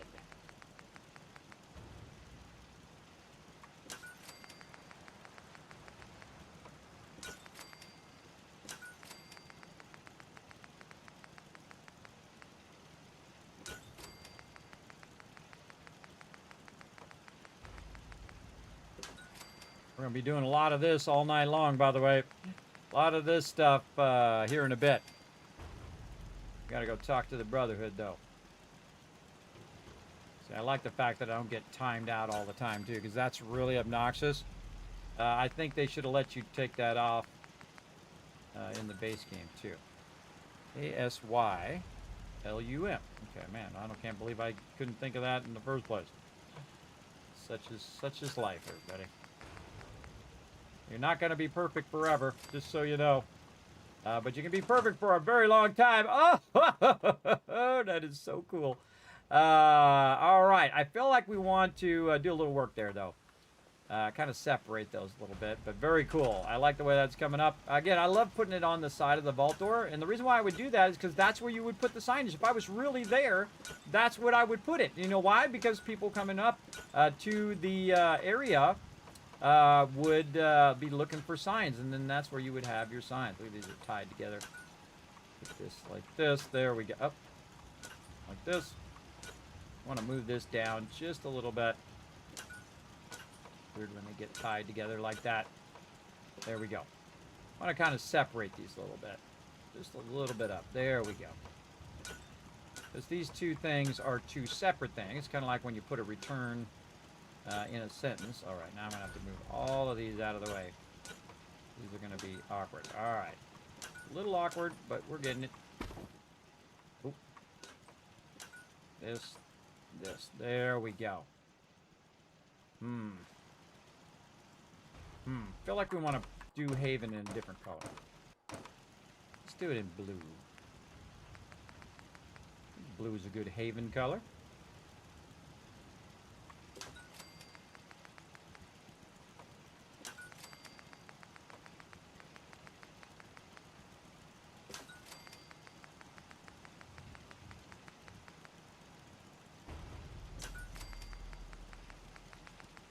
I love doing this, everybody. I love building. It's so incredibly fun. I gotta go over just a little bit here. Always fine-tuning things, everybody. I go above and beyond for you all right there. Oh, so good. Yeah, way better, way better. Awesome. See how much nicer that is, everybody? Just so awesome. Again, you got the vault door.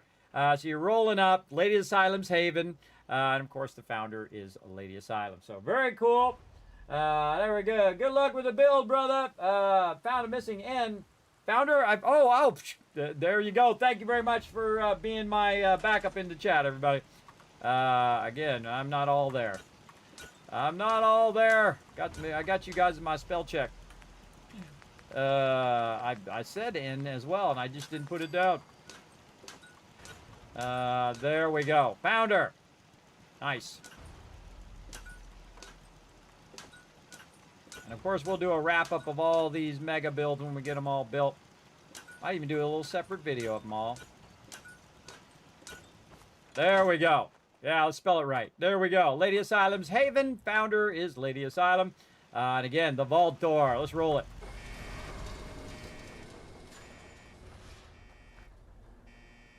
I love the little light, too, in the vault door.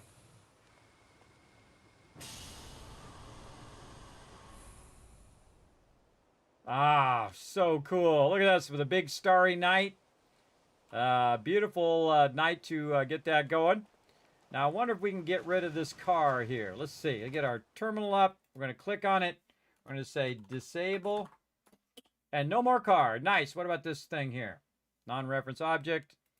These over here, non-reference object. So again, we just said disable. And you can see that it actually doesn't have collision. So we got that out of the way.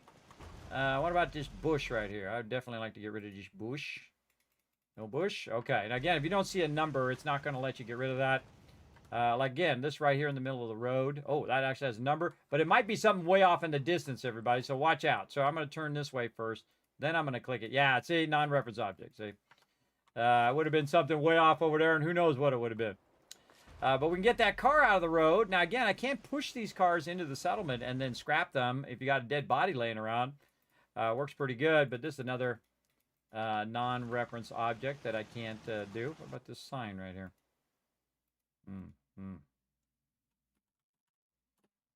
Nope, that wasn't it. And so you re-enable it again, and I'm typing console commands over here. This is the first time I've ever used the console commands in almost 4,000 hours of playing the game. That's right. I'd love to get rid of this tire right here. But there we go. That is awesome. Again, let's go up on the hill this way. And we're going to check it out at nighttime. Really get a good view of this. Again, if you're like a raider, you're coming up over a hill, bro. This is like candy to a raider right here. You're gonna be definitely thinking maybe I could go in there and take that stuff. Look at this. So you're rolling up along the thing. You're like, whoa, what the heck is this? Again, imagine everybody who's living in the dark. Everybody, they're living in the dark in the wasteland, and you come walking along and you see some big gigantic city like this. You're gonna be like, what the heck is going on here? Look at this. Oh, so awesome. Turned out amazing. I think definitely one of my best builds here at the drive-in of all time. Oh, great view from over here as well. You see the screen is working. Very, very cool. Again, continuing the legacy of Vault Tech, everybody, but only in a nicer way. And in this playthrough, I will buy out Vault Tech. I'll buy out everybody. I'll buy out all the various factions. I'll buy out all of the various companies. And there will just be one, the Tycoon Empire. Look at the Slocum Joe's sign and everything. The kill box here, a little bit to the right. There we go. And the Overseer's office up at the top there, just shining out as well. Okay. Now we got to put somebody in charge of this awesome vault. We got to put somebody in charge of it right over here. Let's do it.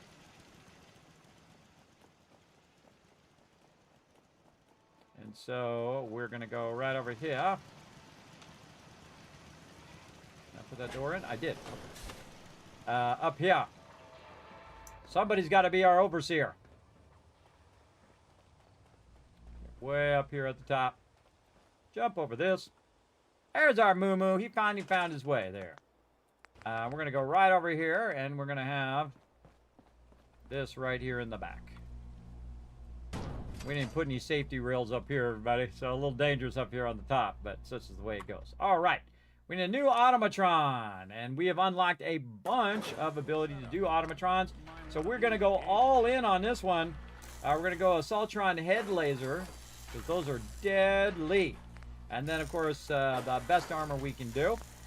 Then we're going to go torso. We're going to go sentry torso. And that's going to unlock a whole bunch of various armors that we can do. Which we're going to do the front and back armors. Left shoulder slot, we're going to do a unstable gas. Cluster bombs is what we're going to do. Cluster bombs are the best, I think. They are awesome. And then, let's see, sensor array. Did we get our healing field yet? Regeneration field, yes. Okay, so that's going to heal nearby allies.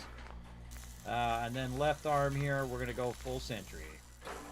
Let's go. Now, sentry has a drawback of it does overheat. So keep that in mind. So it can overheat pretty good. So a little minigun on that side. Not messing around here. Sentry right arm. And then right armor. And then we're going to put our Gatling laser.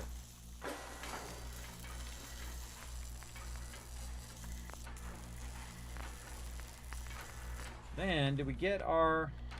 No, we don't have our legs that are the legs that allow you to that have track legs. The track legs, I think, are the best for speed. If you have these big legs, everybody, it does get stuck where it needs to go sometimes. So I'm going to go ahead and give it Assaultron legs, just so it can navigate through there. And, of course, all the various armor, all the best armor we can give it. Like so. Voice, going to be a bleep. We don't have to listen to it talk to us too much. And then, let's go. What do we feel like?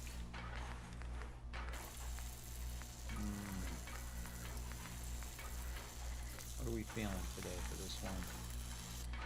Guess we could go pink. Also thinking blue.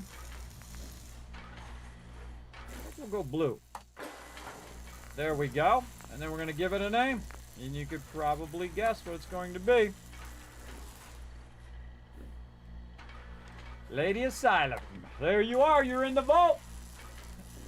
There you go. There you go. All right, we'll move over. Basically just changing all of this. But I'll show you what the... cancel. What all the mods are here on the side. So we got the Assaultron head laser, we got the hydraulic frame, we've got the sentry torso with all of the factory armor and left shoulder launcher, which is going to do cluster bombs, and right is going to do cluster bombs. We're also got the sentry left arm with the factory armor and a minigun. On the right, we've got a sentry arm, right arm factory armor, then right missile launcher. And now it's moved over so you guys can see all the stats behind my head here. So while I was doing it. And then Assaultron legs with all of the armor there. And, of course, the voice with some blue paint. There we go. Lady Asylum is on the job, everybody. Look out. Lady Asylum ain't going to be messing around either, everybody, with those launchers. I love the way it walks when it's half sentry and half Assaultron. And it's got that whole Assaultron head laser, everybody, which it can insta-kill me, by the way, in survival mode. Oh, where's it going? Now, Inquiring Minds want to know, where's he going? Or where's she going?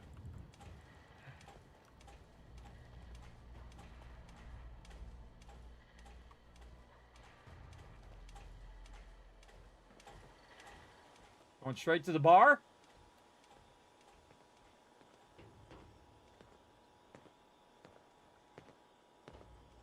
Nick Valentine. Oh, you got a quick inventory, too, with this mod. You can go quickly to his inventory instead of just this a quick trade, but it's really their inventory. All right. Well, it's waiting for the bar to open. Lady Asylum hitting the bar already. And there we go, everybody. Another massive mega build. Remember, we had to go 4, 5, 6 times. I can't remember how many times now to do our trader rounds to get enough steel and whatnot, because this is thousands upon thousands of steel to build this one thing. And again, we did it totally legit by earning that cash in-game. We definitely want to save that. Keep it rocking and rolling. Now, we got to go say hello to the Brotherhood. So we're going to need to dip over there, but let's go ahead and get our next perk going here, and we're going to bring up our perk order over here. And again, everybody, this is how hardcore of a gamer I am, everybody. Check it out. I got a spreadsheet. You want to see what I picked first? Right here. First, second level, third level, fourth level, all the way 71 levels down. And now we've got our Bloody Mess number 4 done. So again, you can follow along with the playthrough. Why did Kismet pick that one? Why did he pick this one? I have it optimized, everybody. Massively optimized. So I'm using every single point, because once you choose that point, boom, it's permanent, everybody, in here. So we want to go ahead and get to Mysterious Stranger. So we're going to need another point of luck, because that's what we're going to unlock next. And then we'll put 2 more points of luck. Then we'll get better criticals. But we could just skip over it and just keep going to get to like better criticals first if we wanted to, and work our way backwards. But I kind of feel like you want to get that benefit as quick as possible. So we're going to go up here to luck. Now, you might notice, everybody, I have not used any bobbleheads that give me stats other than charisma. And the reason why I have not done that is because I'm going to wait until I have maximum all stats. Then I'm going to use it. So not only will I have 10, but I'll have 11 of each thing. Right? We're going to go as long as we go, everybody. Again, this might be a 1,000-hour playthrough. We'll see how it goes. But we're going to go ahead, confirm selection, add a bit of luck, and then the next time we level up, we can go ahead and get our Mysterious Stranger backing us up in the Wasteland. They also have Mysterious Savior in Fallout 76, where if you die, he might show up and then res you. And then you're back in the fight, which is pretty cool. All right, now that we got it going, again, look at the Overseer has her own private couch up here to chill out and invite certain vault dwellers to our little spot here to watch a movie. From up here, the Fighting Furies, which is pretty cool. Pretty cool. Be cool to have different selections that you could choose from. Different reels, like you click on the reel and then you choose the reel that you want, and then you can run that reel. That would be awesome.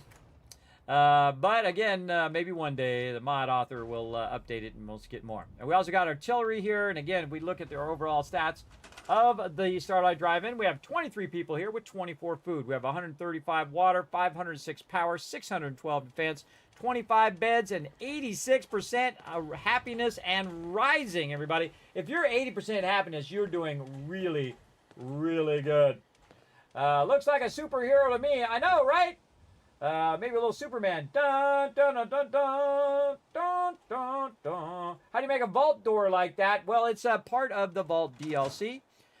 So if you go in and choose right here under Structures, then you go over here to Doors. It'll be all the way at the end right over here. And then there you go. You got yourself a vault door going in. You need the Vault Tech DLC to have that vault door. One of the coolest things about the Vault Tech DLC, by the way, is this awesome thing right in here, which is basically a Vault Tech population management system or a settlement management system. So you can manage the whole settlement. You get it right at the very beginning of the game. So you can check your vocational overview and see what everybody's doing, including their ability to slack off. Like right here, we got one unemployed person doing diddly squat right now. So we're going to take them and we're going to assign them to defense. Go do that. So there we go. All right, he's on defense. Now, oh, I almost forgot. We got to find Lady Asylum. Hold on. Oh, I hear her walking around down there. I can hear the servos. Lady Asylum. Oh, came right to me. Hey. We'll get along. Even though I can't understand you, I think we'll get along just fine. Let's get moving. Time to hit the road. Okay, time for a gamer secret, everybody, if you don't know this one. Notice how I've just taken this robot as my companion, right? Now, I'm not going to run around the wasteland, though it would be pretty cool with all of you guys, all of my vault dwellers, all of my vault founders, run around with all of the bots at the same time and just be like an army of bots. That would be cool. But I'm sure there's a mod for that. But what I do is I get the robots as my companion. Then what you do is you dismiss them. So you talk to him and you say, okay, dismiss. I no longer require your services. And then obviously going to send Lady Silent back to Starlight Drive-In. Yeah. She's already there. But basically that made that mob, oh, look at, they're all going in there to take a break. That made that mob unkillable. Essential, that's the word for it. It tags your companions as essential and makes them basically where they don't die. So they'll get downed, but you won't be losing your robots all the time, right? That's what happens to me, and I showed that earlier in this playthrough, everybody. I made a bunch of robots at Abernathy Farm, and they just kept getting killed all the time. But if you take them as a companion first, then dismiss them, put them wherever you want them to go, bam, they never truly die unless you kill them, because you can kill all these people if you want to. You go completely postal from the moment you walk out of the vault, just kill everybody, except for certain mobs who are essential, like Sturgis and children and things like that. Some of those you cannot kill.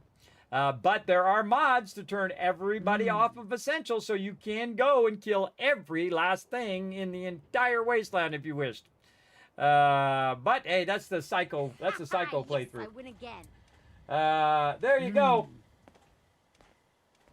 You found one that changes the reels for the drive-in? Oh, throw it in there. Throw it in there. We might circle back to it. Not going to do it right now because we got to move on to my buddies at the Brotherhood right now. But, yeah, add that in. Again, I'm going to be looking through all of those as well and organizing all of those mods as well into a list. I already have a giant list from all the ones that have been sent in before. It took me like 2 hours to do that list, everybody. It was a massive, massive list of ones at the top of that. Did I pin that one? Maybe that's the one I pinned. I didn't even pin that one. What the heck? What am I doing? What am I doing over here? Maybe they got pinned and then got unpinned. That seems wild. Because this way, you know, people aren't going to be doing the same ones over and over. That's why I usually pin those.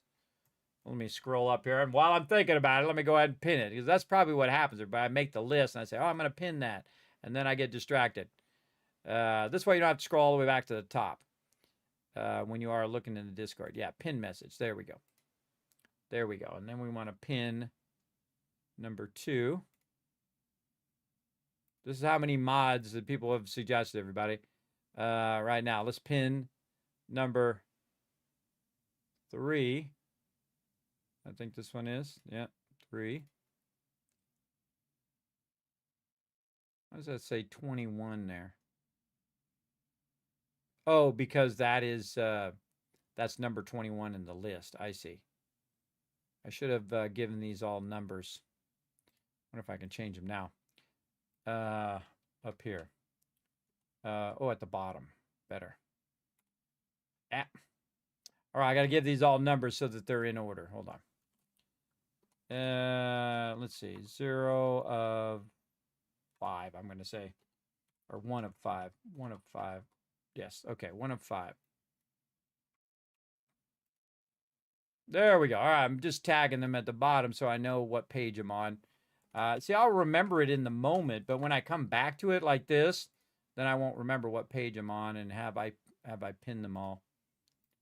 And the problem is if you don't have Twitch Turbo, everybody, you can only do so much text in a single thing. So you have to split them into different posts. Yeah, this has 4.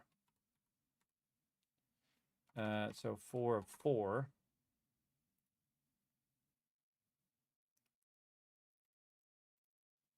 This is all the stuff I do off stream, everybody. A lot of this, thousands of hours of it. Just absolutely massive amount of time invested for you guys on the Discord here. And 3D animations, updates to the stream, giving out giveaways. Just a massive amount. Okay, so this is 3 of 4, 2 of 4, 1 of 4, and then 4 of 4 here. And again, this just allows people to look through there and say, oh, is Kismet, have they already sent this one in? And that's 80 mods that people have already suggested in there. Can't remember if I've actually used all of these. Again, I'd have to cross-reference it from the spreadsheet. as well. But just those are the ones that have been suggested already and that are already in the list. And then I have to go through all these other ones, which will take me hours and hours and hours to go through all of those. It'll take me a lot. But again, I'll do that off stream. But I just fix that real quick while I'm thinking about it. And pin it this time, so it'll be pinned. All right, so back over here. So we had done our luck. Let's go ahead and do this here. Move that back out of the way. Okay. The Brotherhood. Okay, so we got to go find our buddy. I think it's Cambridge Police Station is where we got to go. Probably a good idea to do a brand new save before we get into this. There we go. And then Cambridge Police Station down here. I always think it's Lexington, by the way. I always think that Preston is in Lexington until I get there, and I'm like, wait, this is not the right spot. He's actually way down here at the Cambridge Police Station. Let's go. I don't have my power armor on either. But let's see what happens. Let's see what craziness unfolds. They're going on strike? Maybe. All right. Go talk to my buddy Danson here. Now, good to do this when you don't have any companions, because some of your companions don't agree with the Brotherhood and they get mad. So I typically do this without companions. What up? Been stuck out here too damn long. I'm itching to see some real action. Good, you're back. Halen, Reese, it's time to welcome our newest recruit to the Brotherhood. He shows a lot of promise. And with the proper guidance, I think he has the potential of becoming one of the best. I won't let you down. Thanks. I promise not to let you down. You don't have to prove anything else to me. Getting that transmitter was enough. So you decided to stay, huh? I expected you to take your payment and run. I got tired of wandering alone. Too bad. I was getting used to the thought of you leaving. Reese, that's enough. Like it or not, you're going to have to learn to work together. And you need to understand what it means to be a part of the Brotherhood. We're not soldiers of fortune. We're an army, and we've dedicated our lives to uphold a strict code of ethics. If you intend to stay within our ranks, you need to obey our tenets without question. Don't worry. I've spent time in the military. Perfect. Then there's no need to give you a long lecture, so I'll get right to the point. I only ask for two things from anyone under my command: honesty and respect. You fall in line, you stay in line. I give you an order, and you follow it. It's as simple as that. There's one last order of business I wanted to get out of the way. I'm going to recommend you to be awarded the rank of Knight. Now, nothing's official until you speak to Elder Maxson, but I wanted you to be the first to know. Thank you. Thank you. Thanks aren't necessary. Just continue excelling at your duties, soldier. Ad Victoriam, Knight. He doesn't even know what that means, Halen. Ad Victoriam means to victory. In our eyes, defeat Ad is Victoriam, unacceptable. brothers. Because we're fighting for the future of mankind. Our rallying cry is more powerful than any weapon you could ever carry. Remember that. Now, I've received orders that we're both to report to the Prydwen. However, if you want to run a few ops for Scribe Halen or Knight Reese first, they could certainly use your assistance. I'll leave the choice up to you. Let me know when you're ready to mount up. Ready now. Hey, where you going? Don't use that terminal. Don't use that terminal. Hey, Reese! Get out of here! Let's go, Dan. Excuse me, Paladin Dance? Are you ready to head up to the ship? Why is it here? Why did the Brotherhood send it here in the first place? I'm not sure. But I think it might have something to do with the data on the Commonwealth my team gathered before it arrived. We call our ship the Prydwen. She's loaded with enough troops and supplies to mount a major offensive. If she's here, Elder Maxson's here. And that means we're going to war. Who's Elder Maxson? Who's Elder Maxson? Maxson is the commander of this division of the Brotherhood of Steel. He's the model of what every Brotherhood soldier hopes to become. If we're going to war, I can promise you that he'll be leading the charge. That being said, you're about to get to know the Prydwen up close and personal. I've received orders that we're both to report to her immediately. Follow me up to the roof of the police station. We're going for a little ride. Let's go. Let's ride, baby. Oh, man, I love this point of the game. Let's go. I'm not even gonna loot anything. You know I'm ready to go. Well, maybe we'll loot that right there. And for you smart-eyed peeps, you get up here on the Cambridge police station, you do want to take a minute to loot because there's some goodies up here. Not gonna loot all the rest of that though. But you do want to walk around up here. And honestly, I forget where it's at. So we're gonna look around. First, there goes Dance. He's getting on. Where is it? Oh, I don't see it. I know it's here somewhere. Maybe I already came up here and got it? Might have already come and got it.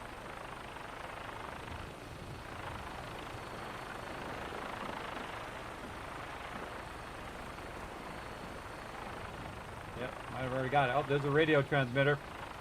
What we got? Working. Yeah, I don't see it. I must have already picked it up. There's a mini nuke up here. All right. Gonna get in there with my buddy Paladin and Dance. Look him up there looking epic. I thought, come on, Kismet, let's get out of here. Let's go. Let's ride, baby. Let's ride. That minigun in front of you is loaded and ready to fire. If you spot anything hostile during the flight, I suggest you put it to good use. Make sure you properly identify your targets before you start shooting. We don't want to have any mishaps and fire on the local.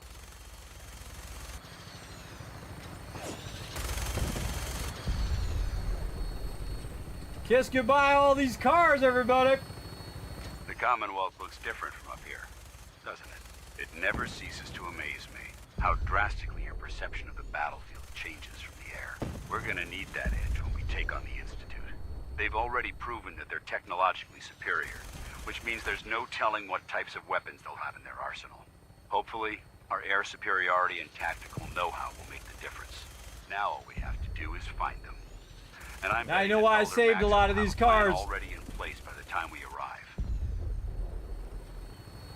Sorry, were you saying something, Dance? I was a little busy. I wish everyone down there believed in our cause, but they've been blinded by rumors and misinformation. They don't realize that the Brotherhood of Steel is the Commonwealth's last hope for survival. Every man, woman, and child below is in mortal danger. If we fail, it's only a matter of time before the enemy overwhelms the population. Cleansing the Commonwealth is our duty, and I will gladly spill my own blood if it ensures our victory. Sounds good. We're on final approach to the airport. The Prydwen should be coming into view just ahead. We'll be meeting Lancer Captain Kells on the flight deck. Just stick close to me and answer all of his questions. Miss those cars.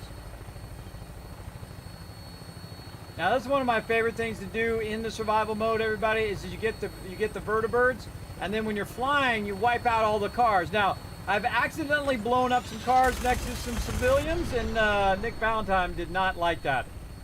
He actually said, I don't want anything to do with you anymore. You're blowing up and killing civilians. All right, we're too far away from that stuff. Here we go, coming up on the Prydwen. Hit B so I can see the outside. Look at me rocking, rocking the gunner position. Here we go with the epic first arrival at the Prydwen. Let's go and zoom out a little bit, everybody. Again, they have that in the TV show, It's too. been far too long since I've been aboard. All right, soldier. This is the moment when everything changes. I hope you're ready. I'm ready. Let's go.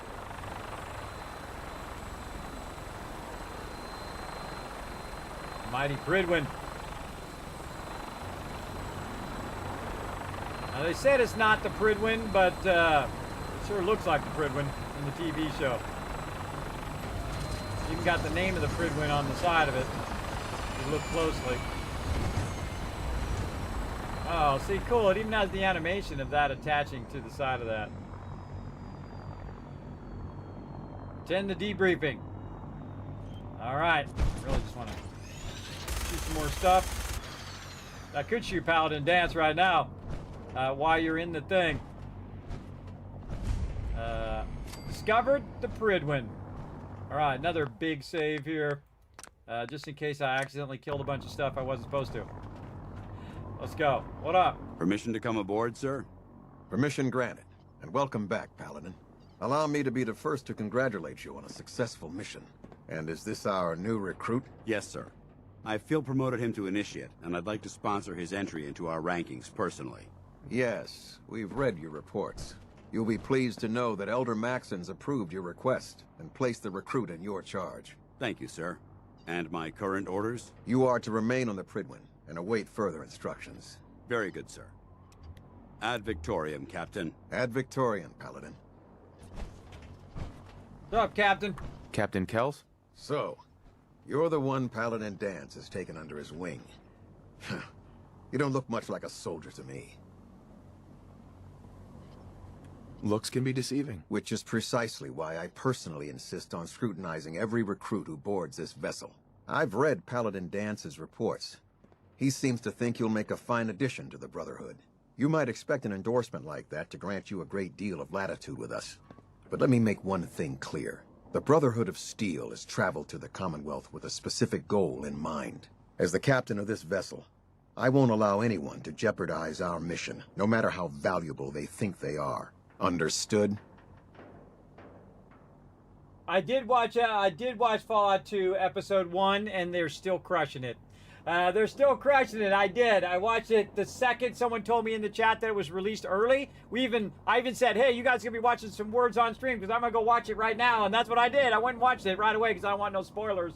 And they did my thing. They did my thing. They stole my move, and they put it in that episode. Lucy stole my move, everybody. I've been doing that move for 10 years. It has to do with a car, and cars blowing up. So watch it when you watch the Fallout episode. Look for it, everybody. Look for it. Lucy using my car move, where I use it to blow up and kill mobs. So I feel like they owe me a little bit of royalties, or at least that control panel, so I can put that in my van. I don't ask much, everybody. I'll just take that control panel. Absolutely. Absolutely. Good. That's all for now, soldier. Your orders are to proceed to the command deck for the address. After which, Elder Maxon wishes to have a word with you. If you have any questions, ask me now. Otherwise, you're dismissed. Elder Maxon. Can you tell me anything about Elder Maxon? Elder Maxon is the supreme commander of the Brotherhood.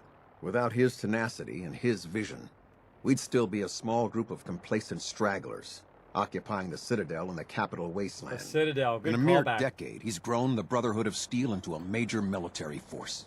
He's an inspiration to us all. Is there anything else? Yeah, see that callback, everybody? That's from previous Fallouts. They have a lot of call-outs in here from previous Fallouts, and they also advertised Fallout 76 before Fallout 6 came out in Fallout 4, by the way. But they never did do Fallout 5 advertisement in Fallout 76, I don't think yet. Of course, they could always add it, and it might be hidden in there somewhere. I don't know. Go look around in Fallout 76 and see it, because it wouldn't be in Fallout 4, because this one has Fallout 76, so 76 would be the one advertising Fallout 4. My orders... What are my orders? Your orders are to proceed to Elder Maxon's address, after which he wishes to speak with you. Anything else? Power armor? Where can I get power armor? Only knights are allowed to wear Brotherhood power armor. And you're no knight. Not yet. Until Elder Maxon grants you that title, you'll have to make do with what you've got. Anything else? No. I don't have any questions. Then I suggest you head over to the command deck immediately. Dismissed, Initiate. Thank you, Captain Kells. I'm out. How you doing up here, dude? Welcome aboard. Elder Maxon is holding his address inside the command deck. Hi. Welcome aboard. Elder Maxon is holding his address inside the command deck. I think you just said that. I How can't you talk doing? to you right now. Maxon is preparing to address the crew. Oh, really? And he's got you out here sweeping? Got him out there sweeping. What about this tech over here? You lost? Maxon's address is being held on the command deck. So I love how the NPC's voiceover changes throughout as you play through the game. Because after I go to the address, obviously it'll be something different. Ooh, free stuff. You know I'm going to loot first, everybody. Because you know I'm not going to remember to come back here later. So I might as well just grab it now. Free stuff. Just pillaging already all of the Brotherhood's loot. Alright, let's go.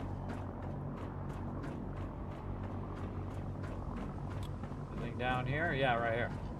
Now be careful. Some of this stuff is actually steel, so if it's red, you don't want to grab it. Maxon is preparing to address the crew. Welcome aboard. Elder Max. Mm-hmm. So, what's going on down here, guys? Hey. You haven't lived until you've tipped a Brahmin with a vertibird. Now that's a challenge. Okay. Excuse me. Don't let Ingram catch you standing around. You'll be on report before you can blink. Well, don't be standing around. Oh, look at this, everybody. Look at this cool thing. You fly the Pridwin. I bet you there's a mod for that. There's a mod for anything you can think of, everybody, because mods are awesome.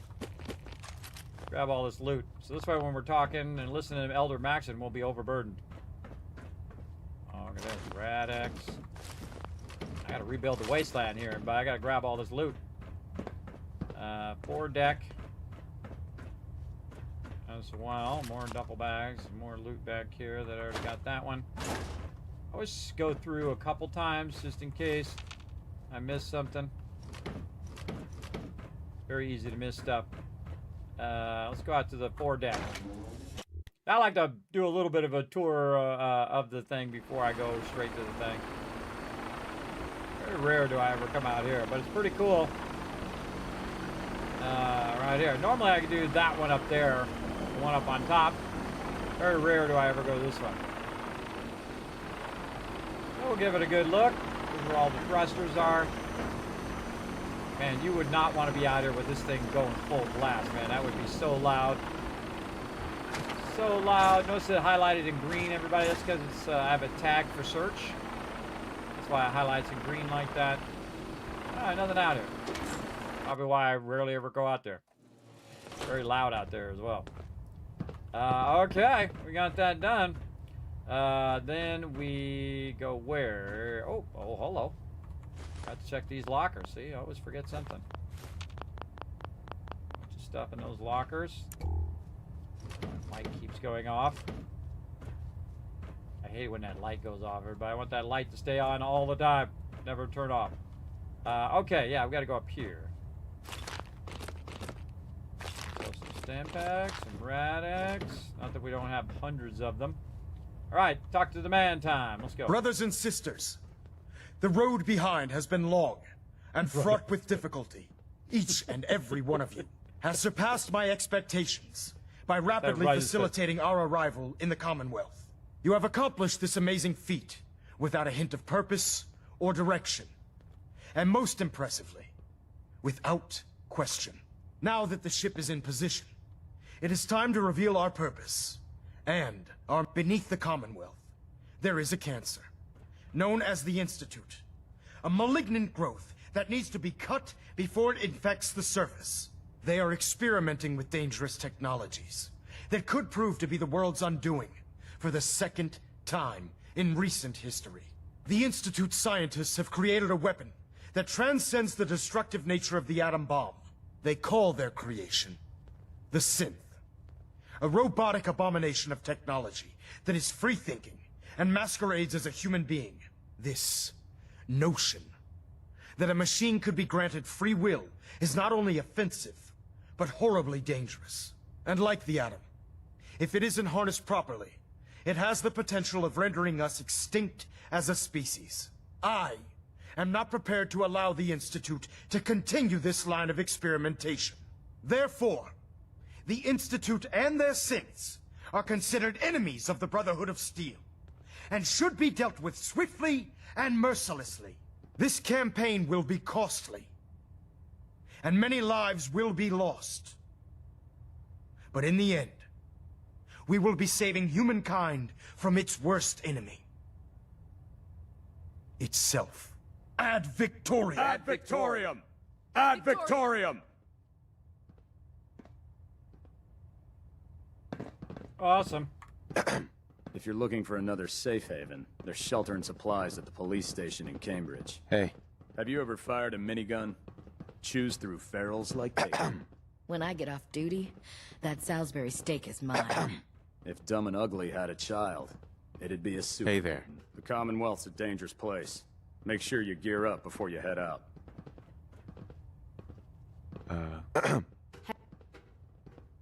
I don't think I've ever talked to them before they got out before. I thought I'd try that. Oh, look, all the booze. Stocking up on the booze. Got some rum in there. Hope you don't mind, Elder Max, and I'm just going to grab all of your stuff here. I'm here to clean it up. That's it. Yeah, I'm here to take inventory. So, yeah. Elder Maxon is not wrong. He's not wrong. I mean, he's a little crazy, but he's not wrong. And the funny thing is, this is from 10 plus years ago, everybody, and it parallels real life today, which AI may be the sense in our lifetime, or at least your lifetime. Mine's running down. But this may be your reality in our lifetime, everybody, where they actually make robots that have their own free-thinking will. And so that's what they say anyway. Within the next 5 to 10 years, 50% of the population will be out of a job. Then, in the next 20 to 30 years, 100% of the population will not have jobs. Right? So in my kids' generation and my grandkids' generation, they will be eliminating jobs. Now, if they take these robots and they put them to work on making food, water, and shelter, then it'll be a boon for humanity, right? But you still got to have electricity to power all of these robots. You got to have electricity to power all of these AIs. You got to have all of that as well. And the thing about electricity, everybody, is that you have diminishing returns on it. But if you built a robot that, say, could pedal a treadmill thing or a bicycle thing, like you see in the game, so you make a robot, and that robot then goes and it pedals that thing, right? Is it going to make more energy than it uses? That's the real question, right? Does the robot use more energy than driving the pedal? And that's what they call perpetual power, everybody. That's what everybody's trying to do, where you can get more energy from that power than you're putting in. This is why they try to do fusion power. Fusion power, or whatever they call the other version of it, neutron power or something, that you get more energy out than you put in. And that has not been invented yet. But the second they invent that, you would have unlimited power, right? That's the thing that you want to invent, the unlimited power thing. And that's what everybody's looking for. That's the theme of a lot of Marvel movies. That's the theme of a lot of games as well, having that unlimited power that you can draw upon and whatnot. And also, you might notice that in Fallout, it has that same theme. That if you had that ability to have power beyond and could power the entire wasteland with that power, because again, if it was unlimited, you can then just power everything, and then there wouldn't be a resource issue anymore, right? That's what caused the bombs to drop, is there was a resource war. They didn't have enough resources. But it was also some bad actors in there as well that caused the bombs to drop. Now, we still don't know who started it. Now, some people say it's the other side. Some people say it's us. Some people say it's a third party that started the war. And then since somebody started dropping bombs, then everybody else started dropping bombs. You know how it goes. And we'll probably never know, because part of the fun is not knowing. And again, they can always revise the lore because they're in the power of the lore as well. But yeah, we're in the real life thing, a real life thing that this actually is a real life thing that's going to happen in your guys' lifetime if you're younger. Probably not in my lifetime. I probably see within the next 5 years the growth of it if I'm still around. But to see the full thing in 20 or 30 years, I have to go full on, make myself a DeLorean and go in the future and see it then. But we haven't even got to flying cars yet, everybody. Remember how they said they were going to have flying cars and all this futuristic stuff? We're in 2025, everybody. This was like 1,000 years in the future, what it felt like when I was a kid. But here we are. No flying cars, no hoverboards. I mean, we have kind of hoverboards, but not real, like, hoverboards from the Black to the Future. We don't have all that stuff. We got flying drones. Those we got. But we can't just get in the thing and fly somewhere. You can't just zoom off you go as well. So again, even if people could fly, everybody, it's a dangerous thing, because you just imagine your car breaks down, you come falling out of the sky, just like a plane, right? Look out. That's dangerous. And I hydrated there. Thank you for the reminder there, Notre Dame. Appreciate it. So yeah, we talked to, we listened in on that. Now time to talk to the man himself. I care about them, you know. Elder Max. The people of the Commonwealth. I can see that. I can see that. They're playing with fire and we need to save them. Exactly. I just hope we're here in time. I refuse to allow the mistakes of the past to be repeated. What do you want? What do you want from me? I want you to start taking responsibility for this planet. To start making a difference. And from what I've read in Paladin Dance's reports, you've already begun that journey. Seeing as he's one of my most respected field officers, you couldn't get a better recommendation. Therefore, from this moment forward, I'm granting you the rank of Knight. And, awesome.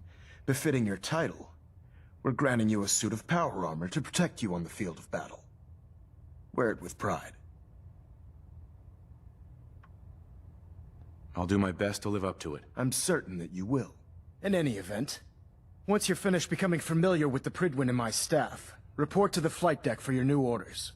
Welcome aboard the Pridwin, soldier. Make us proud. Ad Victorium, Elder Maxon.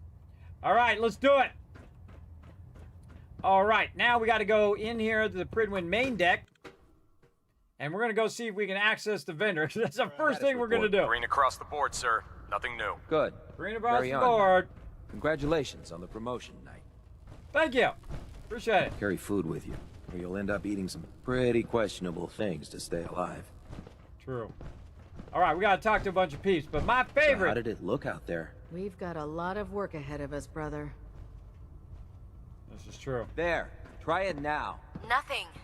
I was supposed to report 10 minutes ago. If you can't fix it... I can fix it. You're the one who decided to kick your way through a Mirelurk. Got it. There it is. Thanks, brother. I owe you.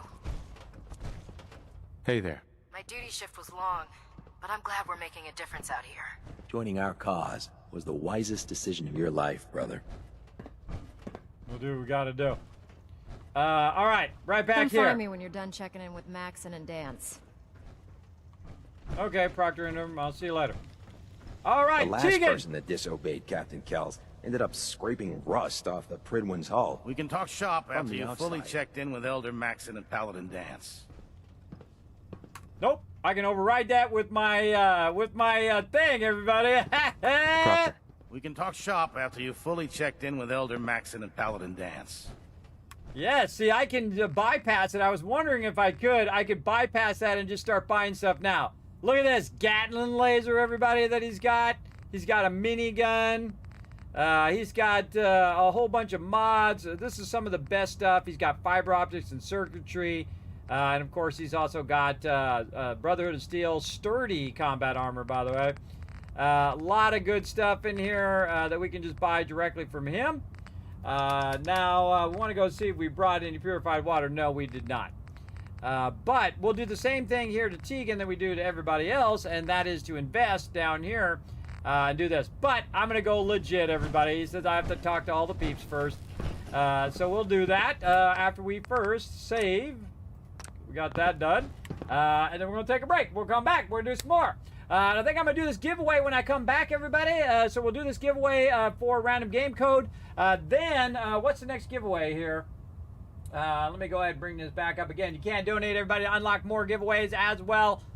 We've got about 5 more days left, I think. 5, 6 more days until the 24th. So let's see. Where were we at? We were at 250, so we got another random code giveaway. Then we got a 5-pack, which means 5 people are going to win at the same time. We got a $10 Steam gift card. Might do some of the stuff tomorrow. Tomorrow. $10 Steam gift card, random game giveaway, and Bethesda $25 gift card right over there. And then a bunch more, but again, I have a whole other milestone list. If we hit this one, you'll see it. I'll bring it up next time. And again, some of those are unlocked too, everybody, because we're at 731. So all of those are unlocked as well, which is pretty cool.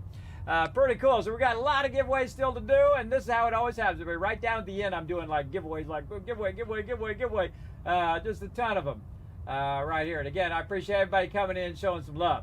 Yeah, Knight Kismet. That's what they call me, the Brotherhood. All right. So again, we're just here for the vendor anyway. So let's go ahead and bring up some words on stream for you guys to have some fun while I'm taking a little bit of a break.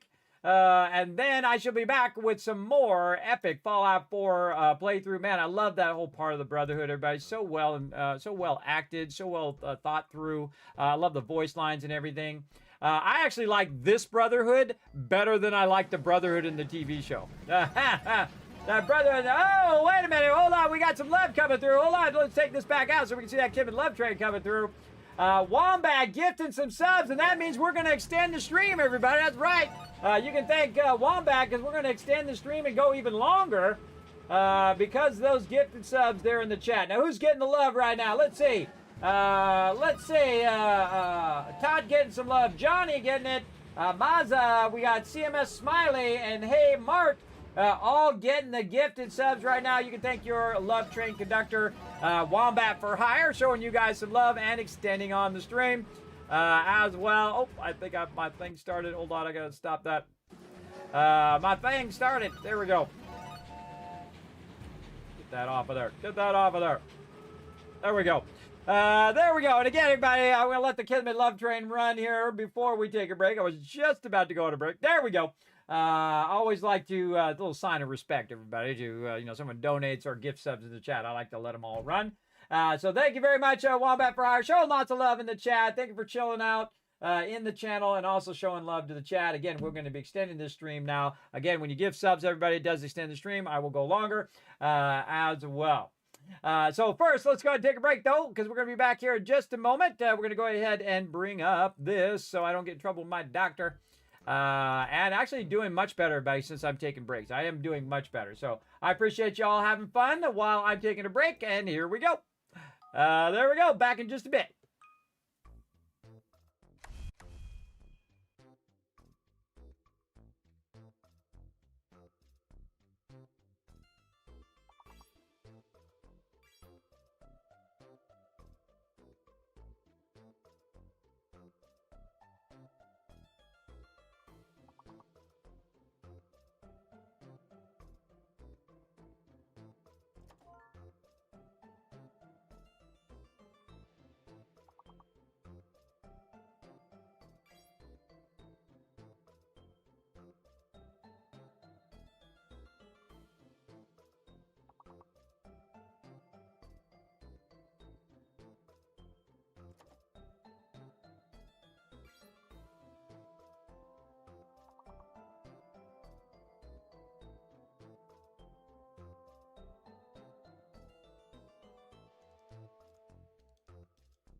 Look at you all go right there. Nice job, everybody. Look at that. Just barely got it. Nice job, everybody. Nice job. Oh, no, I came back in, Fallout 4 is closed. Oh, no. That's not good. It crashed while I was, AFK. Such is life, everybody. It's such is life. Fun detected. But luckily we saved it before it crashed. Back onto the thing of the Pridwood. So let's get back to it, everybody. Let me go ahead and try to give you guys some Kiz caps. I gotta wait for my button to start working. And again, everybody, we're gonna do tons of giveaways, but we're gonna do the giveaway first here before we get too far into it. Because we got a ton of giveaways to do now. You can thank TM for that as well. So we're gonna go ahead and close that giveaway right there. And we're gonna try anyway. Close the giveaway. There we go.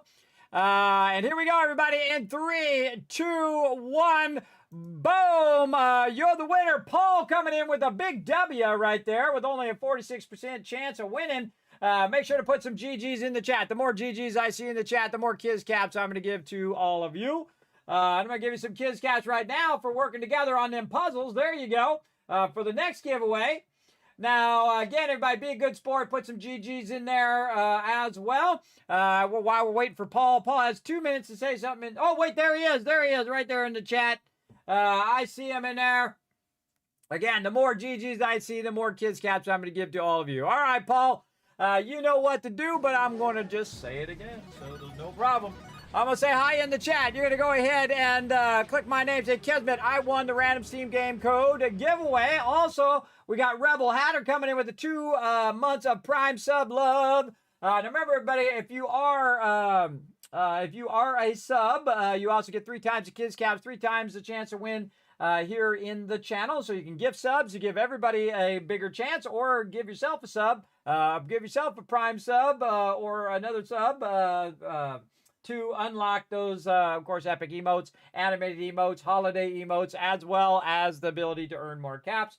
But remember that all you have to do is hit the follow button, and you also earn some caps as well, just by lurking in the channel. The more you lurk in the channel, the more caps you earn, the more ability to buy tickets for the giveaway. So it is open to everybody, and everybody gets a free one. So everybody gets a free ticket every single giveaway. So that means you always have a chance to win, and you can put more in each and every time.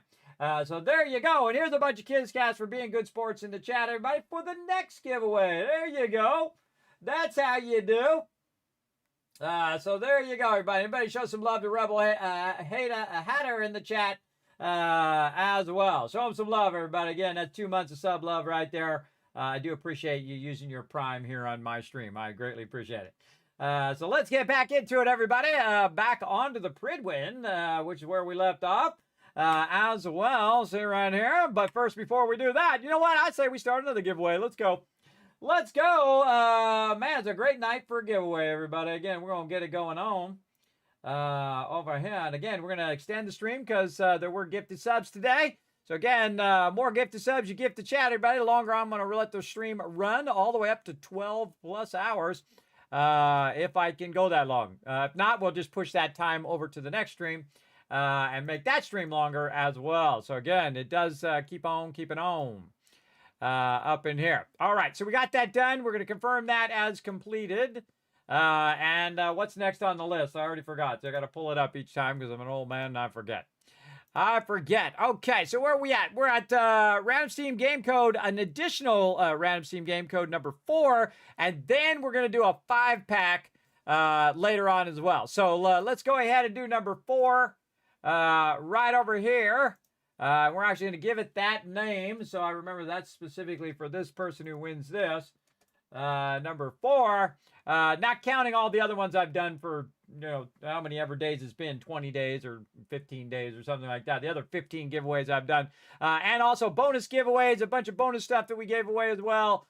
Just massive amount of giveaways up here, everybody. All right, there we go. Now, if you're new to the stream, everybody, I'm going to tell you a bit on how to be part of the giveaways. Well, really, I'm going to have my buddy Saltbot come up and explain it to you because I've already been losing my voice already. So here we go, Saltbot.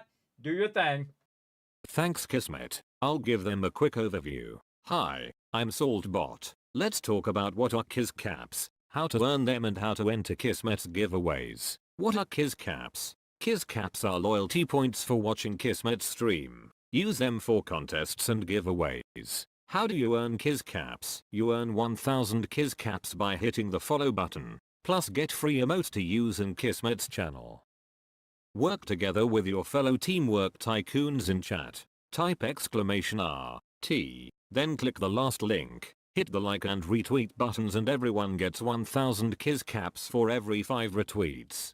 For those of you who want to go above and beyond, you can donate to the stream. The more you donate, the bigger bag of Kiscaps you get. Plus you can subscribe using your Twitch Prime or choose one of the 3 levels of sub support for 5000 Kiscaps. This also unlocks all the awesome Kismet emotes, holiday emotes and animated emotes. Plus while you are lurking in chat, you're earning 3 times the Kiscaps and have 3 times the chance to win giveaways. How to enter Kismet's giveaway? First type !loot in the chat to see how many Kiscaps you have. For every 10 Kiscaps you can buy 1 ticket. Here are several ways to put in tickets for the giveaway. Type !ticket space max to enter as many tickets as you can. This can only be done upon first entering the giveaway. Or type !ticket space 1. Everyone gets a free ticket and a chance to win. To increase your chance to win, you can buy more tickets like 10, 1000, up to 10,000 tickets. This is a promotion from Kismet and his supporters. Twitch does not sponsor or endorse broadcaster promotions and is not responsible for them. Thank you for being an amazing part of the stream and good luck. Back to you, Kismet. Happy streaming. Already be gone by now, everybody, if it wasn't for Salpod helping me out from time to time. So now you know, everybody. Great way to earn caps for everybody in the chat. Everybody, just go ahead again, follow that link right there in the chat. Hit that like button, hit that retweet button. We get to 10 retweets. We're gonna give you 10,000 caps, everybody. That's a lot of caps for you guys to use for the giveaways. Again, 3 more peeps. Go over there and crush that. Everybody's gonna get 10,000 caps in the chat, allowing you guys to go ahead and put more tickets into the giveaway. Now remember, you can only put exclamation ticket max the first time you enter the giveaway. You cannot do it multiple times. It doesn't work that way. Again, I don't make the stuff, everybody. I just use it. This is Stream Elements giveaway timer thingy or giveaway thingy. So you can only do it the first time. Very important to remember that. If you want to do it any more beyond the ones you've already done, you go exclamation loot to see how much Kiscaps you have. Then my biggest suggestion, but just knock off the last number. So say you have 5,392 Kiscaps, take off the 2, and then you have 5,309, or really 539 tickets you can buy, right? So you just take off the last number, and that's how many tickets you can buy, up to 10,000. There you go. There you go. Now you know. As well. There you all know. So yeah, don't forget to go out and retweet everybody and show some love. Now let's go ahead and get back to the Pridwin here. We're going to need to do this Pridwin quest. And one of the things that Fallout 4 does not have is the questing over here. Did anybody find a mod that puts the quests over here on the right? Kind of like it does in Fallout 76. Let me know if you've found that in now. Report to Paladin Dance. Anything else?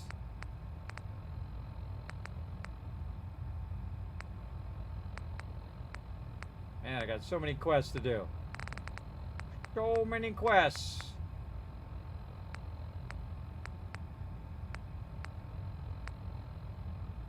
Elder Maxon. Oh, I'm on Shadow of Steel. Okay, Paladin Dance Revolution, where are you at? This way.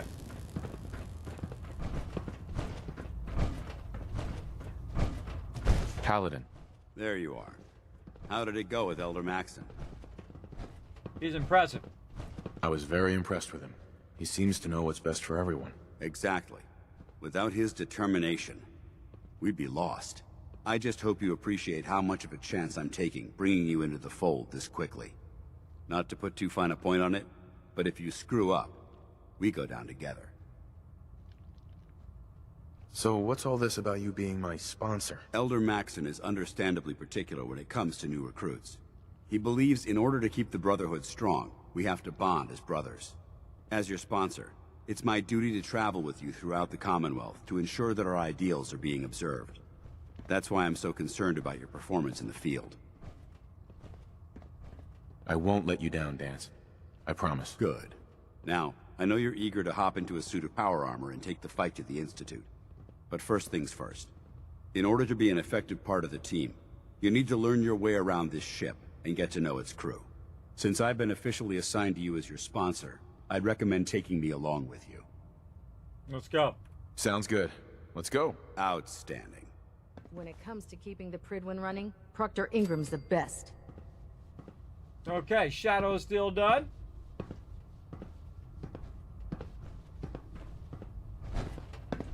Okay. What's next? Tour of duty. Okay, let's go talk to the doc. Glad you finally stopped by, soldier. Are you ready for your medical exam? I like how they turn around toward you, everybody. That's a really cool built-in animation they did. Medical exam? What kind of medical exam? I feel fine. There's nothing to be alarmed about. I just have a few simple questions about your medical history. It's my responsibility to make sure that you don't bring anything up here that could pose a threat to the crew. I'm going to ask you a series of medical-related questions, and I'd like you to answer me to the best of your ability. First question. As a child, were you ever exposed to radiation for an extended period of time? There wasn't that much radiation around before the bombs fell. Before the bombs? What? Let me check my notes. You were a vault dweller? You're probably healthier than anyone else aboard. Anyway, sorry I missed that in your records. Just going down the list of questions. I'm sure you understand. Okay, second question. Have you ever had or come in contact with a person confirmed to be carrying a communicable disease? Never been seriously sick in my life. Good, good. Third question. And please, answer honestly. Have you ever had sexual relations with any species considered non-human? That happens often? That happens often enough for you to have a question about it? You'd be surprised how many Wastelanders answer yes to that question. Fortunately, the Brotherhood finds that type of behavior absolutely distasteful. Since you haven't spent too much time in the Wasteland, I'll assume your answer is no. Last question. Would you have any problems pulling the trigger on an enemy of the Brotherhood, whether they're human, formerly human, or machine? Morals question. No problem whatsoever. Nope, no problem whatsoever. Excellent. You'll fit in quite well around here. Excellent. I think I've got all the information I need. I see no reason to prevent you from beginning your duties immediately. If you ever need medical assistance, you let me know. I'm gonna get some duties going on. So there we go. Let's see. That pins your active quests. Okay, cool. Throw it in there. Yeah, just throw it in there. I'll take care of it. We'll get that going here in a minute. Let's talk to all the peeps first. Ah, good. You're finally here. Just set the books Watch them down turn anyway. around. I'll get to them as soon as I can. Dude, they programmed that in there. That's cool, everybody. That's really cool. I think you're confused. I think you're confusing me with someone else. Perhaps I need to rummage through the supply bins for a new pair of glasses. Since it's obvious that you aren't who I was expecting, would you mind telling me why you're here? Maxon wanted me to meet the crew, so you were next on my list. Ah, yes. You must be the new recruit described in Paladin Dance's report.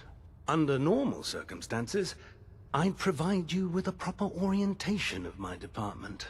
However, I'm woefully behind setting up research patrols and getting bombarded with requests for technical documentation. Unfortunately, I'm lacking the personnel needed to get the job done. Maybe I can lend you a hand. That would be splendid. As you patrol the Commonwealth, keep your eyes open for blueprints, memos, manuals, books, charts. Anything containing useful technical data. I'm authorized to pay you for each bundle of documents that you recover. And if you wish to be assigned to a research patrol, I have plenty of them waiting to be filled. In any event, it was a pleasure to meet you, Knight. Ad Victoriam. Proctor Quindon. All right. What's up, Dance?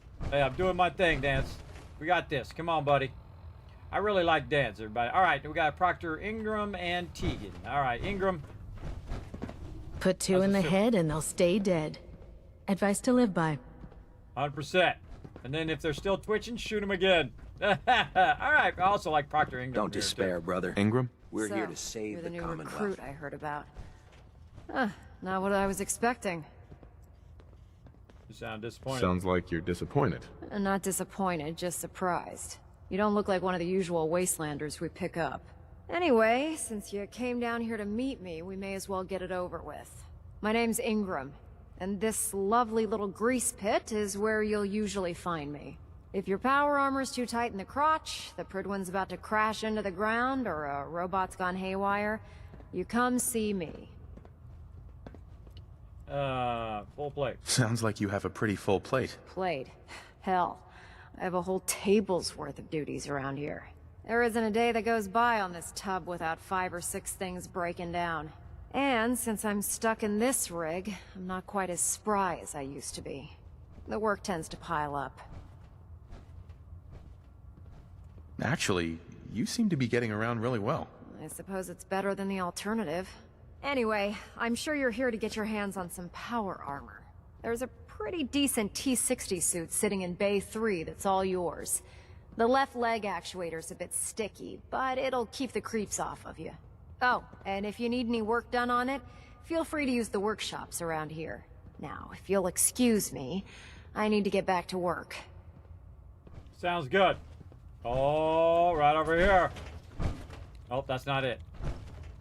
That's it, right there. How do I know? Because it's green and not red. Make sure you don't grab the red ones, everybody. You get in trouble for that. I heard that Elder Maxon got that scar on his face from going one-on-one with a death claw. Or he cut himself shaving. Maxon might appear compassionate, but I can assure you, the Institute will face his wrath. Step forward, Knight. Even though they've locked me in this blasted cage, I promise that I won't bite. Cage. Why are you in there? I'm glad you asked. Now, this is the stowage depot, and I, as you probably already guessed, am the ship's quartermaster, Proctor Tegan. The powers that be have me locked in here, so I can keep an eye on the Brotherhood's valuables. If you need to stock up on supplies before you head out on a mission, this is the place to buy them. Good to know. That's good to know. I'm glad you're the agreeable type. When I tell most of the new recruits that they have to buy their own equipment, they give me the stink eye. The good news is by having a constant flow of caps, I'm able to buy whatever you bring me. Yeah, I'm mostly interested in weapons, but I'll take anything useful. Of course, if you're just looking to make a few caps on the side, I might have some extra work for you to do. Sounds good. I could use some extra caps. You need them, and I want you to spend them here. It's a match made in heaven. It just involves a little bit of heavy lifting and interacting with the local farms. And since I'm stuck up here manning this one-man zoo, I need someone to do the legwork for me. After you're done with the meet and greet, we can discuss the details. In the meantime, if you ever need anything else, a gun, a mod, even ammo, you just let me know. Sounds good, Tegan. Okay, what am I doing next? Meet with Elder Maxon. All right, we got to do that in a minute, though, because we're done with Tour of Duty. All right, so that's going to be a thing we need to do. Now, it's time to spend some money, because they don't know it, everybody. The Brotherhood does not know it, but I got more money than they do. Kismet is rich. Don't call me the Wasteland Tycoon for nothing. Let's get over here and get our caps, bro. They're dreaming of, they don't even know I'm over here. Now, Paladin Dance is going to know. But he's my buddy. He won't tell them. He won't tell on me, everybody. But what I'm going to do is I'm going to go and get about 4,000 purified water. Paladin Dance right now is like, dang, you built this, Kismet? Holy mackerel, this thing is huge. This place is massive. It's a giant mega build. And then I'm going to dip right back to the Brotherhood. Like this, and we're going to go on a shopping spree. Let's go. Get my water up. Get myself some food. Hopefully I have iguanas on a sticks in there. There we go. Get myself some food. Tighten up the meter. Like that. Now split the difference. There. Now half that. Do you want to do it? There's no time to waste when there's work to be done. Can't teach anybody anything, everybody, if you do it for them. Gotta let them do it. It's like teaching someone how to use the mouse, everybody. I've done it before. You gotta let them learn the hard way sometimes. Both people and maybe your kids, too. You teach them as much as you can, and then you're like, all right, you don't want to learn anything else. You're going to learn the hard way. The way I learned it, everybody, nobody taught me nothing. I had to go and earn that right. I had to earn it the old school way. You go out and make a lot of mistakes and learn from them. What can I get for you today? Let's barter, bro. Take a look. Sure, I've got something that'll put a smile on your face. So do I. I got something that's going to make you smile by the fact that I am rich. All right, there's 65 grand right there in purified water. Now, he's got some good stuff in here, including the Commando chest piece, which is pretty awesome because it increases your action point refresh speed. Also, the Commando helmet, which helps you in VATS if you are using VATS. As well as a sweet Gatling laser. He's got that minigun that we talked about earlier, and he's got a bunch of caps and a power armor frame as well. But we're going to go ahead and invest 500 caps. Now he's going to have almost 1,200 caps every single time we come in and out of here. He's got ballistic fiber, he's got circuitry, he's got fiber optics, he's got oil. These are some of the top components in the game that you need for just about everything. But what we're going to do is we're going to go all the way to the top here in a standard Kismet fashion. And we're going to buy every single thing he's got, except for the power armor frame. Otherwise, you're going to end up with 500 power armor frames, everybody. But we're going to buy everything else. Let's go. See if I can actually remember not to buy the frame this time. There we go. And there we go. So he's got about 20 grand in stuff. Now, remember, that's because of those legendaries that he has that much stuff. But another thing that we can buy from him over here, and I probably should have pointed it out while we're at it. Hold on, let's go look under some of the stuff. I don't think we have it yet. No, we don't have it yet. But eventually what we'll do is be able to get some vertibird signal grenades that will allow us to call the vertibirds to us anytime that we want. And this is especially useful in the survival mode. If you're not using mods to override the ability to fast travel, you're going to be walking clear across the wasteland, which is one of the greatest ways to play the game, I think. And because you can't just, zip over there, you got to walk there until you get the vertibirds. Then you can take the vertibirds wherever you want to go, and that really speeds it up a bit. And you can travel on the vertibirds while overburdened. So you can take a bunch of resources from a location, fly that resources to another location, and drop them off, which is awesome. But you can see that I got his caps and all the caps that I invested back again, and then he's got power armor frame and all of that, and now crossing 90,000 caps on You're my exceeding character. the maximum recommended payload for a ground unit, soldier. I know, right? Get used to it, Dance. Get used to it, bro. Okay, now we need to go back to Sanctuary, and we need to get some stuff going on. I'm on survival mode. I typically play in the hardest mode, in the hardest way that you can play, because normally I play in normal mode, and I played the original Fallout 4 when it came out on day one, and I played it in the normal mode. I got to about, I forget what level, 40 or 50 or 60 or something like that. It was just too easy, so I said, nah, I'm going to start with a new playthrough, and went straight to the survival mode. Then I also played that all the way through. Then I also played in the new survival mode and played that all the way through. Then we went through and we played in survival mode, but we also did the happy ending as well, which is where 3 out of the 4 factions still talk to you, you still trade with them, and then one of the factions really doesn't like you a lot. Definitely, you can search that on Google, everybody, the happy ending. Fallout 4 happy ending, and then you can go ahead and follow that guide, and that guide will help you. It's not a guide for me, by the way. They have plenty of guides up there already. I don't need to make another one. So there you go.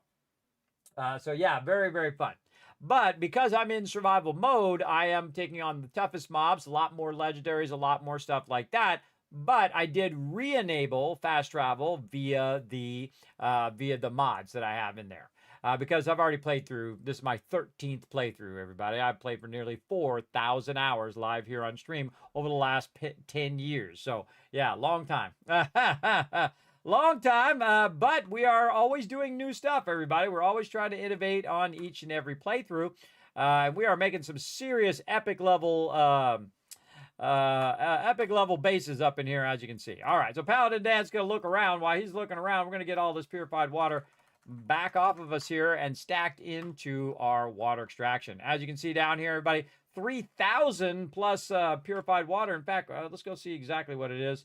Let's see. We can go right in here and we can go to Sanctuary. It is 3,209 water. It is jammed in there as much as it can be jammed in there. This is before I put in the Place Anywhere mod, which I could put even more in if I wanted to now. But then again, this is by default what you can kind of maneuver in there. We're using the default build system.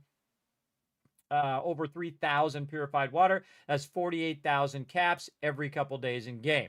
So I go away, I come back in 2 days, guess what? That's 50 grand. And then go back, come in, now I got 100 grand, 150 grand, 200 grand. You get the idea, everybody. That's just from this one location. You can see, look, it's pulling more out. So I just pull all that out of the workbench, and then it just reset itself again with another 2,400 purified water, which I can then take out of there. And again, I just sometimes fast track it by pulling it out of there because that's a lot of water. Now I keep some on me for the survival mode. You can always tell what mode people are in, usually in that bottom right corner. I got my vault van down there and a Christmas tree for you guys right now, but in that bottom right corner, you can see if someone has any conditions like food, water, and of course any medical conditions like infection or something like that.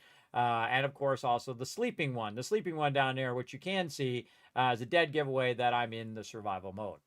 Survival mode, if you don't have any mods, everybody, you play it as the base game. The only way you can save is to actually sleep in a bed. So what you do is you wander around the wasteland looking for beds all the time, because otherwise you can't save. The save menu is disabled. So you have to actually save. So I've also re-enabled the save menu in here, because I've already played through survival mode many, many times, everybody.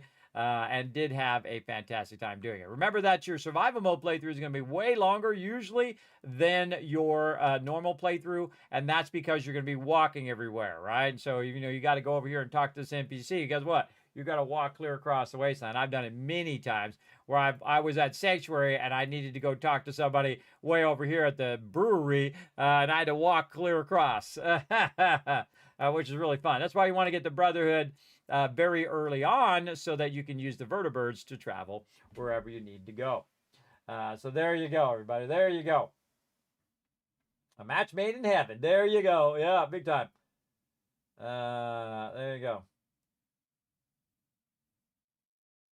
Oh, it does, huh? I found a mod that sorts your loot, including armor by category, and adds L and R on the arms and legs. Oh, hey, that's something I've been doing for 10 years.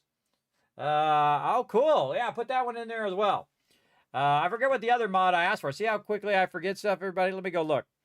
The other mod was Vicinity's item sorting. Yeah, I think we already tried that one. I think that's already in my mod list. That's the one we tried earlier and that wasn't working right. But let's see. Active Quest HUD. Yes, that's the one I was asking about earlier. And then airship. Obtain the airship schematics materials and you can start building your own airship today. Oh, man, we're going to definitely add that one. Let me go ahead and put a heart on that one. I'm trying to heart the ones that I might potentially use. But definitely we're going to use this active quest thing. All right. Now, here's what we're going to do, everybody. We're going to go ahead and save. Right, make sure to give yourself a new save, too. You don't corrupt your previous save. We're going to go ahead and drop out of the game to the desktop. I'm going to bring up my backdrop here for a moment. And we're going to try to install this. Oh, I got to log in again. Got to log into Nexus. Hold on, it's got to verify. My voice is my password. Verify me.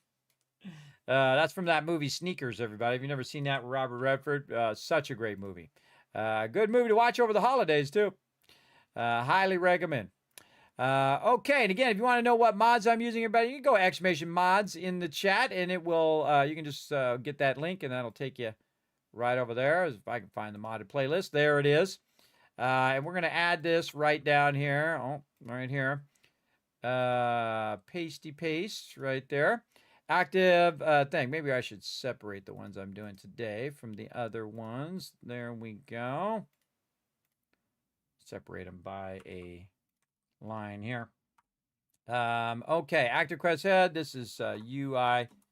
UI is the category, and active quest HUD. Displays your active quests or all currently accepted quests on the game screen. Easily keep track of your quests. Okay, let's see if it works.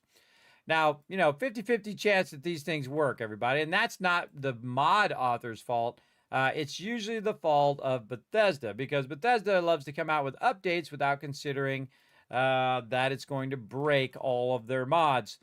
But they have to do what they have to do, everybody. They're not, they don't officially support mods, but they do in the Creation Club, right? That's actually going to work through the Creation Club. So again, when you do use third-party mods, remember that most of the time it's going to not be supported by them. Okay, so I put that in the mod list. Now we're going to go over here. We're going to find the button to download it. And Fallout 4 Extender, mod configuration menu. Do I still have that installed? Good question. Let's go see if I have that still. I thought I had it installed. And again, just looking through my mods here. Mod configuration menu. I do have it installed. Okay, awesome. And address library, which I already have, and then Fallout 4 script extender, the address library for the Fallout script extender.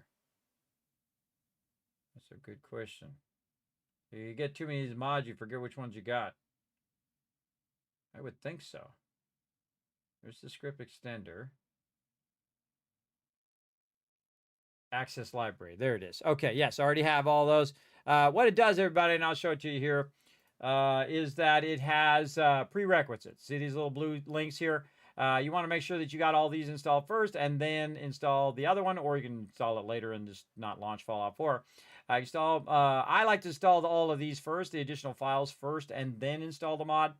But these are good, so we're just going to hit download, and then when you hit download, you're going to get these two windows here. If you are actually a member of Nexus Mods, you get this. But you can also click slow download and get that. I'm going to bring that back up. And then what it's going to do is go into the mod manager here, which is Vortex. There it goes. It's downloading into their active quest HUD. It's pending right now.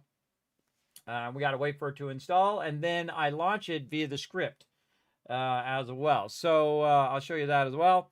The F4SE loader. Now, to put the FSE loader into your Steam library, what you want to do is go down to this button right down here at the bottom, add a game, and then you say add a non-Steam game.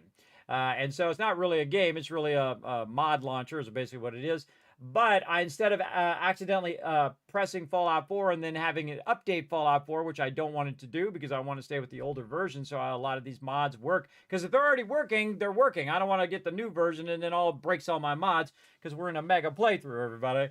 Again, we do have a newer version, but not the newest version right now. And we'll probably circle back later, by the way, because we are in the middle of a massive playthrough, and do a new playthrough 14 of what's new in that update. But there's not much in there. Most of it is like, content Creation Club stuff. So again, add a Steam game. This is how I actually launched Fallout 4 to prevent it from updating. All right. Too much ads flashing in my face back there. Close out of that. All right, so there we go. Plugins. And it will automatically pick the plugin order that needs to be done. And now I want to see it. Active HUD Quest. They put it at the bottom. All right, now we got that done. We can close that. Time to launch some Fallout 4 or F4SE loader, which loads all your mods. And we're going to get it going home. All right, back into the game we go, and let's see if this works. Again, this is why I add one mod at a time, everybody. I add 50 mods, and all of a sudden you have tons of stuff not working. You got to troubleshoot it all. I try not to do it. Oh, this mod just came out? Oh, well, there you go. Well, I'll have to check it out then. Open your personal storage container. And then close it. What does that mean? Is that the quest? Open your personal storage container. It is a quest. Show on map. Oh, that's on the Pridwin. Oh, I was like, what is that from? That's a Pridwin quest. Okay, so we got that going. And Show No Mercy, we'll get that one on there. Does that come up? Oh, yeah. Oh, I love it. All right, great mod. Great mod. Works great. All right, highly recommend that one. Again, I got in the list, everybody, exclamation mods. You can go check it out. So are you talking about, which mod are you talking about is new? Is it the item sorting, or is it the other one? Let me go look at the item sorting. Because you didn't tell me which one you said was new. This is July of 2025. I last downloaded that mod. So is there a new version of it? Let's see. Let's see. The newest version of this was of the one that sorts is October of 2024. Yeah, that's a new one. That's an old one there. Maybe you mean the HUD one. Let me go look at the HUD one. See when it came out. Let's see. HUD one was uploaded December 12th. Oh, 2025. Look at it go. Hey, go you modders. Still modding Fallout 4. Awesome. Works good. Hey, man, it worked on first try. Didn't have to troubleshoot it. Didn't need to do any of that. Awesome. The quest pinning mod just came out. Well, big love to the mod author for crushing it. All right, nice job. Okay, so we went and we did a bunch of stuff. We're overburdened right now. We got to figure out what we got on us that we need to take care of. Let's go over here to this cooking stove. Hit T to drop any random resource. We got a bunch of stuff that we bought. Okay, now, see this Gatling laser? That's going to be my Gatling laser until I find a legendary Gatling laser.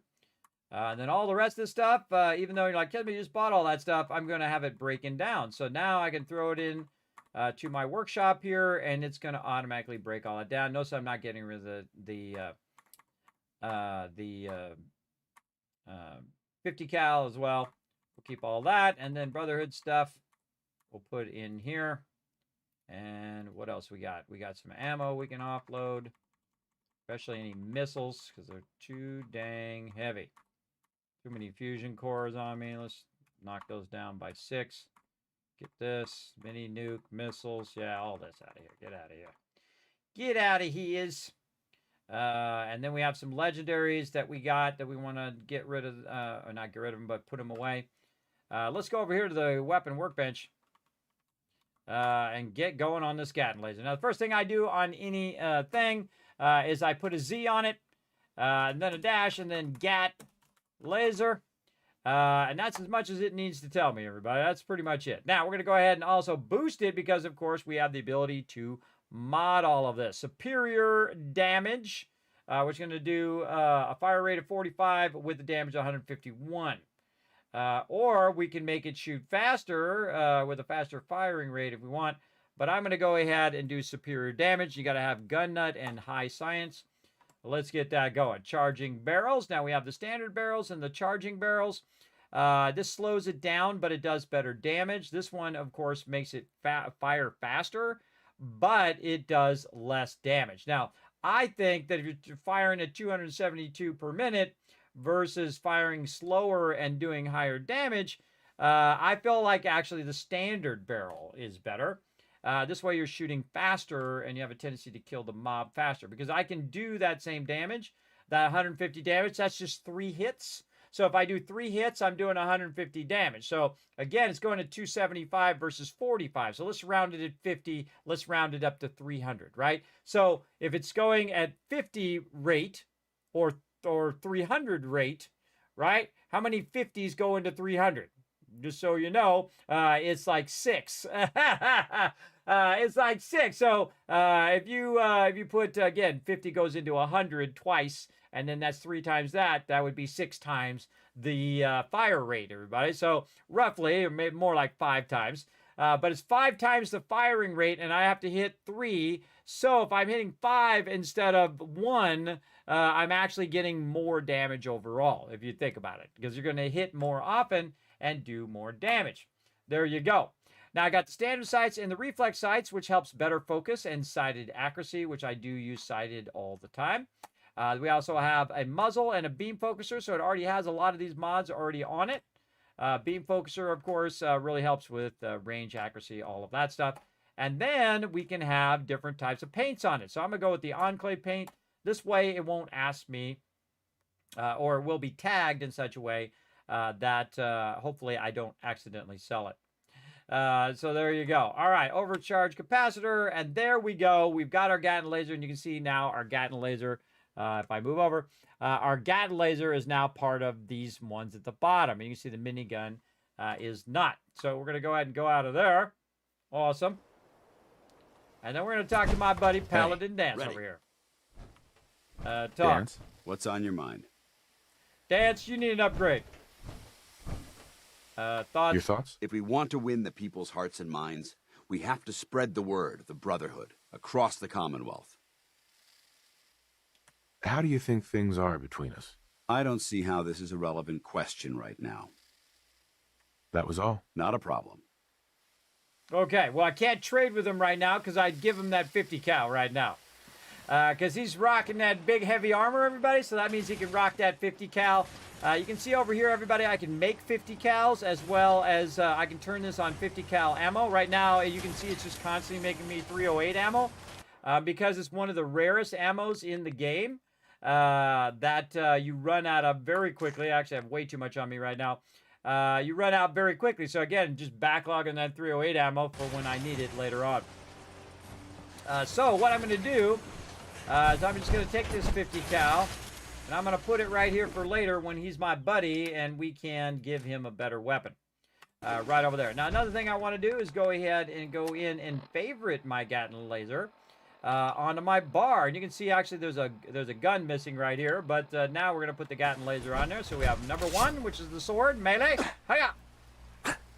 We have then my favorite weapon in the entire Fallout franchise, everybody, the Overseer's Guardian, which is massively, epically OP. And of course, the Gatling laser, just in case we see some super muties. Now remember, Gatling lasers use your fusion cores. So you're going to be using a lot more fusion cores as you're running along. Right now I've got 5 of them, so you might want to bring a few extra. Just so happens that over here I have a smidge of fusion cores. I have 119, 100% fusion cores, everybody. That's not counting all these ones down here. Now here's the thing, everybody. After a while, all of these kind of burnt out fusion cores, I'll go ahead and decommission those. I'll go ahead and grab them. And right over here in the miscellaneous scrap, I can put these fusion cores in here and actually break them back down into usable resources. So I'm going to go ahead, again, I think this should have all been in the game, where I could take those fusion cores and break them down. As you'll see here in a moment, it breaks it down in nuclear material. And what do we use nuclear material for? Power, everybody. This one right over here is 500 power. Activate. Isn't that cool? You can open it up. And then activate it again. There we go. It doesn't affect your actual power, but it's cool that it just opens like that. Give me a laser rifle, power armor, and I'll take on the world. Hey, I'm right there with you, Paladin Dance. Right there with you. Now, I feel like the most effective weapon for your companions is actually the Gatling laser. I do actually seen other weapons that I have used. The 50 cal sometimes works pretty good for Paladin Dance. And I also find that for Nick Valentine, we gave him an Institute rifle, and he was really good with that as well. A legendary Institute rifle, as a matter of fact. And Preston stole my cryolator right at the very beginning of the game and started using it to great effect. So I just let Preston keep my cryolator, though we might snag it back later and keep all of our legendaries together. But now we're ready to rock and roll. We've got the Gatling laser. We've got all the goodies. We're good. All right. And again, you want to make sure those are all locked and loaded. Again, remove any radiation there. We want to go ahead and have a little bit of food here. Oh, this one. Let's see. What do we got? Salisbury steak. Oh, we're all out. We're all out. Okay. Take our power armor. Now, I have some XO1. I did use the 45, and then I used the 60, and then I just jumped right to the XO1. Or I think I used 50 or 60. I can't remember. One of those series. But now I actually have better armor than Paladin Dance has. Because the XO1 is awesome. There is a X01 in the game. That is my favorite power armor of all the series as well in Fallout 4. And we'll get it eventually. We got lots of other stuff to do before we get there. But right now, we're going to go ahead and bounce to Spectacle Island right over here. And again, just doing a bit of Brotherhood quest so we could access the vendor there. So we'll go ahead and drop off some stuff. Right now, Paladin Dan's going, dang, Kismet, you've been busy, bro. You've been busy over here. And again, we got a locker full of legendaries, as you can see, everybody. Legendaries and other things that I want to keep, like miniguns and things like that. So we're going to go ahead and, oh, this is actually armor. And then, as you can see, we also have a thing full of legendary armor. Again, this is what happens a lot in the survival mode. You'll end up with a lot more legendaries. I find that, I'd say 95% of all legendaries that I find, I never use. But I do like to put them in a museum. So this will be a massive museum here of all of our adventures in this playthrough. So we are going to save up a whole bunch of stuff, including stuff that we buy from the vendors. Like you just saw all the legendaries from various vendors. All right, so we got some more Brotherhood stuff to do, but before we get all off onto that, let's go ahead and get out the power armor here for a second. And let's go ahead and drop, oops, I think I just dropped some junk in there, which I didn't mean to do. My bad. Such a habit to hit T. It's easy to find, though. If it doesn't have hundreds of something, then it doesn't belong in this box. If it's not at least like 72 of something, because this is my main area where I have all of my main resources, like 41,000 wood right there. Notice I don't got that much steel, everybody, and that's because I keep using it up. But what I wanted to do here was to do some cooking, is what I was trying to do. All right, let's roast up some stuff. What do we got? We got some Deathclaw. I feel like just going right to the Mirelurk Queen stuff. All right, here we go. Some omelets. Stores 50 AP. Nice.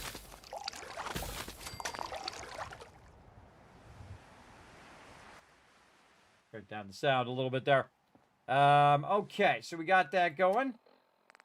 And we'll get ourselves an omelet and a steak. There we go.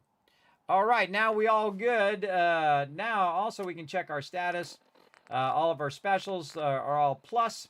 And our perks looking good. And then, of course, our overall status, which you can say show effects, purified water, HP plus 1.2, because we've used a bunch of purified water. Now, before I teleport, I probably just want to sleep anyway, just to be well rested, so I have that bonus going as well. And so we'll keep all this a-going. Oh, and then I got a condition. Nice. Insomnia, which I already have actually in real life. There we go. All right. Any radiation, we'll remove that as well. And that'll heal up automatically. That's behind me here. My hit points. And we're good. All right. We're good with all of that. Good time to save. And let's get to doing some questing. I really like that. I wish they had a thing like that that also showed you any settlements that needed help. I mean, they have the thing that pops up, but it'd be great to be a side thing like that. Like, hey, reminder, you got to go help this settlement. Because it's very easy to forget that you got to help your settlements. Okay, we got to do a little bit more of this questing so we can unlock the ability to use vertibirds. So we're going to do a little bit more of this, and then we're going to get to our, at least started on our mega build. So let's go ahead and open my personal storage container, and then also talk with Elder Maxon, because he's going to be like, dang, bro, you got X01 already. Yours is better than our Brotherhood armor. It doesn't have a sticky actuator either. Like Proctor Ingram was telling us. Don't worry, everybody. We'll get that power armor. We'll come back for it. She said we could take. Personal storage container. That's where we're going, up here. Oh, what's cat's name? Emmett. Emmett the cat. All right, we got to go over here and go up here. And apparently, this is our bunk right here. Fusion core and some fusion cells. Okay. Nice. Firing. That's just in case you want to get into power armor and you don't have it. Now we'll come back and we'll loot the entire Pridwin here. Trust me, you'd know. know. Good. Firing. All right, all right. Everything looks nominal. And you didn't scuttle the ship. Thanks, Initiate. Sure. Anytime. Nice. All right, meet with Elder Maxim. Go meet with the big boss. You're an inspiration to us all, Knight. Do us proud. Absolutely. I'm on it. Elder Maxim, where you at? Oh, he went outside.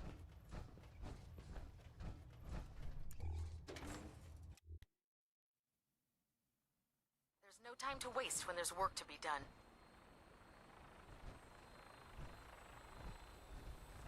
Where'd you go, Elder?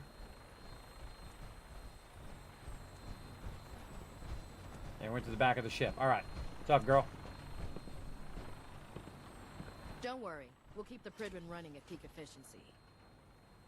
All right, just in case they get attacked, which they never do up here, but take my fusion core out of there. All right, Elder, what's Now up? that you've familiarized yourself with the Pridwen's crew. Are you ready for your next assignment, brother? Always.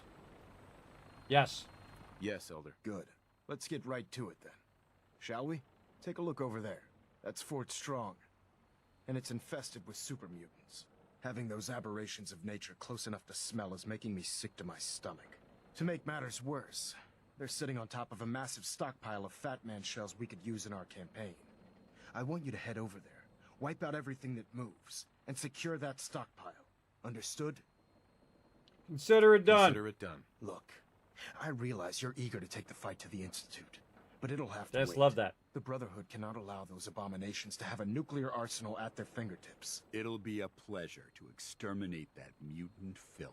Now, we have a vertibird on standby, fully armed and ready to depart. Use it to carry our message to Fort Strong and wipe those dirty mutants from the face of the earth. Dismissed. Dismissed. I'm on it. Back into power armor.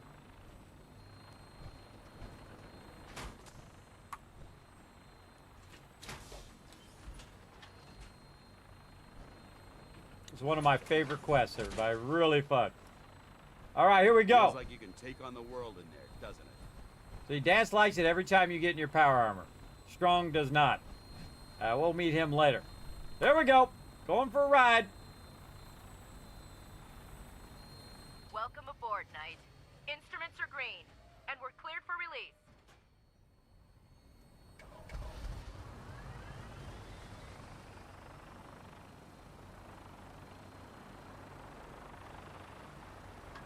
I love how it does the animation and everything. It's pretty cool. City. Brotherhood is within the striking distance of the city, he said.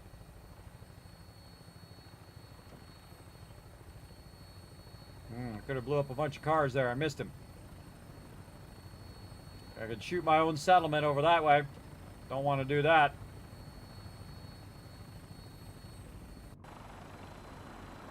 Vertibird coming in.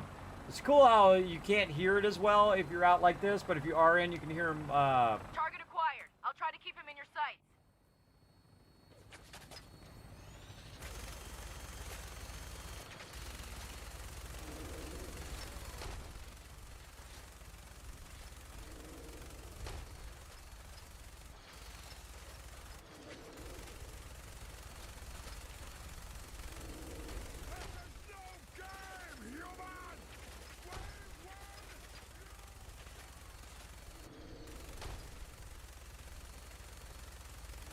I suggest get the smaller ones first. Especially the legendary.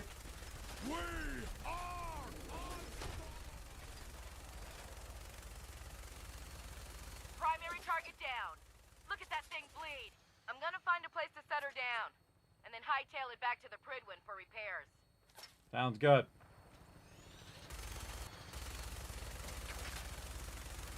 Just keep shooting.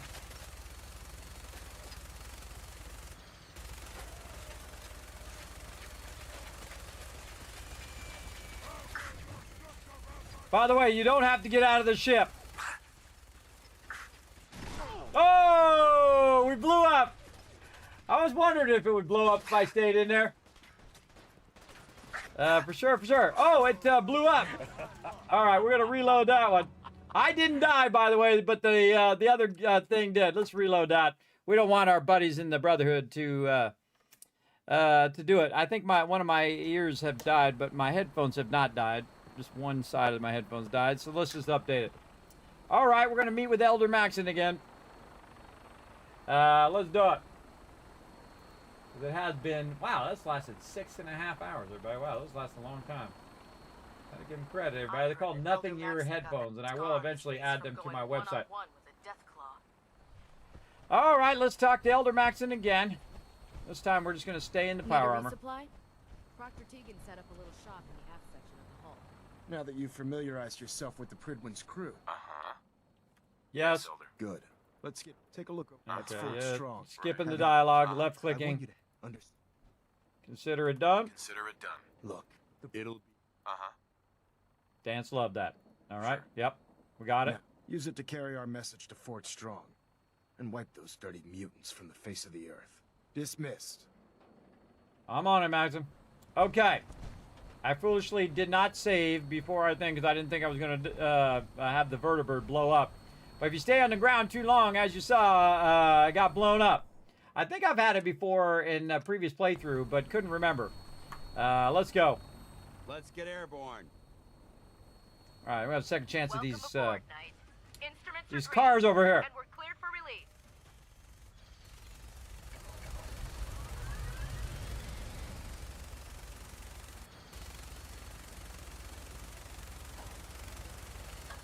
Having the Pridwin moored above the airport keeps the Brotherhood within striking distance of the city. Missed that blue car. Ah, missed it. The car over there, get it! Oh, I did get one. I heard one blow up. I got that one. I always feel like I have to reload. But here we go again, everybody. This time, let's see if we get that same legendary that we got before, because it's going to be different each time, everybody, even if you reload. Try to keep him in your sights. Again, get the lower level ones first. We did get the Mutant Warlord guy. And again, I try to avoid hitting the other ones just so I can lay loose on the legendary.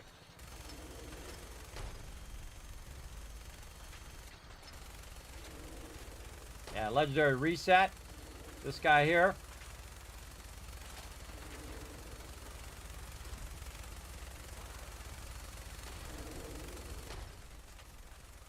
Got him. Okay, now get the legendary guy.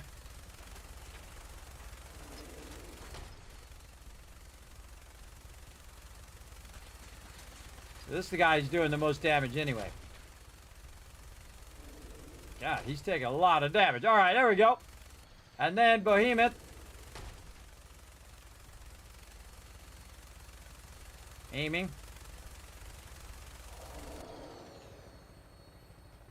Primary else? target down. Look at that thing bleed. I'm gonna find a place to set her down, and then hightail it back to the Pridwin. Okay, that one went way, way, way better. Again, trying to wipe out the peeps in the beginning first. And sometimes I get out of here and this thing is just plain smoking, everybody. It just it looks like it's on its last leg. All right, get out of here. We may have a plan. Get out of here. Over this way.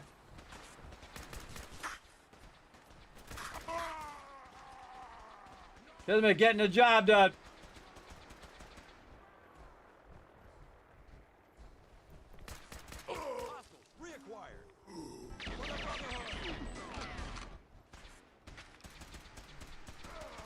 Oh, I know just what to do.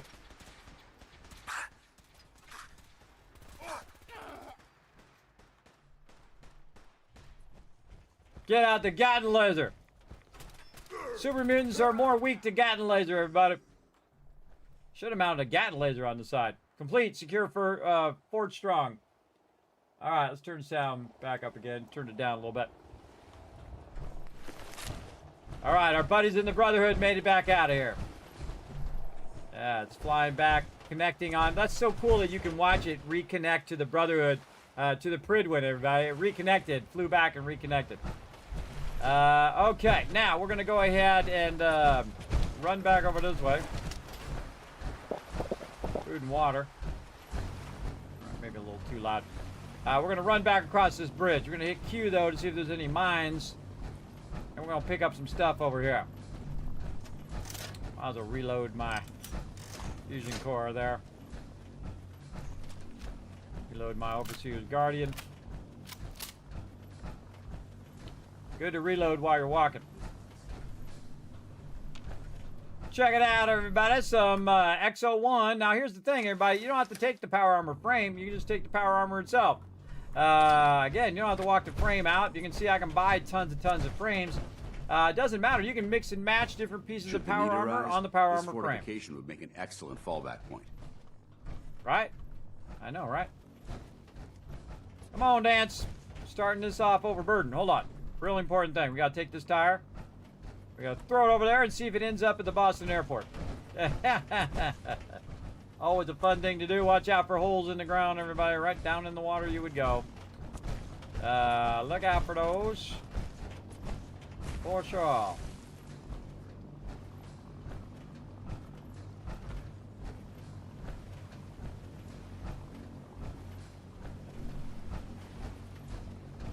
Now, I do have the perk that Strong Back that allows me to use my action points to run. I'm loving this mod that allows us to see what our quest currently is. We need to get out of this radiation now. Do what I can about it, Dance. I got massive radiation resist on my power armor, so I'm pretty good.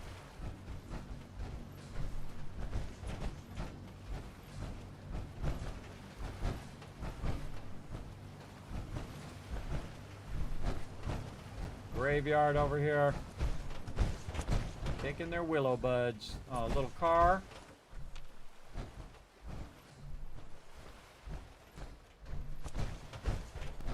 Oh, where is your grain? I take everything, everybody. Everything can be used to rebuild the wasteland. There's a hoe! Hoe!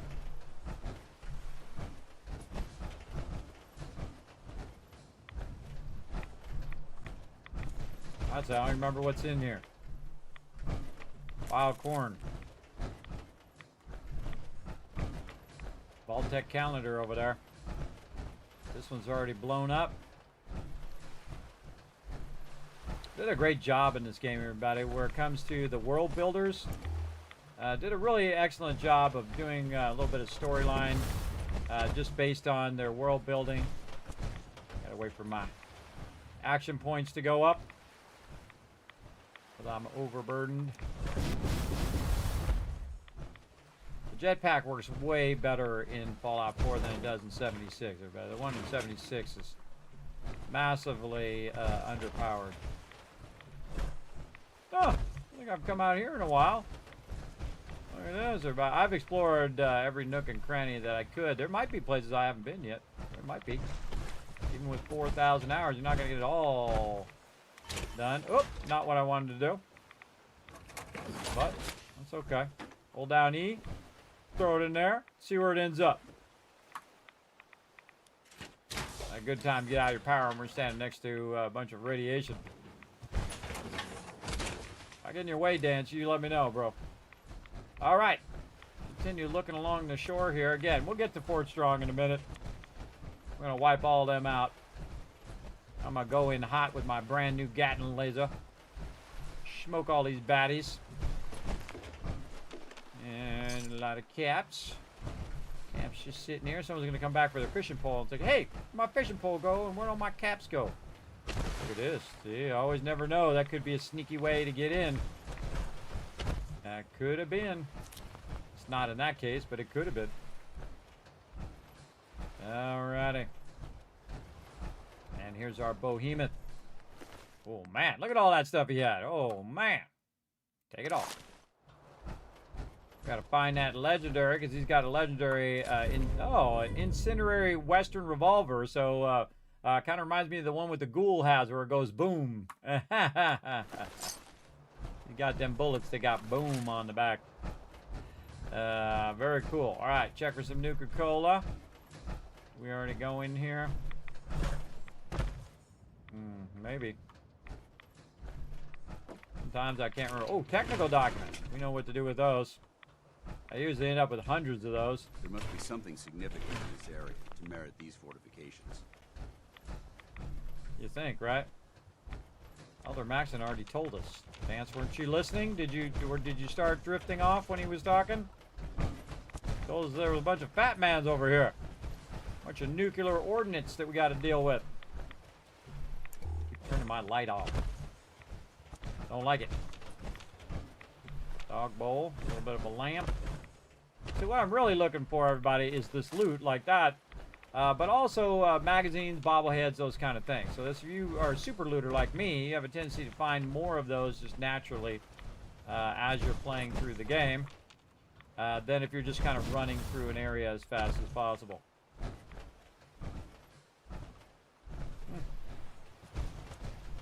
Shopping cart out here. Always look this again. Look at all this world building, everybody. They're putting a bunch of debris along the edge here. This stuff's probably all washed up on here. Car in the water. We're gonna take the water out too, everybody. We're gonna walk around in the water. No water. We're gonna go see what's underneath. At the end of this playthrough, we're gonna do that. Take all the water out. All right, but that'll be a while. So settle in. Settle in, everybody. All right, so let's go. All right, I think that's good enough. Up here we go.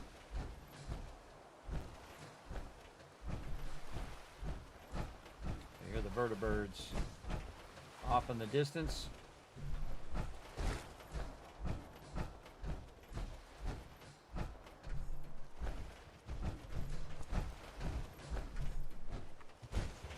Digging something. Digging a trench or a latrine. All right, nothing like carrying a bunch of cannonballs around to weigh your character down. Look at the buoys out there. Isn't that cool? I like how they have like little Watch your buoys step. out there. There's quite a bit of debris here. Yeah, true. Not wrong. Oh, I burned up a fusion core or something. Something happened. Nothing much back here. As far as I remember. Not power armor to get up here. Just want to load and fire them suckers. That's me stepping on the stuff there with my power armor. You can crush these things. And get on them and just stomp them. Stomp some of them. Not all of them, but some of them. Little ammo tucked back behind there. Little thing there. I don't think I've ever tried to get on the roof of this thing. Just dawned on me. Maybe I have. I don't remember doing it. I don't think I ever thought of it till just now when I saw that thing. But I would imagine I'd seen that thing before and said, hey, we'll get up on the roof. I think we've cleared all of this. Looking good. Okay. Let's go see what's on the roof. What you want to do is position yourself in such a way that it takes less boost to get up there. So what we're going to do is get to the highest point, which would probably be something like this. And that's a pretty far distance to go, especially overburdened, but we're going to give it a shot. Again, I would go to the lower part here in case you don't make it. And here we are on the roof. There we go. That worked. And again, I just tapped it as opposed to holding it down. Holding it down is like the worst thing you can do. It just burns through all of your action points. Nothing up here. Probably why I never come up here. There we go. All right, time to get it going. All right, Paladin Dance, let's do this, brother. Let's save. Fort Strong Armory. Here we go.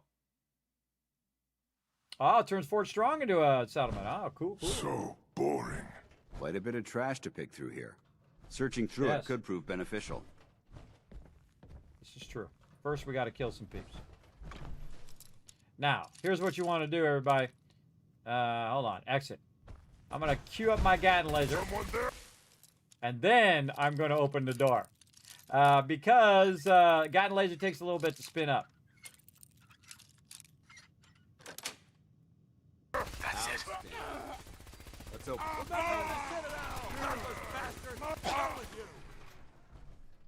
You like that? That's called the guiding laser. Look out, Dance! Dance, you're in my way. I got him.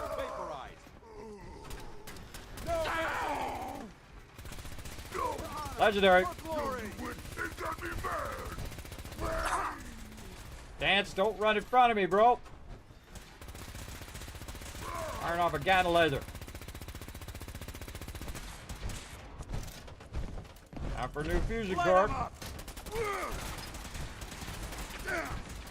What?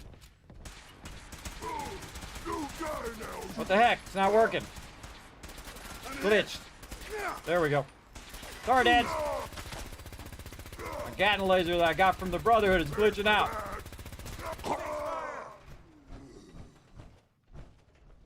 That's how you get it done, everybody. Never-ending handmade automatic rifle there. Yeah, unlimited ammo capacity. Nice.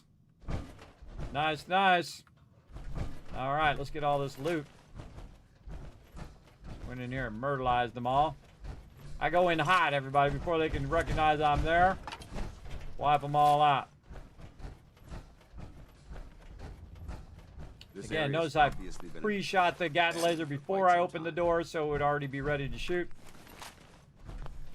And we're gonna...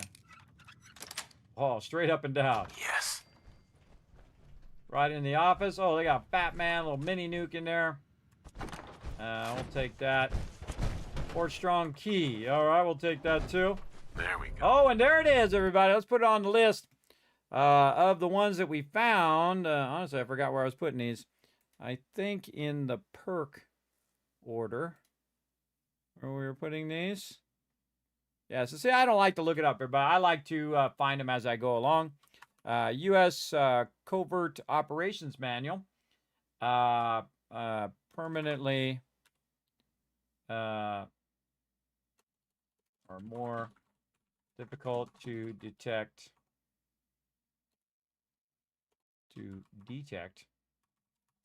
While sneaking. Okay, and this is in Fort Strong.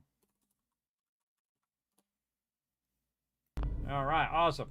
Let's take that. Put that in our collection. Remain vigilant. This place may appear abandoned, but that doesn't mean we should drop our guard. 100%. All right, General Brock's report. Past me, we read it before, the thing, and the stuff, and the thing we did. And then here at the end, he said a few design setbacks and the loss of one of our testing squads. We finally perfected the M42 launcher's firing mechanism. Washington has been writing me to wrap up this project, but with a weapon this potent, I was inclined to take my time. We sent the launchers ahead to the supply yard in Mississippi, and they're just waiting for the go-ahead to ship the warheads wherever they need to go. Hopefully, we can get those nukes out of here before the month is out. I don't feel comfortable sleeping 20 feet away from enough nukes to reduce this island to ash. I know, right? Well, if one goes off, they all go off at this point. All right, what's he got over here? We need the Fort Strong key for that. Ooh, a bunch of loot. Grab that, grab his office thing, start to super loot all of this. Time for some super looting. Let's go. What do we got?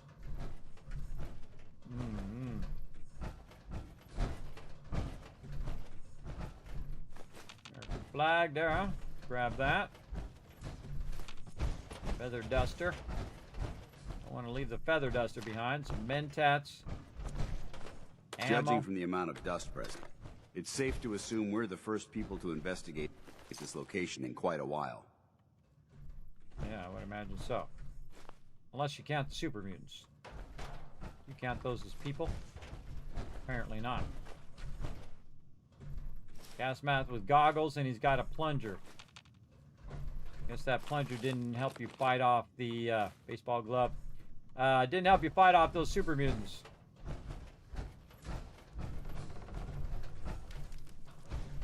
Gonna go that way in a bit. All the stuff. Sometimes I feel like I'm the cleanup crew, by the way.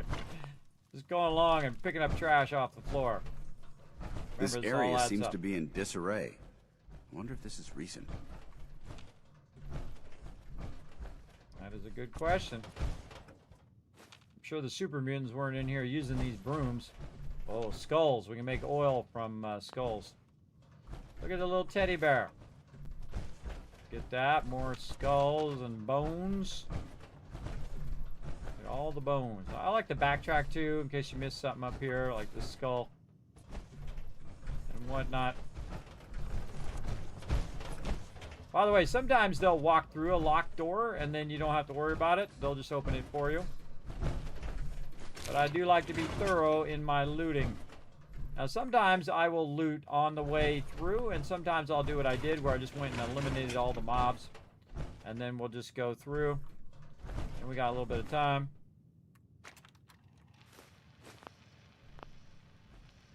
I've only seen the specs for these little beauties on paper, so Private Bertram and I snuck down to take an early look.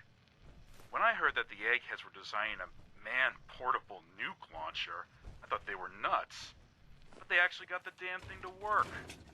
And after seeing the real thing sitting right in front of me, I think they could be just enough to tip the balance of this war in our favor. I mean, can you imagine the look on the enemy's face when we get dropped into Anchorage carrying these babies? They won't know what hit them. Yeah, you're not wrong. You're not wrong.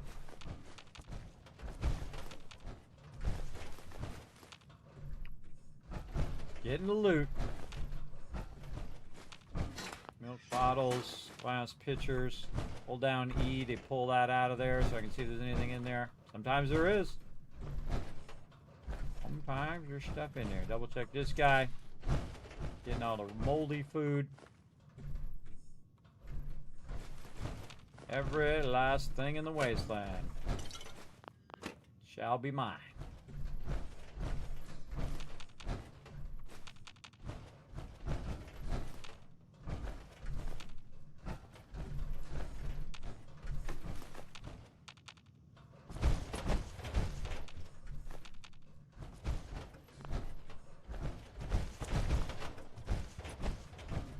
This area's obviously been abandoned for quite some time. Sometimes, Dance, I think you're high. We just killed a bunch of super mutants, so obviously it wasn't abandoned, was it? I don't know what he's talking about. Sometimes Dance a little crazy. Crazy, everybody. Empty blood sacks. And I think that was about it. Right? We already did all this. There's nothing we can fly up to. I don't remember every one of these locations, everybody. There's a lot to remember. Oh, right here, yes. Like a little bed in here. Oh, right here. Hold on.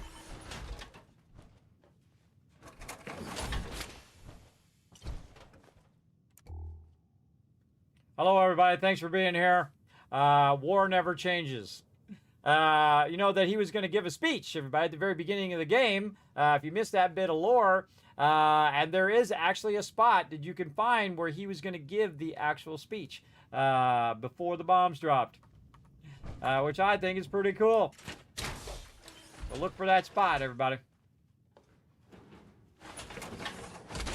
Crowd and Dance is like, what are you doing? Feels like you can take on the world in there, doesn't it? Sure does. I am going to take on the world. That's what I've been doing while you guys were napping wherever you guys were before you came here to the Commonwealth. Kismet was over here getting the work done. Rebuilding the wasteland. Look at them caps in there.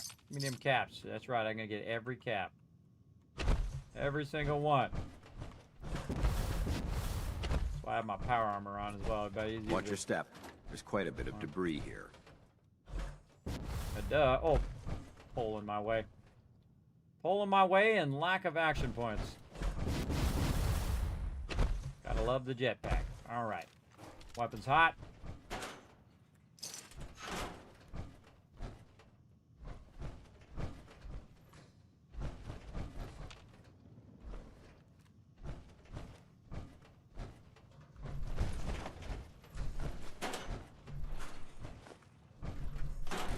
pillow.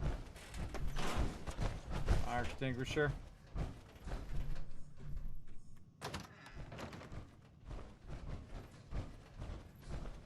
Always check for danger first. Honestly, I forget some of this. Even though I've done this 13 times, I've done it every single playthrough. One of my favorite missions. Pretty awesome. I like how this one, like, the beds are really nice. They're still super nice 200 years later. All the beds in here.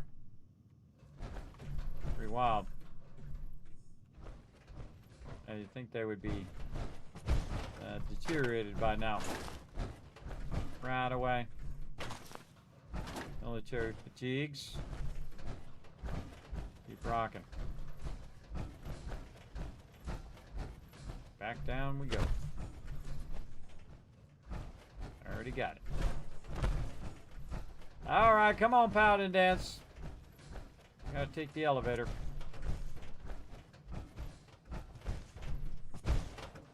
Always checking to see if I missed anything on the ground when I'm going by. Sometimes you'll hear something too, like clunking when you walk by.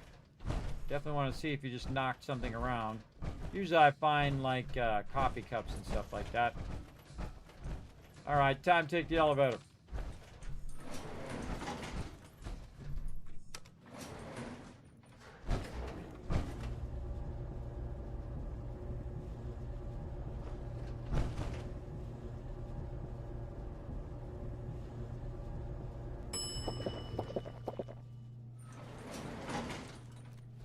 Good time to save.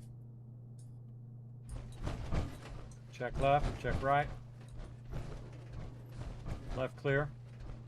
I hear something. That sound, what is it? Huh? What's that? What's that? Nobody in here. Huh? A noise. I'm hearing stuff.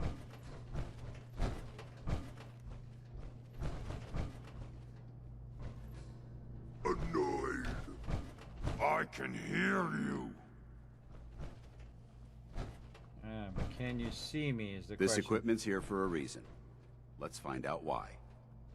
It was nothing there. Where are they? No fight today. There he is. Someone there. Let's show him how the Brotherhood does it. Human, let's play. You see me, human? You hear that?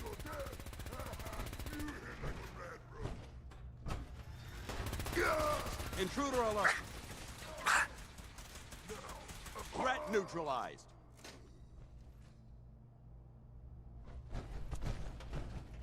Gatling laser is awesome for this, everybody. For super muties. Check right. We'll come back for that loot, everybody.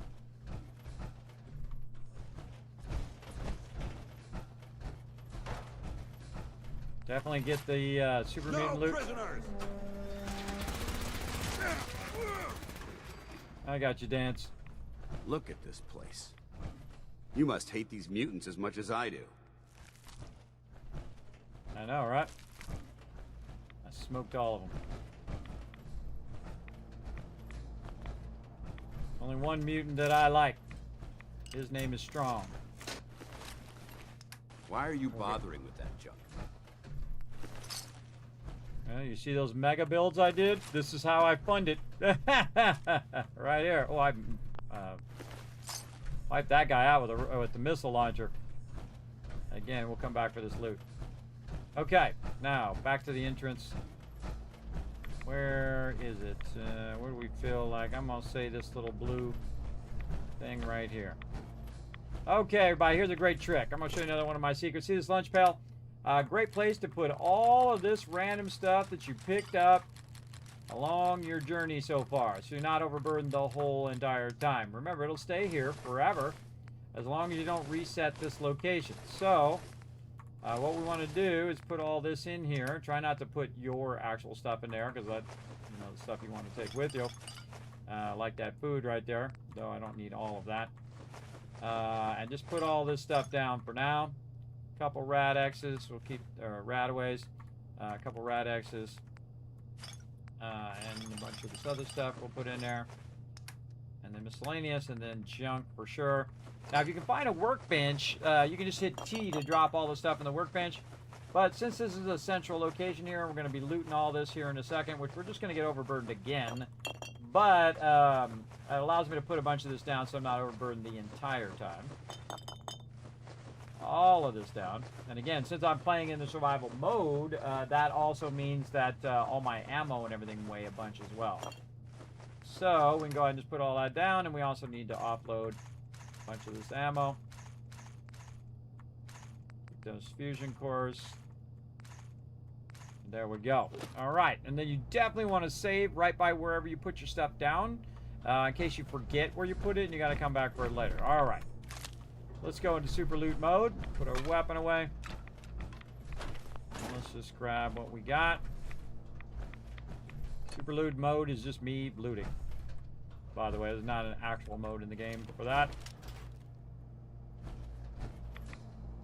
So I'm just picking that stuff up. Already got these guys. Various loot here.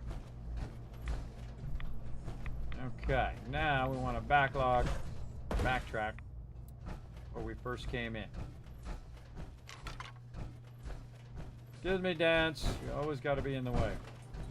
All right, back where we first came in. Here we go. Super loot everything. Only way to rebuild the wasteland is to have enough cash and materials to make it happen. I don't really need to loot any of this, but I can just go use my purified water farm and buy whatever I want. Look at this keep place. doing that over and over. You must hate these mutants as much as I do.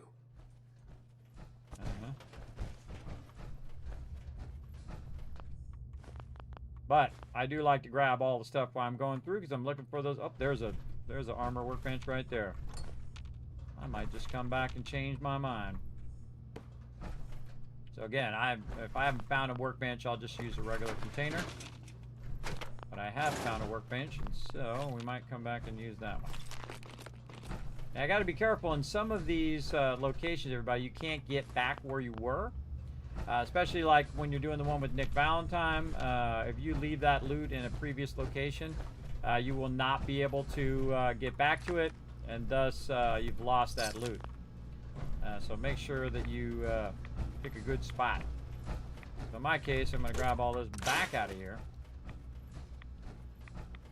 And take all of these. Again, make sure to move your cursor around, everybody, because sometimes there's multiple in the same spot. I'm just hitting E a whole bunch of times. And then let's go ahead and use this workbench. Now I just hit R and then T. R and then T to drop all that in there, and we'll have to do all this again, but that's okay. This is a lot less than doing all of the junk every single time. The junk just absolutely takes a massive amount of time because there's a lot of it in here. Trying not to accidentally put my armor in there. Sometimes it happens. Getting low on purified water there.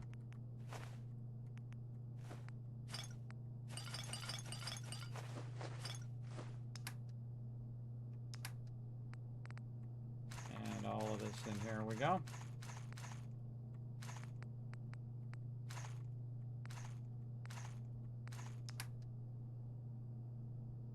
Else? I think we're okay. We can also go to miscellaneous and just sort it by weight. Down here in the bottom right corner, we can sort it by weight and see if there's anything that weighs anything. So the burnt book does, but everything else doesn't have any weight, so we can just throw that in there and be good.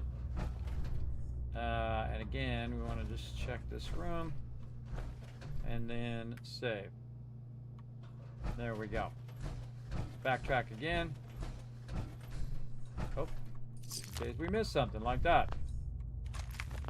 And I'd forgotten these are multiple in the same spot. And we got all this, we got all that, got all the good stuff. Nothing on the ground that we're missing. No locked things like... Look at this place. You must hate these mutants as much as I do. Dance is in a loop. All these bones and stuff. That's for more turrets.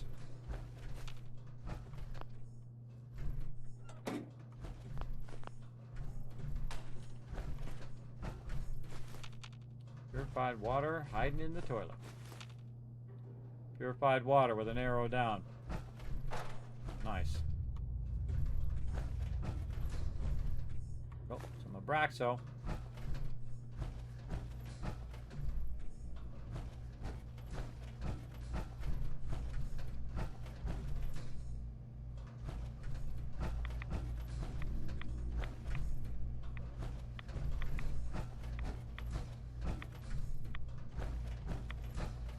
Just double checking all of these spots. You never know, might have missed something. Okay, looking pretty good. Oh, I heard something clanking. Skull. A little bit more in the meat bag there. Okay. Oh, and more over here that I missed. Pretty thorough, everybody, but you see I still miss it. Still miss stuff because you're like, ooh, what's that shiny thing over there? Nothing in there. Getting in the loot zone. Trying to get it done. Speed looting. Coffee in the coffee pot. Seriously doubt the super mutants were over there using that coffee pot. I don't even think they know what that is.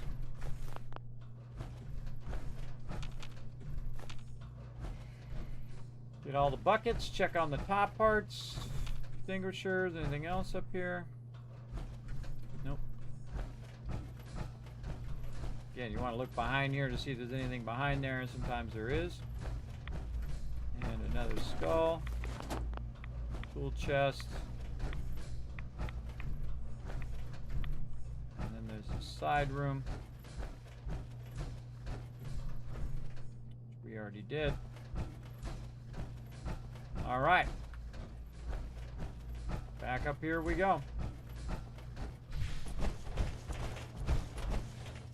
Hit T to drop that in there. And put in here whatever we can. Let's keep that weight down for now. I'm going to get into some action here. Alright. Onward. More saving. Feeling a bit nostalgic? Super looting. Terminal. Now I go through every terminal now. I've read every single one of these, by the way, in previous playthroughs. So you'll see me not read them in this one because we've already done it. So if you want to see that, you can go back and watch my original playthroughs. But it takes a lot longer to read every single terminal out loud. So we are going to skip that in this bigger one. Unless I feel like just embellishing it a little bit along the way, then we might read a little bit of it. Right now, we need to get through here and take out these baddies. Okay, got them. Check on the left here, check on top. Baseball glove in there.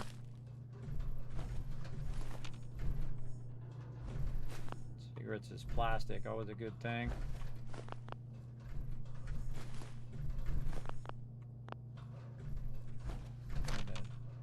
Safe there.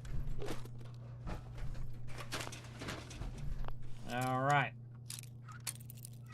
Not straight up and down, a little right. Sweet.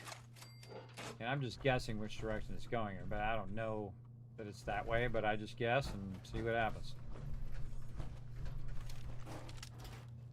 Got the heavy weapon, going into a new area. Let's have your weapon out. It's locked and loaded right now, fully recharged. More mini nukes. Definitely want those laying around where they might get shot and go off. At least I don't think so. Seems like a bad idea. Here we go, Paladin Dance. Stay with me, bro. Stay with me. Here we go. I don't think there's anybody down here. I think we wiped them all out already. Wow, look at us go. Totally forgot. Yeah, I think we got all the loot. And we golden.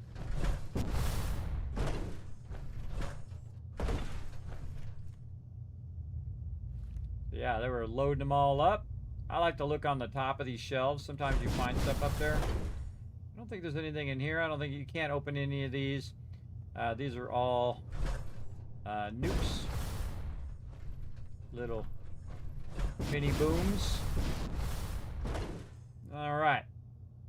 We'll just fly our way back up again. Yeah, look, they're all separated too. That's cool. That's cool. All right, walking out of here. Weapon away. Wow, I missed it again? I can't believe I keep missing those. That's why I keep sweeping around them. I keep finding more and more stuff in those.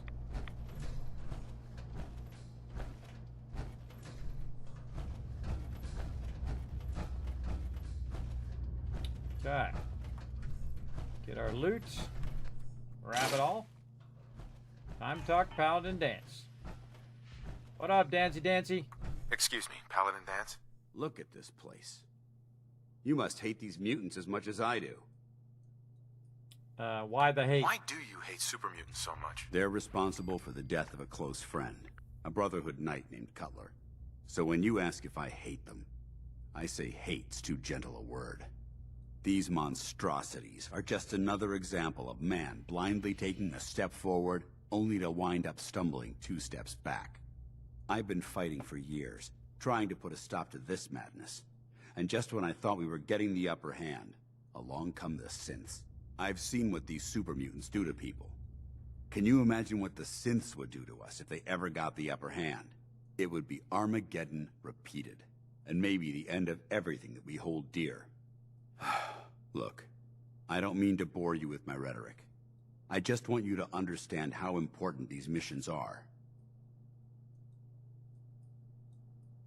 Armageddon? How could synths bring about our destruction? If the synths reached the point where they outnumbered mankind, how long would it take for them to decide we were no longer necessary? They certainly possess the capability to make more of their own kind, so we'd become expendable. And with Institute technology on their side, nothing could stop them, not even the Brotherhood. It's a nightmare scenario almost too terrible to contemplate. Anyway, that's enough of that. What's important here is that you got the job done and secured these warheads. You should head back up to the Prydwen and talk to Maxon. I'm sure he'll want to debrief you as soon as possible. Dismissed. If we want to win the people's hearts and minds, we have to spread the word. Oh, and then he went up the elevator. Mid-sentence, he went up the elevator as well. So yeah, awesome, everybody. Awesome. So as you can see, we helped Paladin Dance and the Brotherhood, and they're not wrong, everybody. They have a really compelling thing saying, look, if these synths get an upper hand, man, we're all toast. And this really echoes in real life. Remember, they came up with this 10 years ago, really 15 years ago, because it took them about 5 years to make the game. So 15 years ago, they were already calling what we're dealing with today in real life.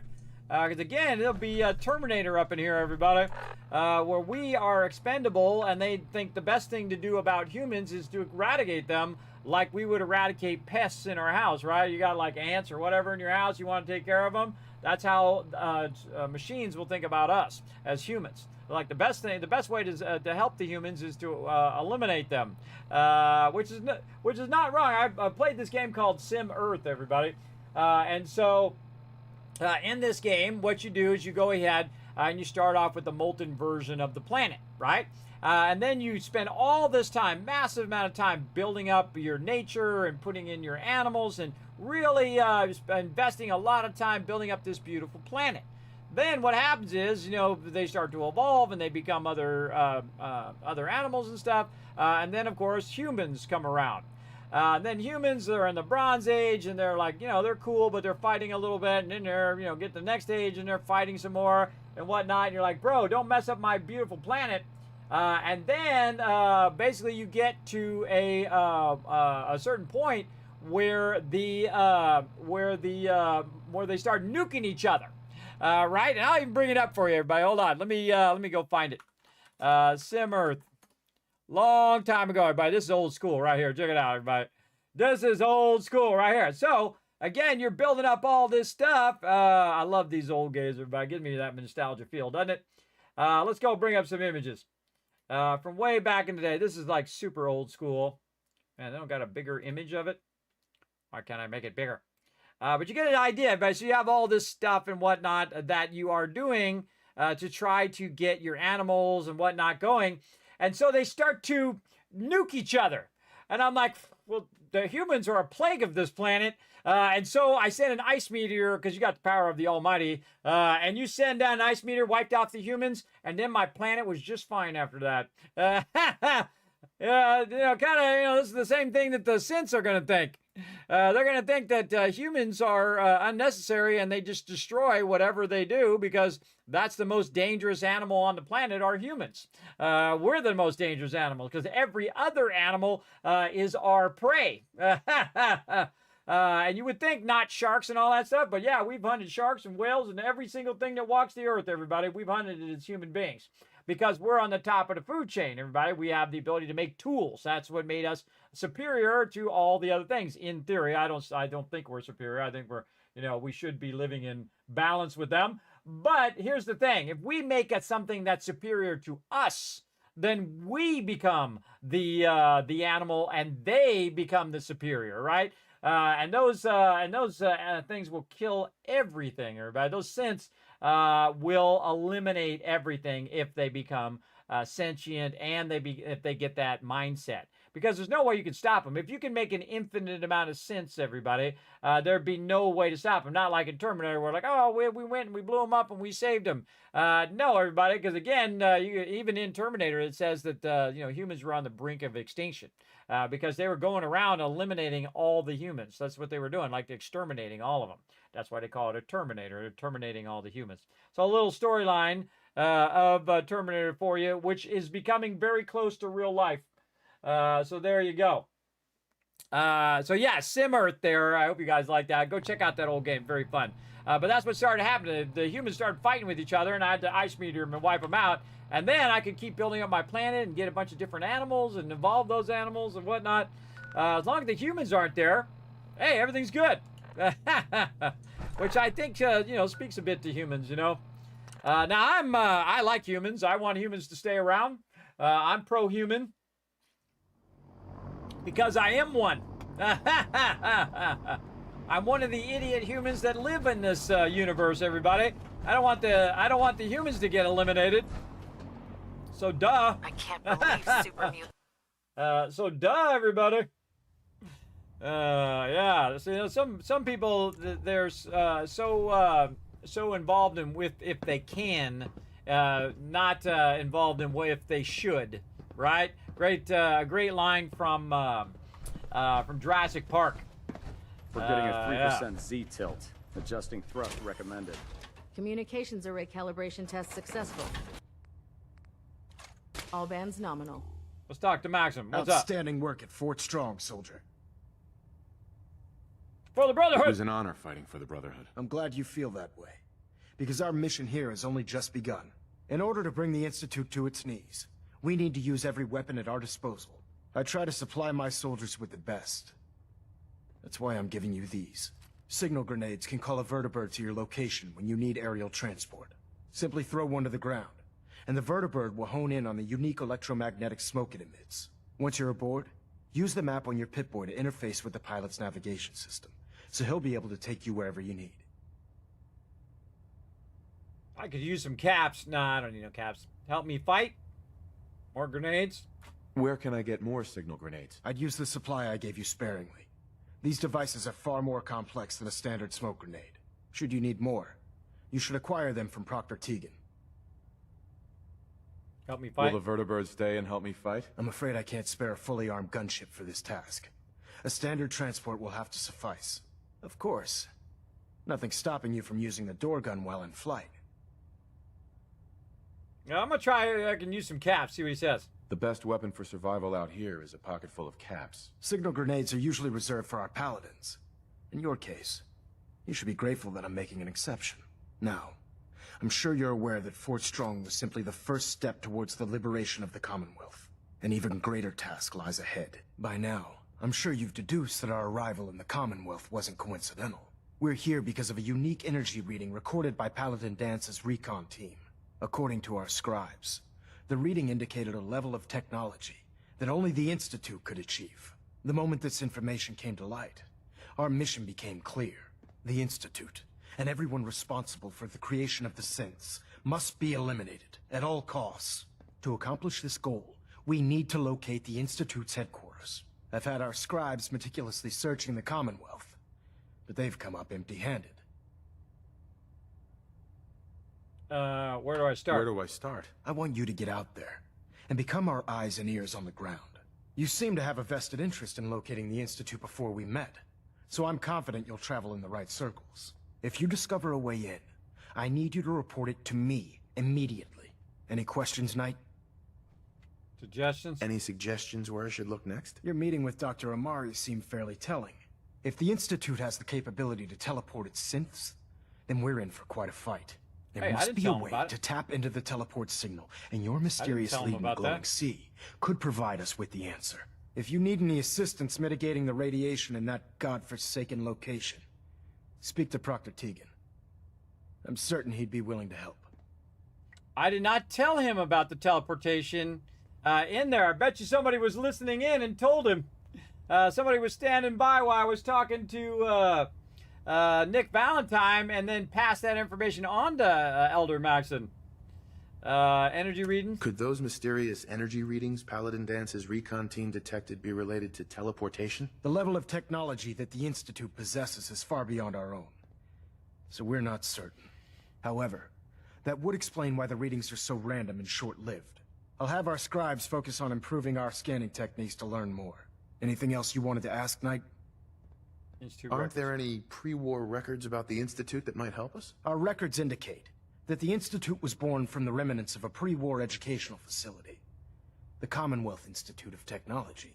The ruins of the facility are at the center of the city, but we've already searched them thoroughly. The location appears to have been abandoned long ago, so it appears that the trail ends there. Anything else, Knight? Nope. Not right now, Elder. Very well, then. Dismissed. Thank you, Elder. Victorian, bro. Uh-oh. What's going on with my mouse? What's going on with my mouse? Uh-oh. Mouse died. Plug it in. All right, working now. I usually keep it wireless because I don't like... Compensate. I'm at the point now where I don't like the cord. Cordless is awesome. But if you get to plug it in, it's going to die. Okay, back up onto the main deck. Let's go see if Proctor Dude is There's no reset. time to waste when there's work to be done. That's right. Get to work. We'll loot If everything dumb in the and prig when ugly you're had a left. child, it'd be a super mutant. Or it'd be your child. Oh, burn! Well, the Brotherhood's got a lifetime supply of nuclear ordnance thanks to you. I expect you could use a resupply after a scrap like that. Absolutely. What you got? I'll take a look. All of my weapons are mission ready. Oh, he reset. Okay. Now, in here, under his weapons is going to be vertibird signal grenades. Now, every time I come in here, I get those signal grenades because I do run out of them pretty often. He's also got a minigun, but does he have another Gatling laser? He does. All right. All right. Another Gatling laser. Back in just a moment, Proctor Croonan. I got to go and make a little pit stop somewhere and find some caps or some massive amount of purified water. Let's go. Sim Earth is a bit like Eco. The game you're talking about is Eco. No, it's not. Are you asking or are you telling me that, Evergiven? I know what the game is. I know what the game is. Oh, Kingsport Lighthouse is being attacked. It's not Eco. It's Sim Earth, way back in the day. Eco doesn't have that whole thing. But Eco does have it where the ecological can be undermined by what you're doing. So if you go around, of course, we had a large map. But if you have a small map and you go around and you start taking out all the trees and start taking out all the stuff, what'll happen is that it'll start to undermine the environment. It'll start messing stuff up, basically. But we didn't have that problem. We had a massive map in our playthrough. And we've got these legendaries. Anything else? A bunch of 8 items, a bunch of miscellaneous. I mean, you give me some more fusion cores, too. Oh, there goes our turrets already. I just arrived and there's already battle going on. More fusion cores. Now, this is when you start burning up your fusion cores, everybody. Big time. This is why I buy a bunch in advance before I get the Gatling laser. And you'll see me start to carry more of them than I did before. Speaking of Gatling laser. Nobody over here. Oh, I think I left my power armor on the Fridwin.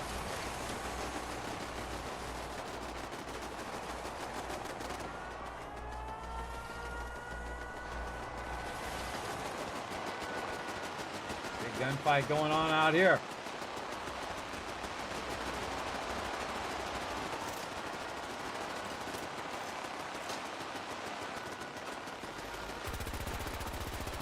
Rain fire!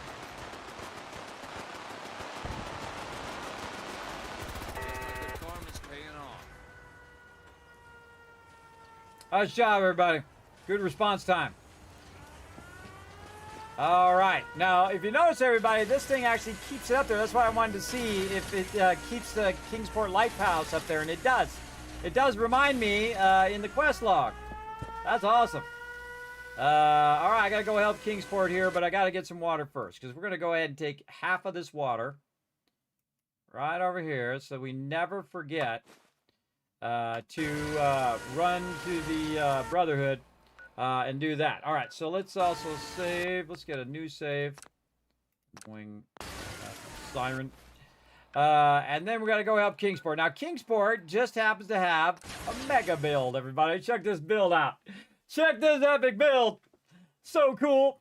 This is from my buddy, my pal, Rotisserie G. And here we go.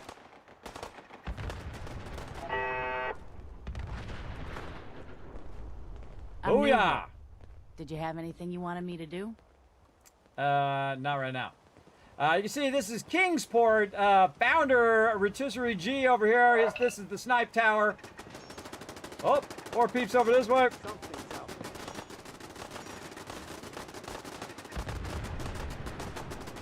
The turret's up high. It's broken. And again, Kismet kill box up high, watching all the way around over here. So if anybody rolls up on the settlement, you can see that they're getting wiped out. So I built it around the lighthouse itself. And so again, it has massive defenses all the way around. So you can get up on the top there and use it as a sniper tower. Multiple levels of sniping as well. How you doing, guy? You need some help? You okay? Yeah, walk it off. That's what I did when I was a kid. I walked it off, everybody. Broke your leg? Walk it off. There you go. Broken leg, broken arm, broken fingers, walk it off. That's what you do. You cut open your vein, walk it off. Oh, I'm at the farm now. All right. Oh, man. We got some mega builds at both of those, everybody. First, we got to walk up here because we're overburdened. Got to go ahead and drink some purified water. Have me some food. Try to get my action points up here. And some more omelets, I guess. And then try to see what other loot was up here. I saw some things blowing up over this way. Now again, if I don't shoot it, it doesn't highlight it over here. It doesn't highlight it, but you can see that the mechanist keeps sending robots after it over and over and over again.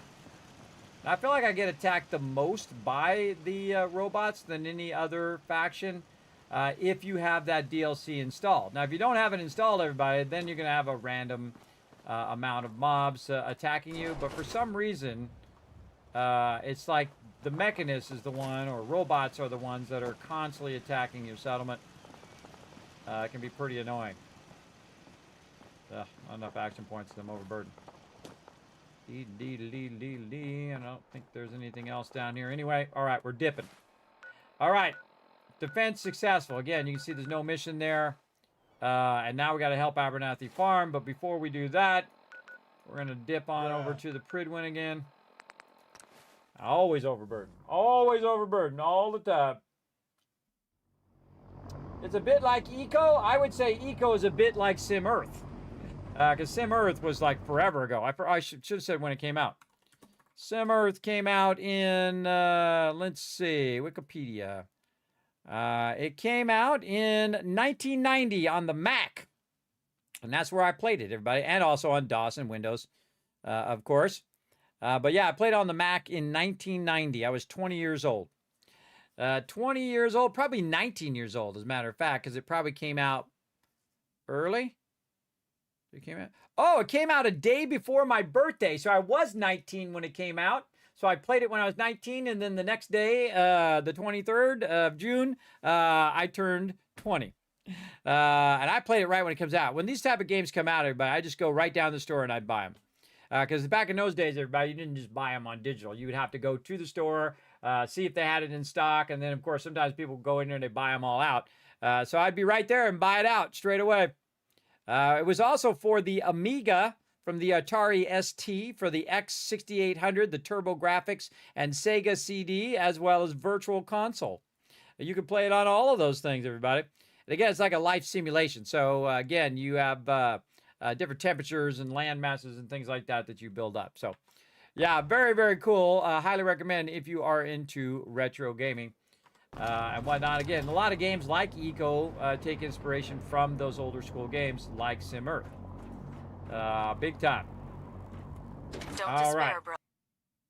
I'm not going to despair. I wasn't despairing until you told me not to despair. Now I'm despairing because you made me think of it. Sometimes that's the deal. Yeah, Deoxygen, checking out that Vault van life. Yeah, we're working toward it. Soldiers who have not yet received a field assignment from Proctor Tegan should speak to him at once.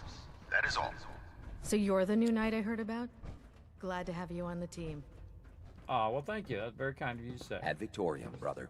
Maxim might appear compassionate, Oh, God. but I can assure you, Mole rat on a the stick Institute was a will really face his bad wrath. idea. What can I get for you today? Set me up. Got some choice weapons that just came in. Not anymore, you won't, because now they're all mine. Give them to the Wasteland Tycoon. I'll use them very, very effectively.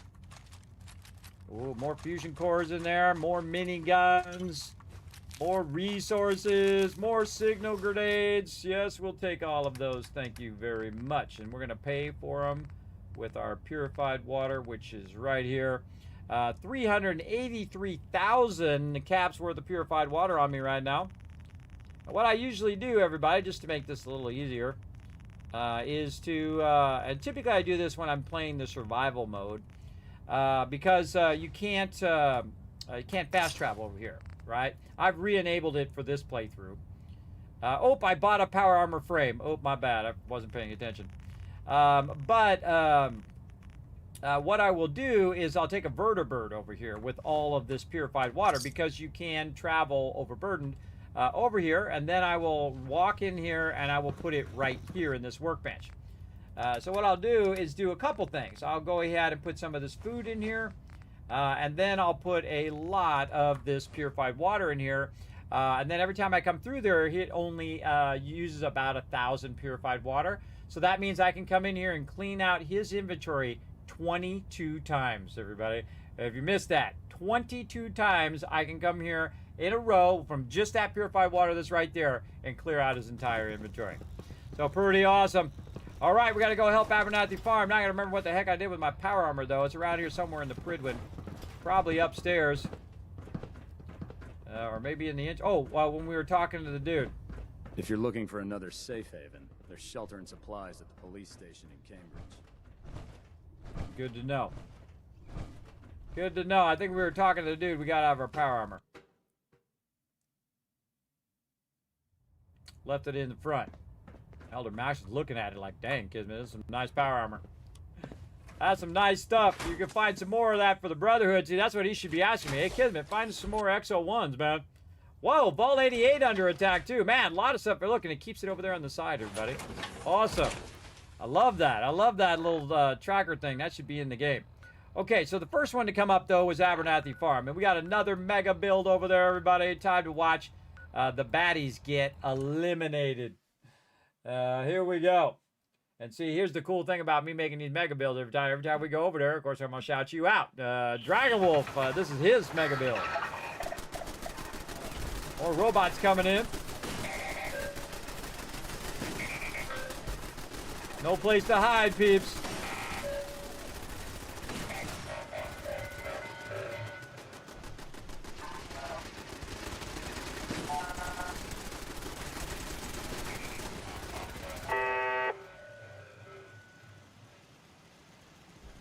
And there we go.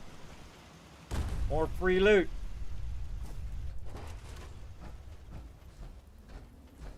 And you can see I just absolutely mowed him down with a Gatling laser as well, everybody. I just smoked him with the Gatling laser. Now, you actually have some really great perks that go along with heavy weapons. Right over here. And you might notice that I already have my heavy gunner all the way up. Because, again, that was already in my perk. So when I get to the Brotherhood, now quite often I get the Brotherhood much earlier in the playthrough. Who's this guy? That's Doc number 2. So I get it much earlier in the playthrough, especially if I'm playing in survival mode without any mods. I try to get the Brotherhood going as quick as possible so that I can use those vertebrates to get around. That's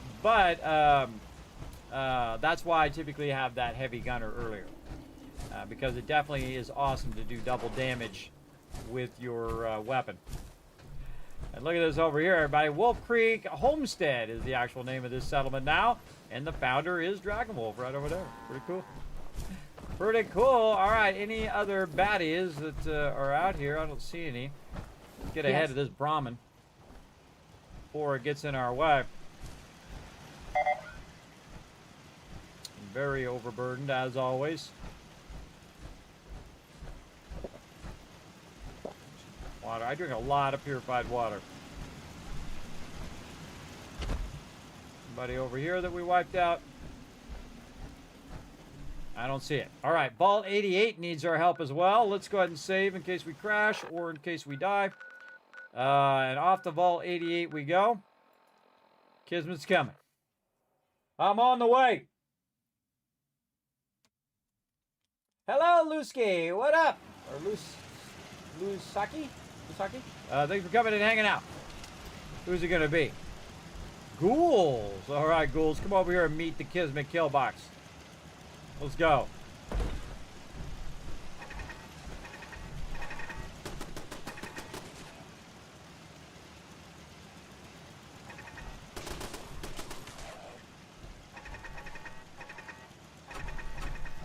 I'll take care of the rest of these.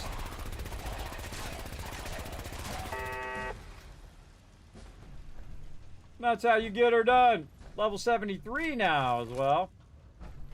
There we go. Poisoner's hand main rifle. Target is poisoned for 10 seconds. I heard you. Get on out of here. And there we go. We defended Vault 88. Now, if I was really there, everybody, this is exactly what I would do. Especially if the vault door... Oh, another legendary there. I didn't even see. Bolstering metal chest piece. Nice.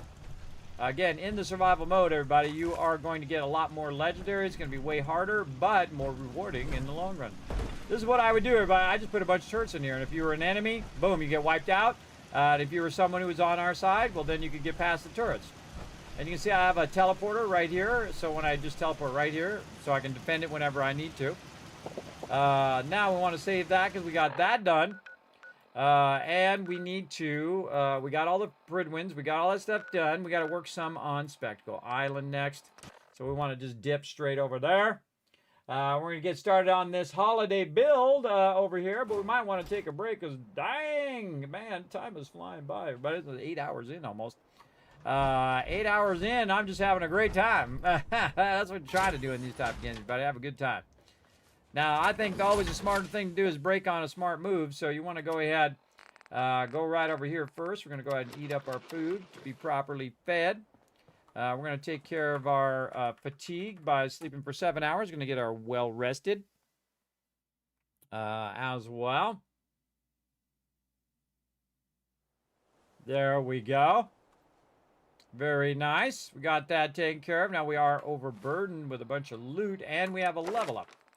Now we're going to have a special friend come and join us. Let's check our perk stuff over here. Perk order. I'll go ahead and pull it over here again so you guys can see it. If you missed out on the spreadsheet, you can see it's got my entire perk order of this playthrough.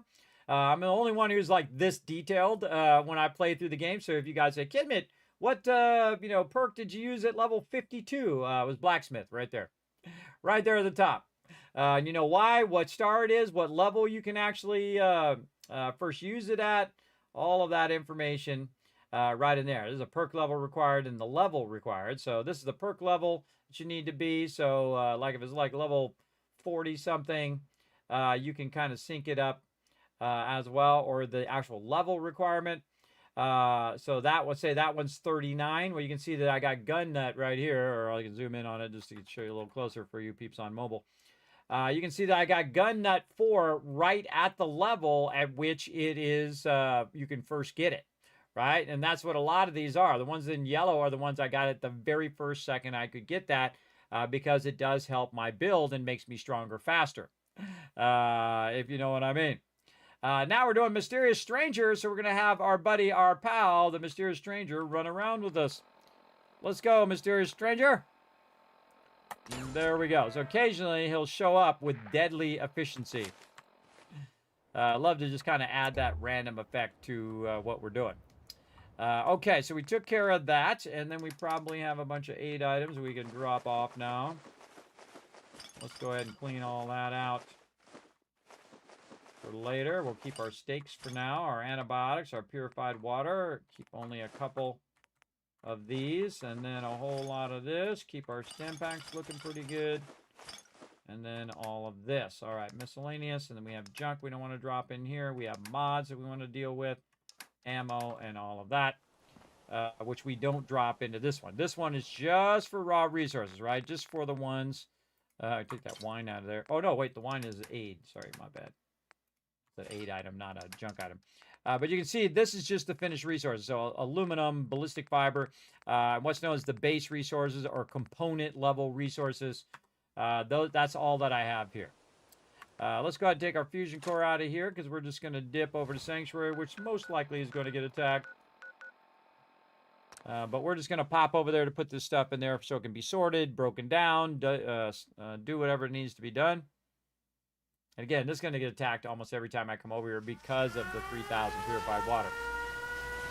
There you go. It's getting attacked a lot in this playthrough. All right, keeping the Gatling laser. Putting the minigun away in here. We'll just keep that for our peeps here. Oh, we had some legendaries that we wanted to put over there. Keep that. Get rid of this. Keep the legendaries. Keep the signal grenades. More Brotherhood of Steel loot. Keep the chest piece. Put in our museum. Miscellaneous, keep that. T to drop all the loots in there. We have various mods that we want to break down, so we're going to go right over here. This is our equipment recycler, so we can actually take mods, put them right in there, and break them down. And back over here for ammo. And put all this ammo in here to be sorted. A lot of this ammo I'll never use, but I'm going to put it in there anyway.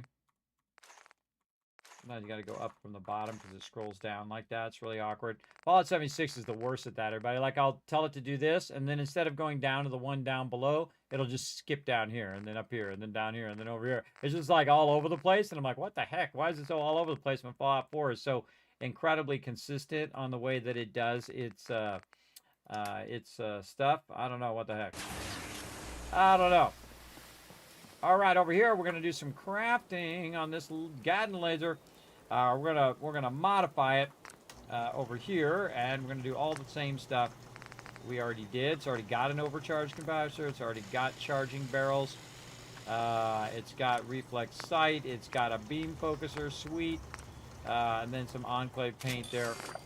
Then we're gonna rename it. We're gonna put a Y on it, and then Gat laser. There we go. Now the reason why I put a Y on it and not a Z is because it goes to my companions. So I don't see my buddy Dance up here, but we'll find him eventually. Back to... did they take care of all this? I feel like they took care of it. It didn't come up as a quest, so we won't worry about it. Back to Spectacle Islands. Why I didn't bother to bring my power armor, everybody. I'm not going to jump down for right now.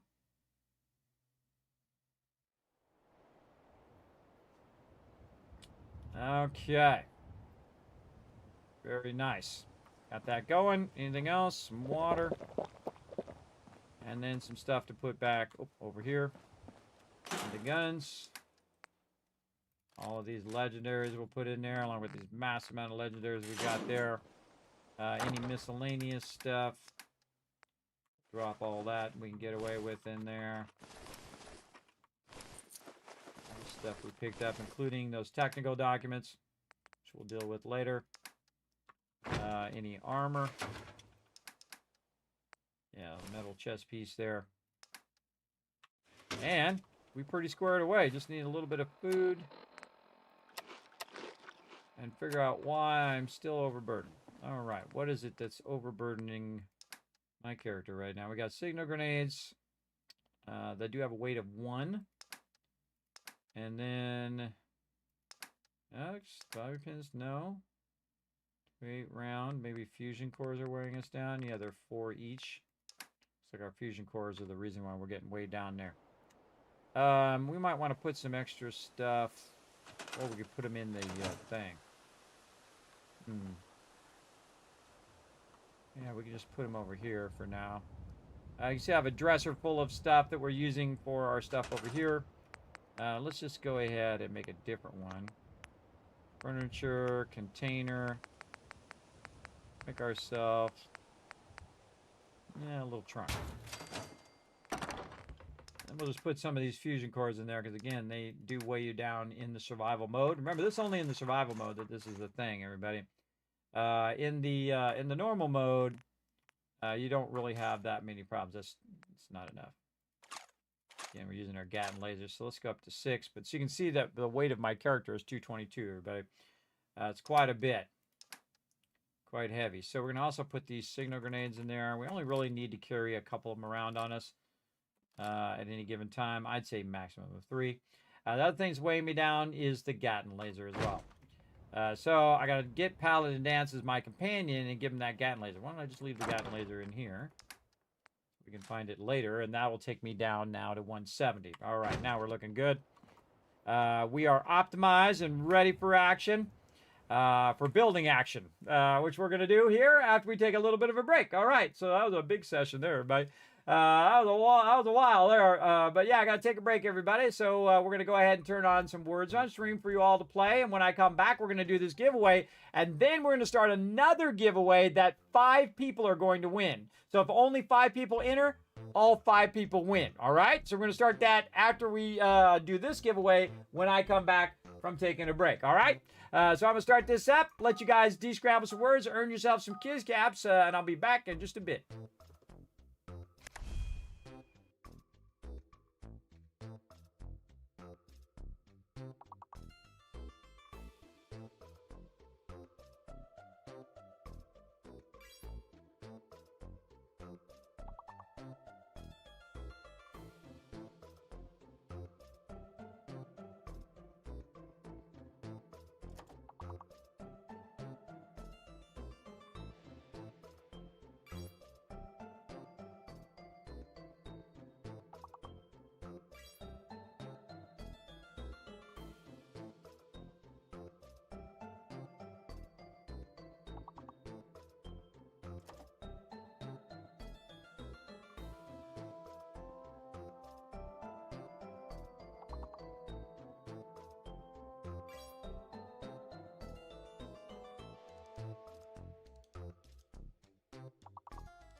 Just caught the end of that last one, everybody. Let me go ahead and help you guys out. You just needed one more person to back you up. Let's go. Let's do it together, everybody. Educate. What do we got? Educate. Yeah. Oh, see, he typed it faster than me. Nice way to, see, I saw the word. I just had to type it fast enough. What? Deet. Seat.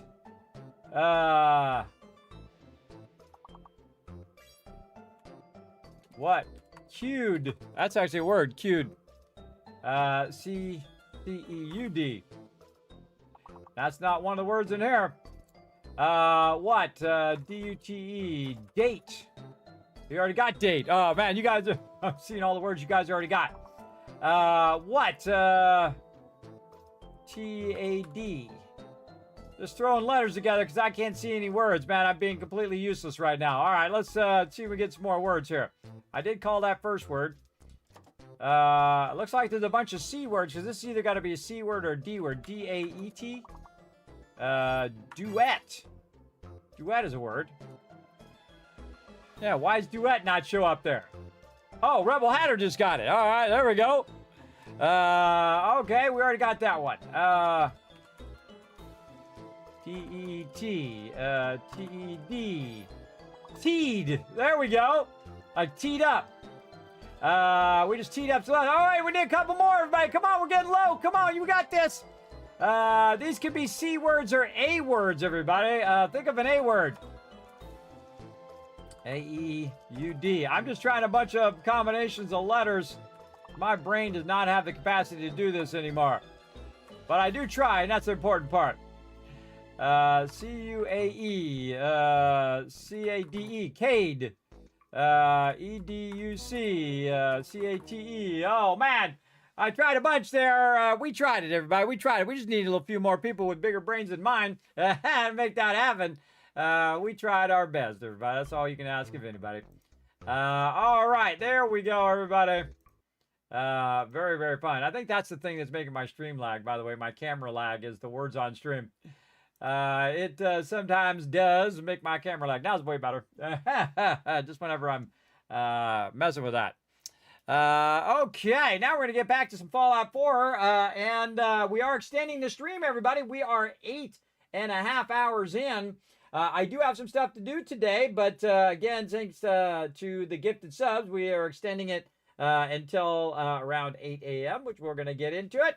Until then, so we're about 45 minutes left until we do this giveaway, this next giveaway. So we're going to do this giveaway now, and we're going to start another giveaway, and in 45 minutes, 5 people are going to win, all right? So right now, 1 person's going to win. So here we go in 3, 2, 1, boom! Day 71 with the win right there, walking away with the loot, everybody. Now, remember, that person has to be in the chat right now. You got 2 minutes to say something in the chat. Day 71, you are the winner. Right now, I was going, what? What? Did he say my name? Did he say my name? I think I heard Kismet say my name. What do I got to do? You got to say something in the chat. That's what you got to do. You got 1 minute and 46 seconds to say something in the chat before I re-roll. Now, in the meantime, everybody, let's see some GGs in the chat. 4-Day winning the win as well. Bringing in with only a 50% chance of winning there, too, out of like 5 peeps. So that was pretty good, bro. GGs. Again, everybody, this is an interactive stream, so make sure to put them GGs in the chat. Also, put a 1 in there if you can see and hear me to make sure that everything is working. Maybe you guys can't hear me. Maybe I'm talking to myself. Wouldn't be the first time. Wouldn't be the last time. As well. And a good job working together on that puzzle as well, everybody. The second my caps button starts working, I'm going to give you some. So what I do now, everybody, with my caps button is I press the button on the stream deck. Then I have to wait like 3 minutes for it to actually figure out that I'm trying to talk to Twitch's chat. Then I press it again, and it actually works. And then about 10 minutes later, it starts working again. So I have to then do it again. So it's like a delay problem or an API problem with Twitch, understanding that I'm trying to press a button on my stream deck and trying to put a command in the chat. Or it could be on the stream deck's end, like the stream deck is going to sleep, and not figuring it out. All right, there's a bunch of caps for you, and some more caps also for letting me know that everything's working. I appreciate it. All right, 23 seconds left. Day, DAE 71 you got the win, bro. I hope you're in the chat. Remember, you must be present to win the giveaways over here. Now, don't worry, everybody. We'll have another chance to win tons of loot every single day for the next 4 days, right? Till the 24th. Yes, till the 24th, the morning of the 24th, because I'll be streaming all the way till the 24th as well. Oh, time's up. Last call. Day 71. You are the winner and must be present to win. Must say something in the chat. Don't make me... Don't make me re-roll. Don't make me re-roll. Oh, choking. Let's get some hydration in there. All right, so, and I'm going to re-roll in 3, day, last call, 2, 1, DAE 71, draw another winner, boom, Unforgiven coming in with a win, getting that second win there. Now, I did see him in the chat, so that's a confirmed win. I'm going to say hiya. Right over there, go ahead and click my name, Unforgiven, and let me know that you did win that Rams Team Game code number 4, by the way. You can actually give it a name. Right over there. We're going to go ahead and finish that giveaway, and we're going to make sure that I made a note of who won the giveaways over here. Right here, it is 12/20, 2025, and Unforgiven won giveaway number 4. Random code number 4. Right there, so I don't forget. Sometimes I forget who the winner is, and I have to go back and watch the stream replay or the VOD to see who it was that won, because when I'm doing multiple people, everybody, sometimes you do it multiple times in a row. 141, yeah, that thing's all messed up, everybody. I don't know why it says that, 141% chance, but that thing's broken. That thing's broken. That's Stream Elements for you. You know, they do a great job over there, everybody, but some of that stuff is just straight broken. So, such is the way it goes. Okay, now it is time, everybody, for a brand new giveaway. Now, 5 people enter, 5 people win. This we go. 5 random Steam game codes up for grabs. And again, remember, these could be worth $200 each, everybody, because that could be 200 times 5, everybody. Again, random game codes could be worth $200. It could be a whole pack of games. It could be, a game and a bunch of DLCs. It could be, $150 game, $90 game, could be a $40 game, or it could be a $5 game. Again, it's all random. All random. I have a giant list, everybody. And when you hit that one, boom, that's the one you get. And it's in order. So I put it all in order. Not usually in order. It's always in order of how you went. So again, over here, everybody, we've got our giveaway number 5 through 10 5-pack. So I'm going to get that ready right now. Number 5 through 10. 5 through 10, 5 random Steam game code. Oh, wait, no, I put it at the end. 5 random Steam game codes with an S, number 5 through number 10. Again, that represents what we've unlocked there in the milestones as well. And again, I'll have a new milestone thing, and anything that we didn't get to today, everybody, will carry over to tonight's stream, where I'll be streaming with my crew, 7 Days to Die. And we'll be giving away a ton more stuff. Steam game card, another random giveaway on top of the normal giveaway I'm already going to give away. Bethesda $25 gift card and a whole bunch of other killer stuff. That's going to be on a whole nother list of milestones that I will try to get out to you guys by the next stream. And I will update all of my schedule and all that stuff to reflect that new milestone number 2. Because it actually says milestones 2. This is milestone number 1. I forgot to put the number 1 up there, I just noticed. But again, it'd be milestones number 2. I got to remember to remind myself as well. Put number 2 on it. Top right corner. Again, always make myself little notes, everybody, because again, I didn't remember it the first time. I have a low chance I'm going to remember it the second time. So here we go, everybody. Again, let's get back to some Fallout 4, because we got some stuff to do. Now, we're going to get started on this build, and then we'll probably do a bonus stream on Monday to try to get it going on. And I'll give you the tour here of Spectacle Island. First thing we're going to do, though, make sure we got our fusion core out. We did. So we're going to forward time here, so we're not during the nighttime. And this will probably be my largest build of all time. This one's going to be the one to rule them all. And this is going to be my museum, plus it is also going to be a tribute to every single one of you Vault founders right out there. Again, if you have donated $15 or more, I'm going to go ahead and add your name. Now, don't worry, everybody. You say, hey, Kismet, I am, I can't do it right now, but I want to do it later. Well, guess what? You're going to get your name added too. So anybody who's a Vault founder will get their name added to this giant mega build I'm about to do right over here. But first, let's go ahead and take a look at what's going on. You can see I've cleared all of Spectacle Island, all of the stuff. This is the single largest settlement in the entire Fallout 4 that you can do. Now, what we can do also is we could use a mod that will allow us to rebuild all of this over here. There is one item, everybody, that just floats up here. I wonder if I can take it out with the console. Let's go see. I wonder if I can take the Pridwin out. Can I click on the Pridwin and take the Pridwin out? I don't think I've ever bothered to test. Would it make all the people in the Pridwin fall? Let's see if we can disable this. Oh, we can! I could have done that all this time. Because that one thing will not let you scrap it when you use the spring cleaning mod. So now we know. Hey, we learned some things. Now, I absolutely hate this building over here and wish I could scrap it. But it doesn't let me scrap it, so we're going to try our terminal. Again, never used the terminal before, everybody. Never bothered to do it. Oh, look out. Look out. All right, Kismet's on a rampage now. Oh, this is awesome. We get rid of the ceiling. Again, I'm just clicking on it, left-clicking on it, and then using the disable command. Oh, yeah. Here we go. Nice. Okay, then we get out of the tilde key. Try to get these ceilings out of here. Oop, try not to hit anything way off in the distance. Disable. I'm just hitting up arrow, by the way, so I don't have to retype it every time. You can actually do that in the Twitch chat, too, by the way, if you didn't know that. You just up arrow. If you want to type something again. Or if I didn't see it, you want to say, hey, Kismet, I'm asking you a question. Oop, wrong thing. That's our Pip-Boy. And again, notice I'm aiming upward, everybody, so I don't accidentally get something in the background.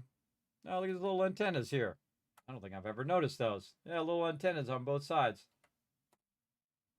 It's a little broadcast room. Oh, that just has an edge on it. Oh, look at that. Oh, always wanted to take that out. And now we can. So again, there are mods out there that allow you to take a lot of this stuff out. But for some reason, I have not found one that allows me to take this building out. You can rebuild the building, but you can't take it out. Because that's the first thing I'd want to do, everybody. Take that out. I wonder if I can take the foundations out as well. Wouldn't that be cool? Oh, sure can. Okay. Bye-bye foundations. Yeah, see, and it doesn't just take it out, everybody. Oh, you can see those are planes there. They didn't even bother to make it solid. Put little planes across there. And so again, we're disabling. Now, you can really screw up your playthrough this way, everybody. So what we're going to do is we're going to do a whole bunch of this, and then we're going to save as. And see if we can just take this whole thing out. Because I don't need any of this, everybody. I don't need any of this in my build. I want it to get out of the way so we don't have to deal with it. Blocking our builds. And I've done several builds here at Spectacle Island. But I usually build here because, again, it is the best place to build. I see a wrench right there. I didn't even see that wrench before, but now that we got some light on it, we're able to get in there and remove it. Again, using the terminal, typing the word disable. Not only does it disable it, everybody, but it actually hides it, and it is no longer an object that you can run into, which means I could build stuff right over the top of that. Now, also with the spring cleaning mod, you can go around and try to aim at these bushes and try to remove these bushes. But we can also use our terminal to click on them, and if they have a number, you can actually remove the bushes like that. Because that's what I would really do if I was really there, everybody. I would go and I'd cut all these bushes out, and I'd remove all of this debris and whatnot around my settlement. Look how nice that is. That's so awesome. But it's cool that they went in and they modded some of these where you can highlight them. Now, I've already gone around and tried to highlight everything, and it's let me remove what I could remove. There we go. That whole thing is one. Nice.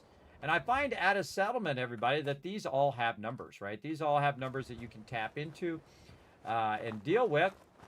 Now, we also have this building out here, which we can't get rid of as well. And guess what, everybody? This is going to be the playthrough where we take this baby out. Now, again, if you know the number, you can re-enable it if you want to. And again, make sure that it does actually disappear when you type disable. If it doesn't, then you want to re-enable it right away, or just type enable to re-enable that so you don't accidentally get rid of some building way off in the background that you might need to go to, like the mass fusion building or something. Another thing that this could do, everybody, is disable things under the water. So if there's stuff under the water that you can't get rid of, it would be great to remove all of that as well. Let's go in the water. Oh, there's some Nuka-Cola down here. Anything else in here? I don't see anything else in there. I'm getting a little radiated. Like Greg Zapple, these rocks here. Everybody, you're like, Kismet, I hate these rocks. I want to take these rocks out. Let's click on them, see if we take them out. Boom. Bye-bye, rocks. How about these rocks over here? Bye-bye, rocks. Very cool. I like that. I like that you can take those rocks out. Again, they're just going to be cover for the bad guys. We don't want the bad guys to have any cover. Now, I've wanted to know, and I'm going to make a new save. I've wanted to know for a long time since we first discovered this console command. Can you take out all this trash? Let's go. Bingo. All right, out of there. Over here. See, I would break that down. I'd bring that out of there and I'd convert it into iron. Now, this is not scrapping it. It's just getting rid of it. It's just getting rid of the container. Now, we've already gone in and looted all those containers. You can see there's nothing underneath there. Oh, I should get the blue clear water one on. We'll have to do that at some point. Let me make a note of that in my mod thing. There's a mod that makes the water blue and clear. And we're going to say that we filtrated so much water that we made it where you can actually see in the water again. Where is it? Ultimate modded playthrough. Note, add blue water at some point. All right, I'm going to leave a note for myself in there to do that later. But right now, again, we want to just go ahead and take out all of these canisters. Now, I wonder if you can do it while you're in the water. See, because we got all of these, right? So can we just go in the water? We sure can. All right, awesome.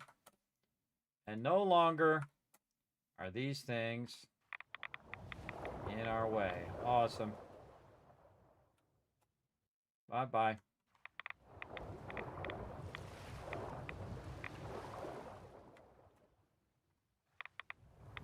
Kind of cool to do this before you looted them too, everybody. That would be awesome.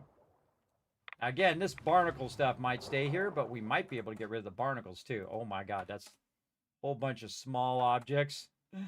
That'll take a little bit. We'll just leave those there for now. Can I scrap those with the regular scrapping? No. Don't forget to breathe. Now this, part of this you can scrap even in the base game. But we're going to go in here and we're going to remove all of these canisters. We'll start with the ones on top first. And here we go. Oh, this is cool.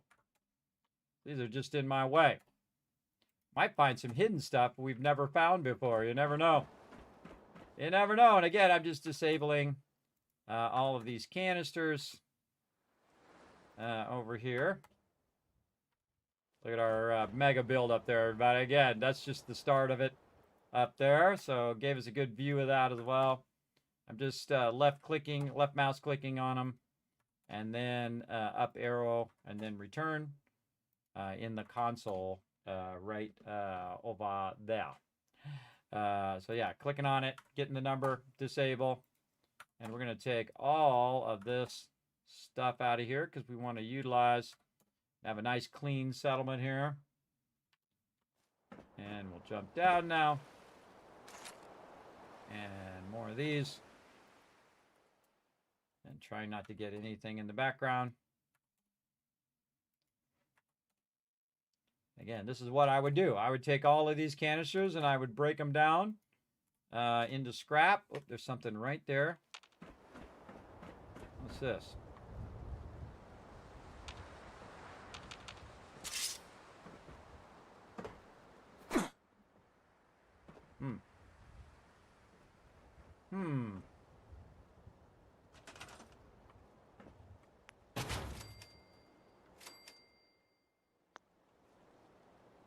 highlight that one.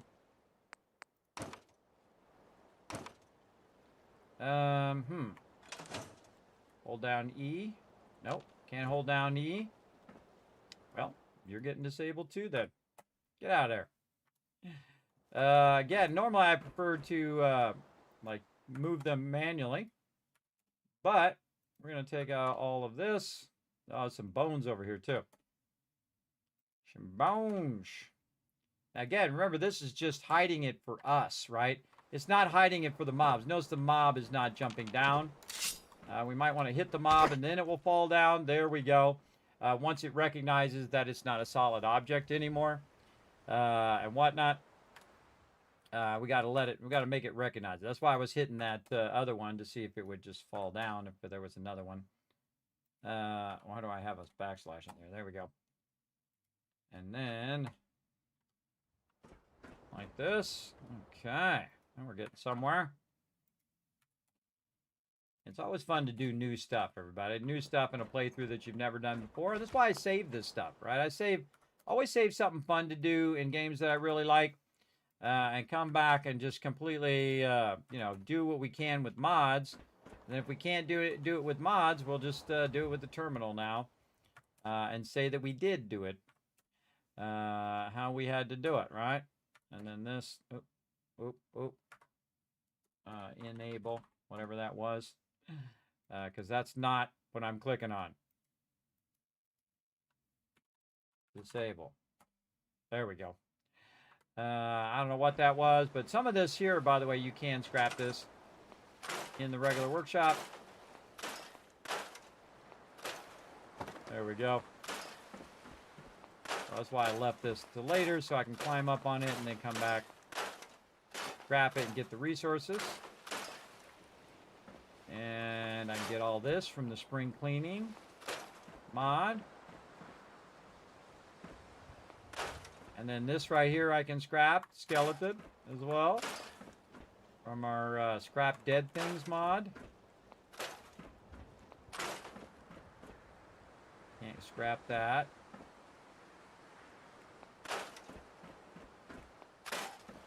Very cool. Okay, and then more disabling via the terminal. I'm sure this is in here for the actual game development itself, everybody. That's why they have that in there. I scrap this? I can. I can't scrap this, but I never thought of even trying. So let's save again, and before we really get into this. All right, here we go. Oh, no, don't need the thing. All right, can this be disabled? Oh, the whole thing can be disabled. Awesome. Oh, I like that. All right, awesome. And then these little things. This could take a while, everybody. I'm going to have to up arrow, return. I'm going to have to keep my hand on the mouse. Up arrow, disable. Up, up, oop, disable. Oh, yeah, we take away all this. Oh, on reference object. All this other stuff. Man, this has a lot of references in this spot. See, and all these little things like this get stuck in the air, and if you want to take those out. Oh, I just thought of something. I could, there's birds that fly and land on a spot in the lighthouse, and I could just disable the birds themselves, and then the birds won't look like they're sitting on top of nothing. So again, everybody, there's some work here just to, you know, make it look cool. But we do what we got to do, right?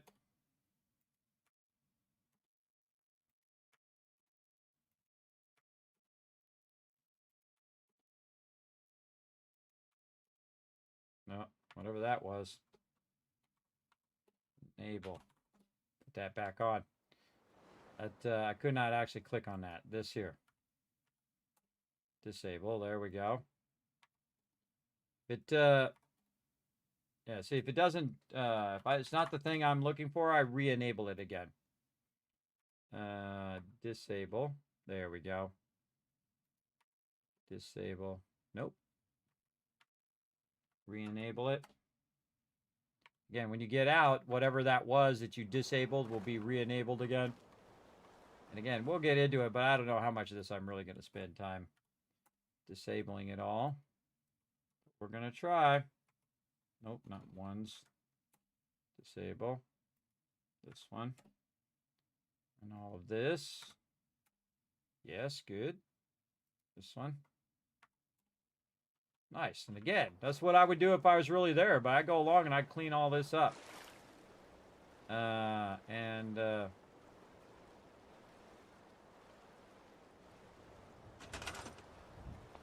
that box. There we go. Got that safe. Oh, and there was something in that safe. Cool. Again, a lot of floating stuff here. We'll try to deal with. It's easier to get underneath it, I would think. This way you're aiming at the sky. There we go. This one.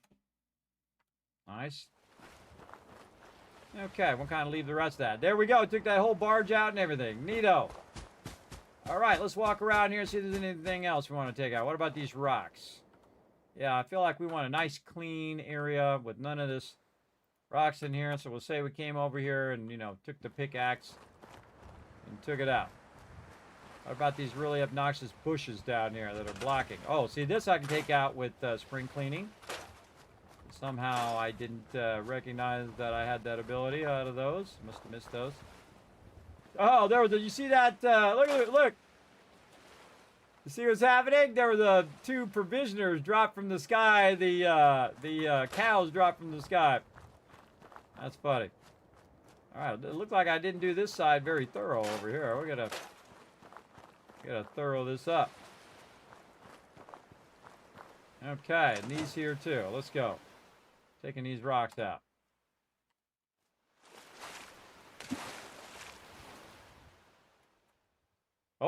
Oh, whatever that was. Enable it back again. Yeah, it was like the this kind of aura around there. Let's aim a little higher. Up here. Oops. Disable. There we go. Yeah, it's like a little aura in the ground there.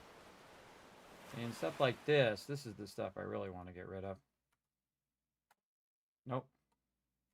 I want to keep that little aura there. I kind of like it. Oh, well, I do what I can.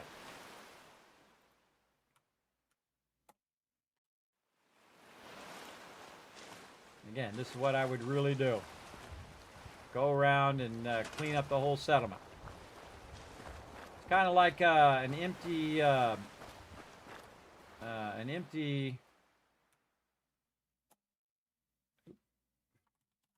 don't know what it took out. Like an empty palette, everybody, or an empty canvas. So if you can clear out all the stuff out of your way. Yeah, I don't know what's taken out, so I'll put it back in. How about these rocks here? Can we take these rocks out? Oh, man, it's all one. Awesome. These rocks up here. This way, they won't end up in our build. Now, this is actually something that they did in Fallout 76, and I bet you they did it just the same way of what I'm doing right now, is that when you are building a settlement and you've got this underneath your foundations, it automatically disables that thing so you can't see it. I bet you that's how they did that, everybody. Seems so. This we're going to leave in because I really like that thing. We're going to leave that there. Let's go down this way and see if we can get rid of these bushes. Nope. So we're going to try to just act like we cut them down like that. Again, can't do it through spring cleaning. So again, we'll just disable them like we cut them down. Anything else out here? We've got some rocks over there. Oh, we didn't get these rocks. The cool thing is this sets me up for success later, which I will show you. We want to get rid of this as well.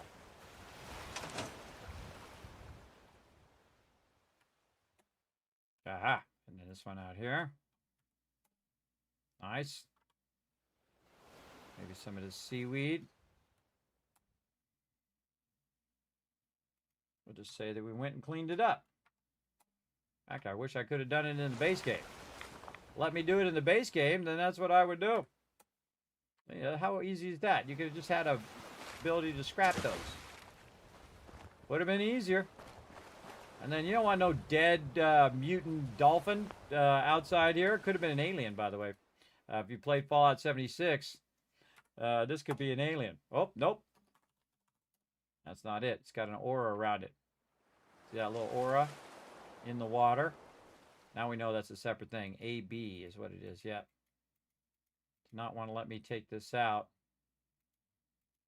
I think it's over the top of this. So maybe we'll take it out just so we can access the other stuff that's underneath it here. Yeah, well, I'm going to go without the aura there. Such is life. Okay, and then again, we're going to clean up all this seaweed around here. And we'll find a way. Look at these whirlpools here. I don't think I've ever noticed that before. Like something breathing underwater. Little whirlpools. Some mirelurks under there. Okay, let's continue on.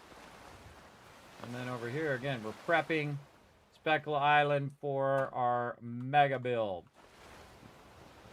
Look at all these. Can we get rid of these? Nope.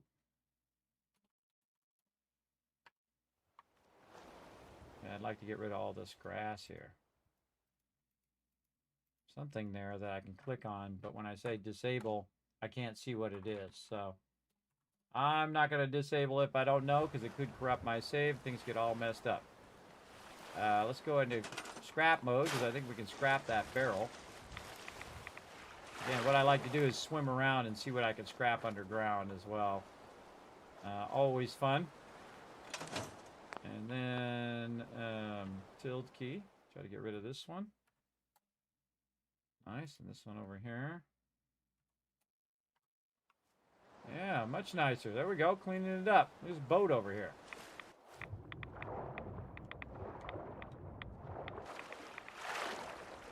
What we got? Oh, there's a safe out here. Man, I forgot this was out here. Huh. Bunch of loot out there. Don't drink the water. I'm trying to pick that thing up. My guy, I tell you.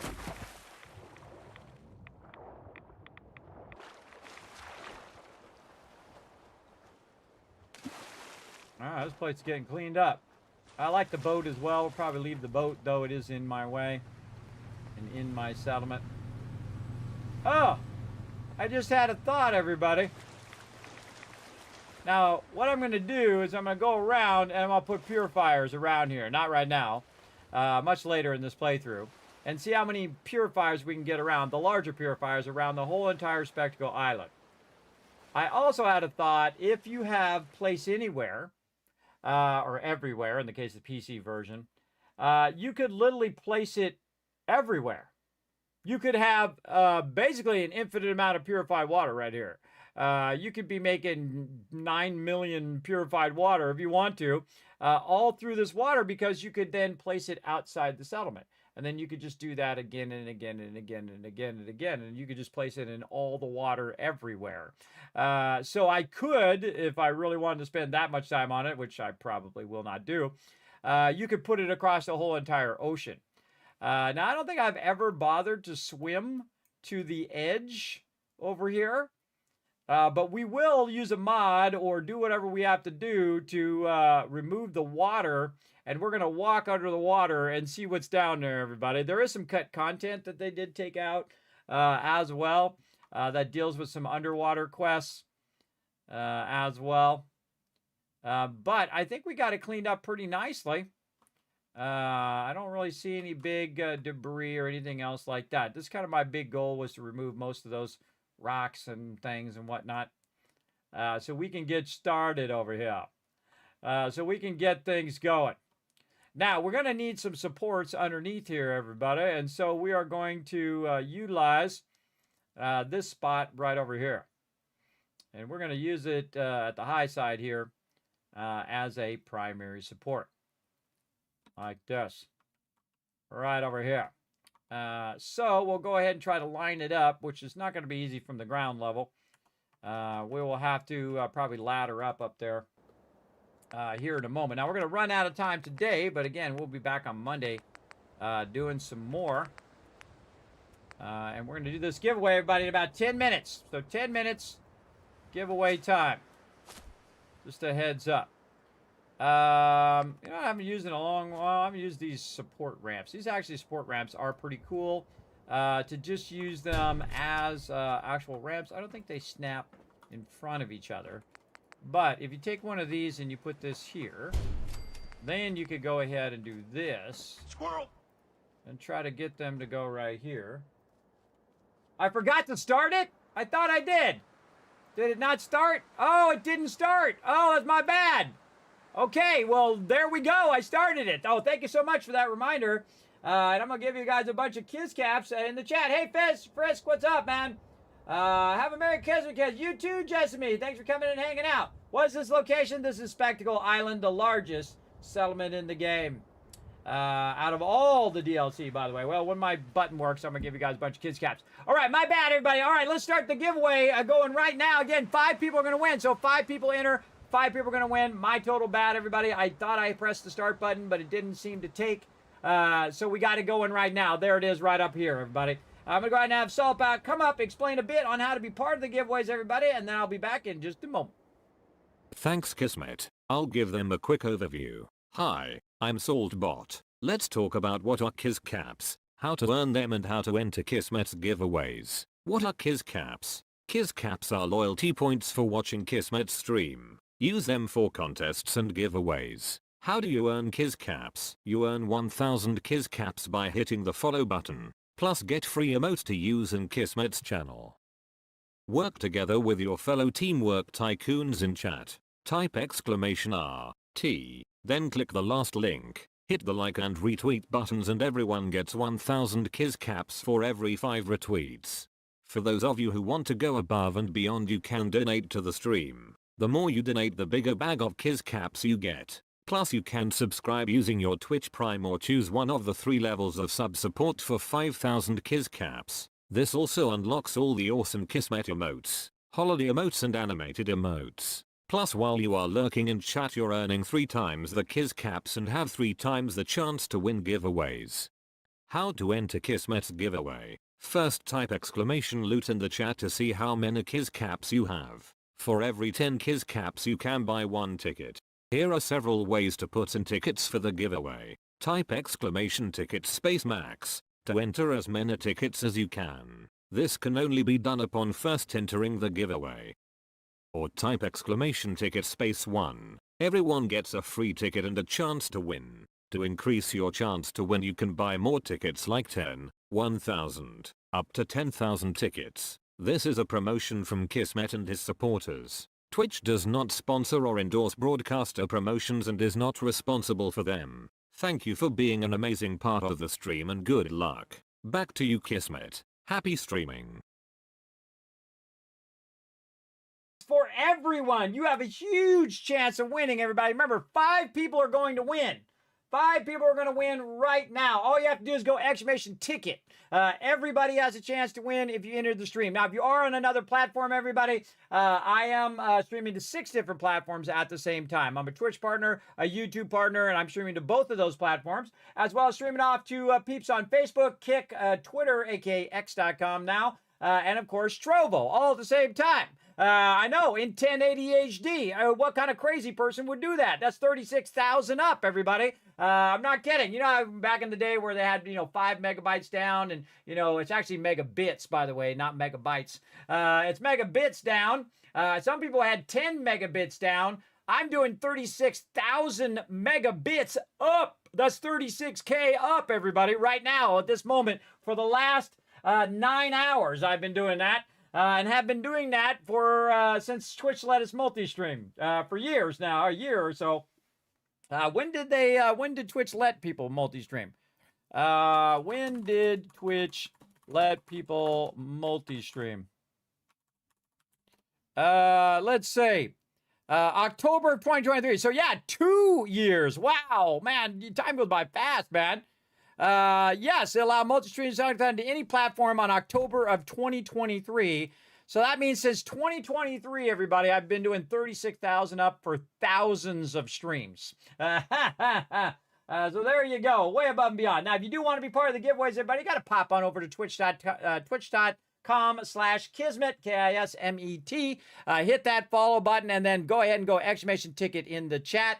Now we're going to do a little bit more here in Fallout 4 as well, just to try to get this going on. Now, again, we've got our supports here. I don't think these actually snap up on top of here, but we do have place anywhere. How can we get this to work? We would want these to kind of snap in front here. So it'd be reversed if I did that, though. I can't do it this way. How could I get that to be lined up and just move it up? There's the question. Right there. Now, again, these are kind of cool ramps, everybody. I forgot I had these ramps. I could have used these on some of my builds. Yeah, like that. There it is. Where you can snap the front of it in there. And then we'll put another one down so we can snap it a little bit. Again, we're trying to snap it in such a way where it perfectly lines up. See how it snaps like this? And then this should perfectly line up to that, but it doesn't because there's a gap. That's what I'm trying to show you. There's a gap there. But I do have place anywhere, so I can just nudge it using my, right now I'm using the 6 key, where I can just go ahead on the 10 key, using the 6 to move it back, like this, to try to line it up, and then I can move it up with 8. And I can also increase and decrease the step change, so it goes a bit faster. I love the precision of that, everybody. And again, you got to aim at the thing. That, I think I actually moved this up. My bad. Move that back down. And so you can just move it manually. Now, I think the original game, and hopefully Fallout 5, one day has this kind of precise control, because this is brilliant. And whoever came up with this, everybody, should be working at Bethesda right now, fixing all these bugs and making awesome stuff like this, right? But I'm not really going to use that. I just wanted to show you that before we get into other things. Now, again, we're going to have this as essential support right here. So we want to go ahead and tie this into this up here.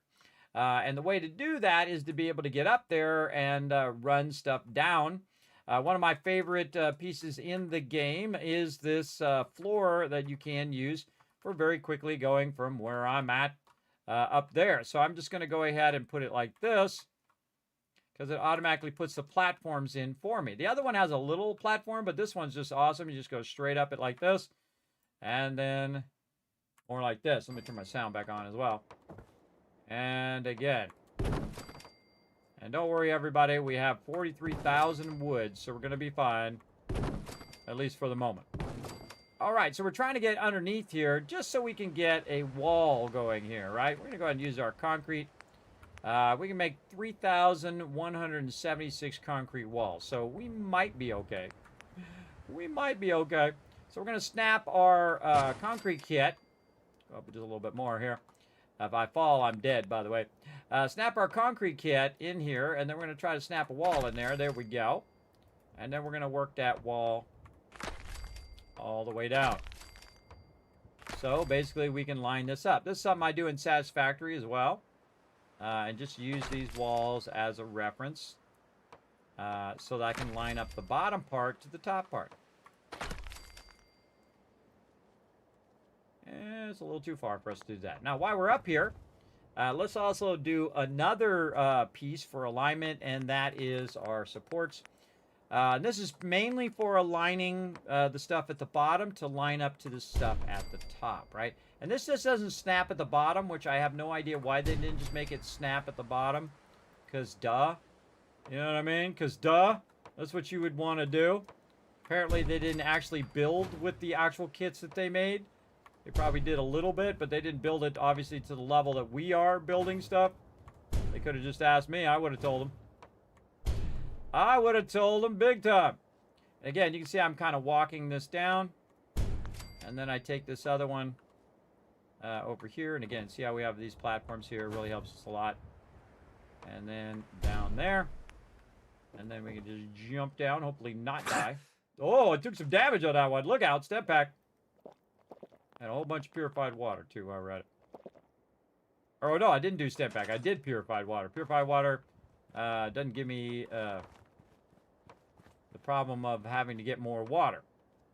All right, over here. There we go. A little reminder there to remind me I got tons of stuff to do today. And then look at that, everybody. All the way to the ground. Nice. All right, let's go with the smaller one. Put that right in there for now. We'll probably put the long one in just so it goes into the ground. All right, nice. And then we'll also do the same thing with the walls. Just to see if we can get this to line up. Now, again, this is kind of like two references in one. Oh, a little too high there. I forgot I got that thing on, so it's going to automatically let me put that down. Okay, now we also want to... Now that we got that reference... Want to do this. Maybe we wanted to do this over here, though. I'm on this high side. Now we'll take down all the scaffolding that I have and try not to fall. Yeah, 50-50. 50-50 at best.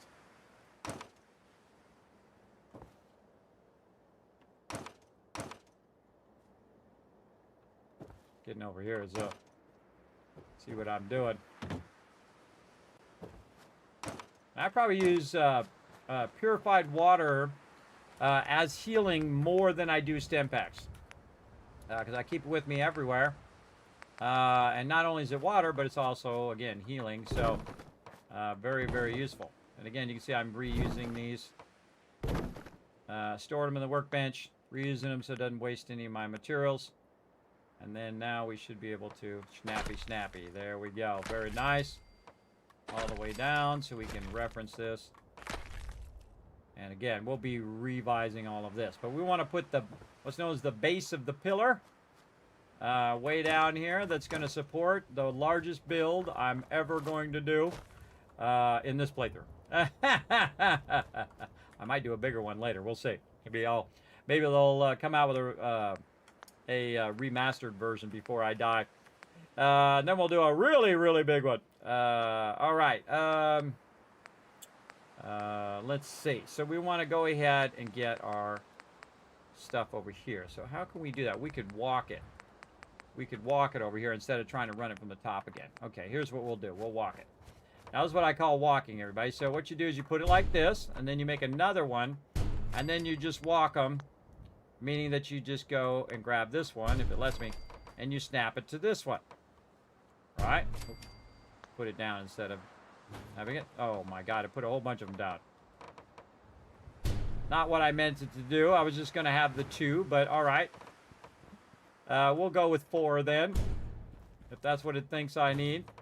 And again, we're just walking it. We're just moving it one after another until it moves in the position. I think this way. Right here, where we're trying to find the high side. Looks like right here. Looks like this one is the best one. So we're going to go ahead and go with that. And then we're going to bring this down like this. I kind of feel like that's where we want to put the small one underneath. This, we can squeeze it in there. Yep, the small one. There we go. And then we have the large one up above. And then again, now we can go in the other direction, right? We can run it all the way back up and it will match up to all of this that we've done. And there's our central support, everybody. Very, very cool. Now we also want to go ahead and work on a bit of our foundations here. So we're going to go ahead and snap this down here. And we're going to have some foundations kind of high up there, though. Maybe we want to just do it down here. Do want it to snap, though. Do want it to snap.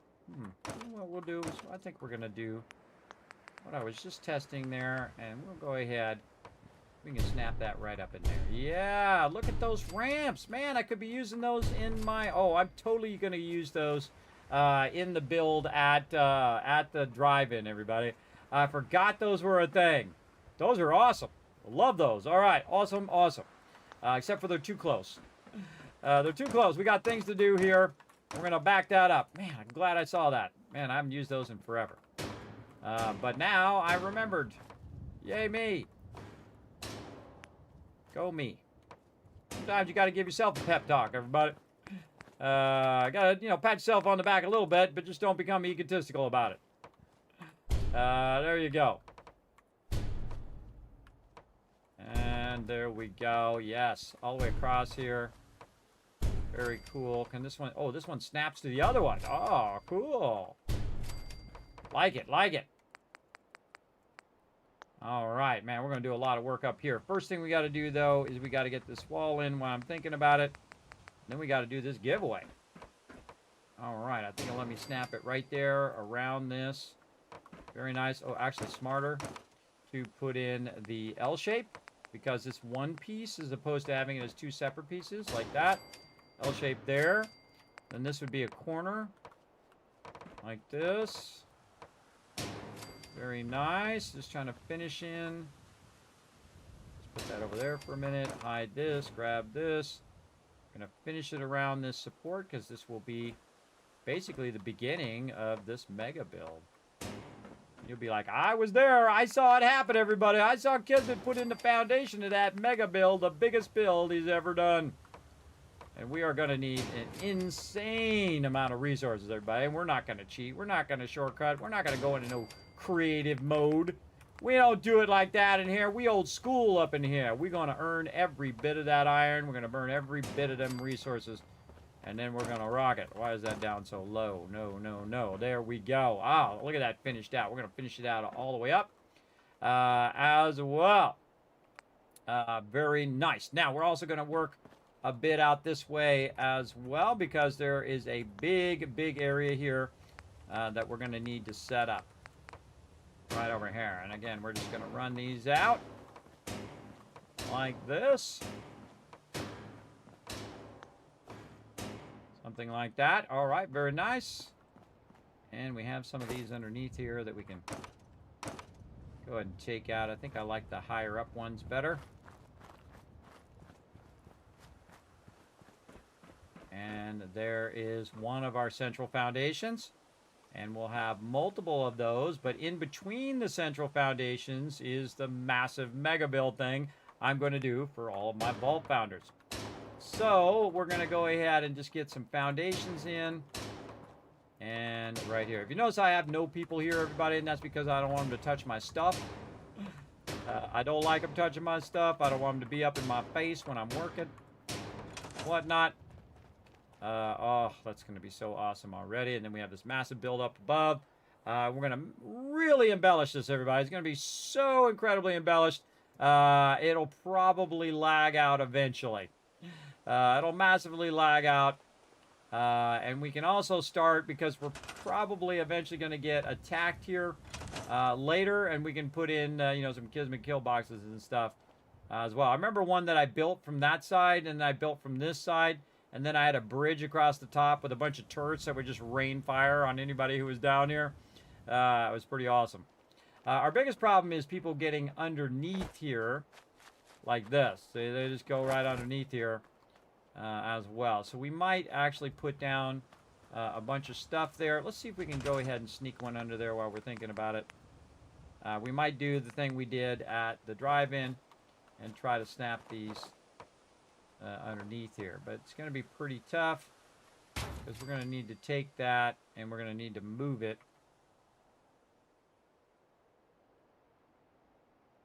That's not going very straight. That's like going at a weird angle. There we go. Just visually it's going at a weird angle. But we can move this out like this and then down. We found out it's like 28 nudges down, so 28 points down. That it's is okay with screwed that up. That is 28 points down from the top of the foundation where it normally snaps, where it'll let us bring it down, and usually it's like 2 down from where it's touching the thing right there. Then it should let us go ahead and snap another foundation to it. Yes, okay. Again, that's to avoid peeps from getting under there. Though they could also end up underneath this here. We'll see. We'll see. I think that's an excellent place to save. And then give away a bunch of loot to you guys. Let's go. Let's do it. Kismet Love Trade. Rolling out of here.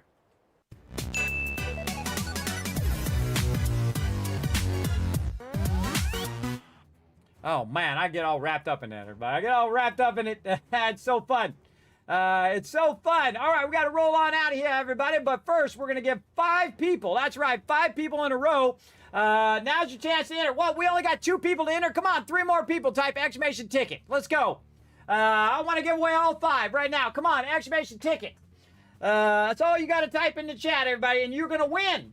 You're going to win. It could be worth $200, bro. $200 right now in your pocket. Let's go. All you have to do is type exclamation ticket. There we go. That's it. With 1 entry, you might win. And when I have all 5 people in there, I'm closing the giveaway. 1, 2, 3, 4, 5. Closed.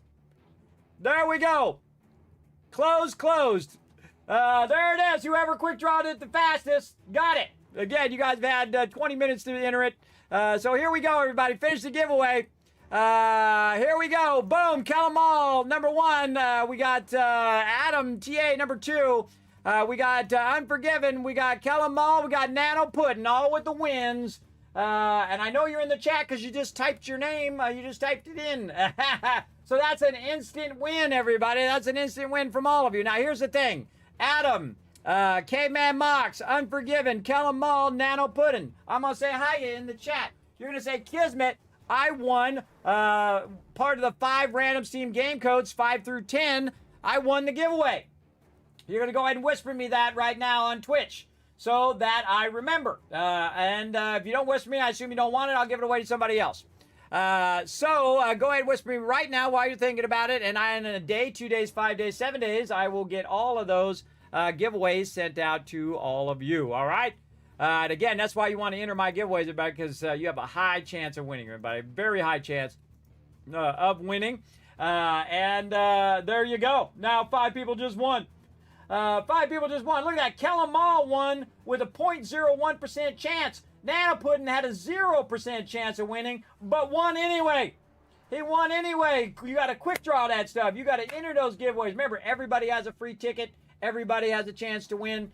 So again, don't worry, everybody. I got Kismet. I missed the giveaways. Well, here's what you do. You go ahead and put a bunch of GGs in the chat right now. And the more GGs I see in the chat, the more Kiss Caps I'm going to give to all of you for the next giveaway. And we got more to come up, right? We got more giveaways going. Did I bring the thing over here? I did not. Hold on. I got to go. I didn't even think about bringing it over here.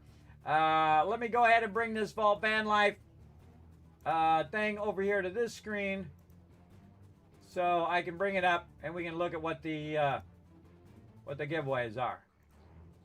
All right, I got to move it off of my fat head first. Move it over. There we go. Actually fits pretty good in there too. Let's bring it down a little bit so it's not blocking the chat. There we go, everybody. All right, so right over here, everybody. And next time, tonight at 10 p.m. Eastern Standard Time, we're going to be playing 7 Days to Die with my crew. And what we're going to be doing, everybody, is... Oh, wait, no, I do have it. Duh. I have it as part of my schedule. I can just roll it down. Duh. Come on, Kismet. You got this. You got this. Bam. See, I already had it. I didn't need it. It's actually it's actually my schedule. So yeah, let's take that one out of there. There we go. All right, everybody. So again, when we come back, we're going to be doing a $10 Steam gift card. We're going to be doing random giveaway number 11. We're going to be doing a $25 gift card and a whole bunch more giveaways, everybody. Stacked, and stacked were the giveaways over the next 4 days. You definitely want to be here. Of course, you got to spend time with your family and those weird uncles and aunts that you don't really like and who pinch your cheek and all of that kind of crazy stuff. If you have to do that as well, everybody, don't feel bad. Everybody, don't feel bad. I hope you have a wonderful Christmas. If we don't see you, I hope you have an amazing New Year because I won't be back until after the New Year. So again, I hope you have a safe and wonderful holiday for sure. And again, everybody, it's still time to be part of the Vault Van Life project. We are going to do a mega build when we come back on Monday for a bonus stream for that as well. So we're going to be here all the way till the Monday, till the morning of the 24th, which is actually Tuesday night instead Wednesday morning. Then I will be out from the 24th, the night of the 24th, to the 5th of January. And then back on the 6th of January. See, I'm being very specific here, but I get that all mixed up.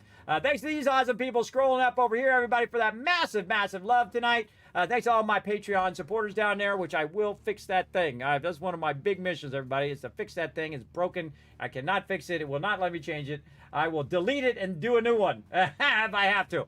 Now, do me a favor, everybody. Take a quick moment here and pop on over to youtube.com/KismetBP. Unless you're already there watching live, I appreciate it. Now, here's what you want to do. You want to hit the subscribe button. You want to hit the like button. And leave me a comment because it makes a massive, massive difference. Especially leaving a comment, especially hitting that like button.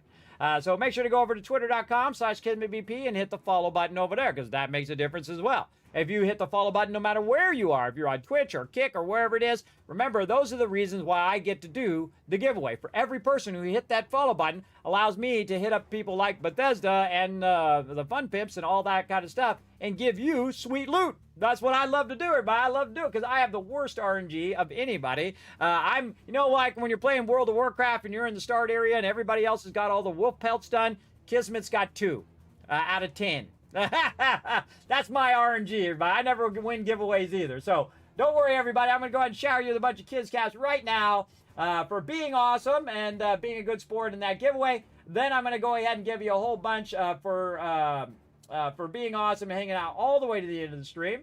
And again, we're going to carry over some of those giveaways till tonight. And then we have a bunch more giveaways that are going to be getting unlocked as well. So we got tons and tons of stuff to give out, everybody. For again, right up until the holiday. And again, if you are the #1 Caps leader at on December 31st at 11:59 p.m. Eastern Standard Time, I'm going to send something special just to you as well, directly from me as the Kids Cap leader. If you want to know who's in contention to be the Kids Cap leader, you can check out Stream Elements down there on twitch.tv/Kismet. You can go down there and look at that little Stream Elements thing down there, which will tell you who the leader is in Kids Caps as well.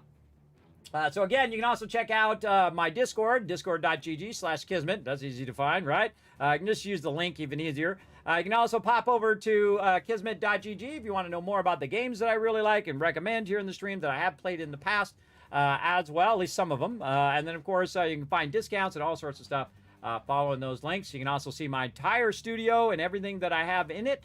So if you're looking like, hey, Kismet, what kind of microphone you got? You can go down, you can find the microphone, you can click on it, take you right to Amazon. There you go. Snatch it up. Or you can search for it and find it wherever you want. It's all wherever you think is best, everybody. And then, of course, patreon.com/Kismet, the single greatest way to help support the stream. You know why, everybody? Because when you go over there, all of that goes right back into the stream. It does help me not only here in the stream, but it also goes toward the Kismet Love Train. It also goes toward videos, guides, highlights, all that stuff, all the content that I do here in the stream. So consider becoming a Patreon supporter. And remember, you get exclusive content right over there, including blueprints, guides, sketches, behind the scenes, all sorts of cool stuff that I do just for patrons. That's right.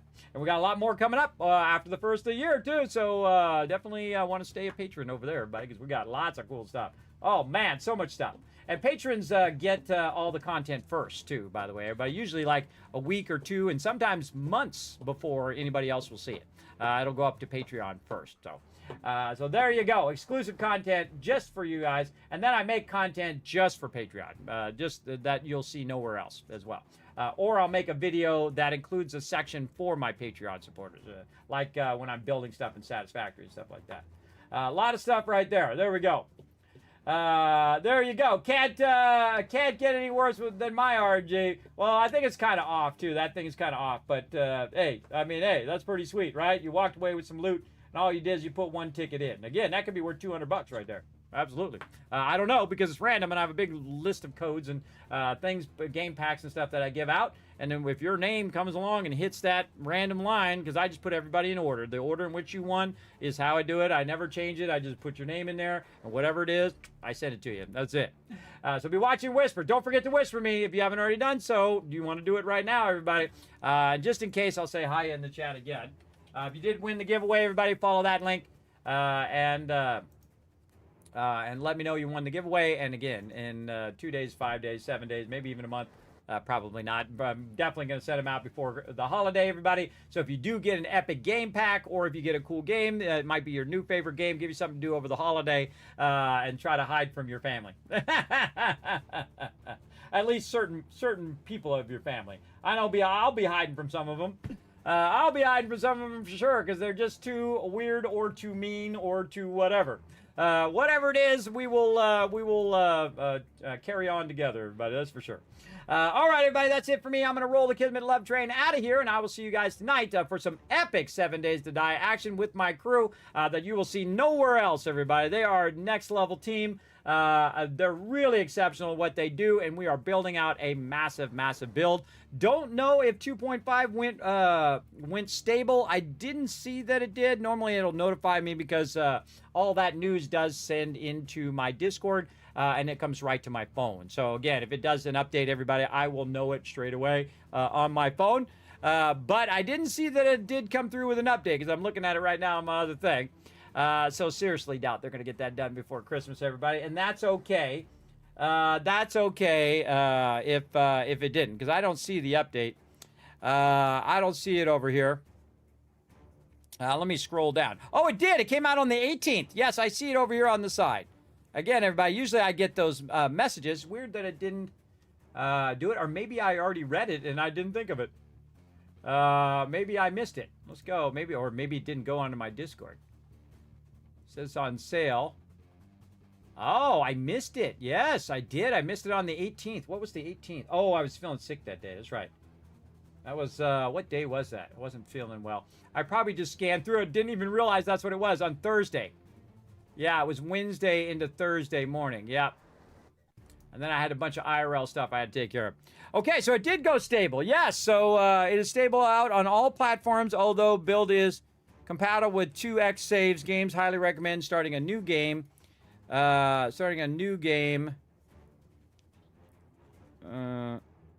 If you continue an old save game, we recommend turning on storms as they are much improved. We did not have issues with some people experience cleansed crafting queues, or we did have an issue.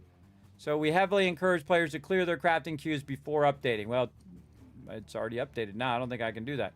New entries on the server should be added. Server config should be added. Oh, God. I got a lot of stuff I have to do, too. Well, I guess there's a whole bunch of stuff I have to do as well.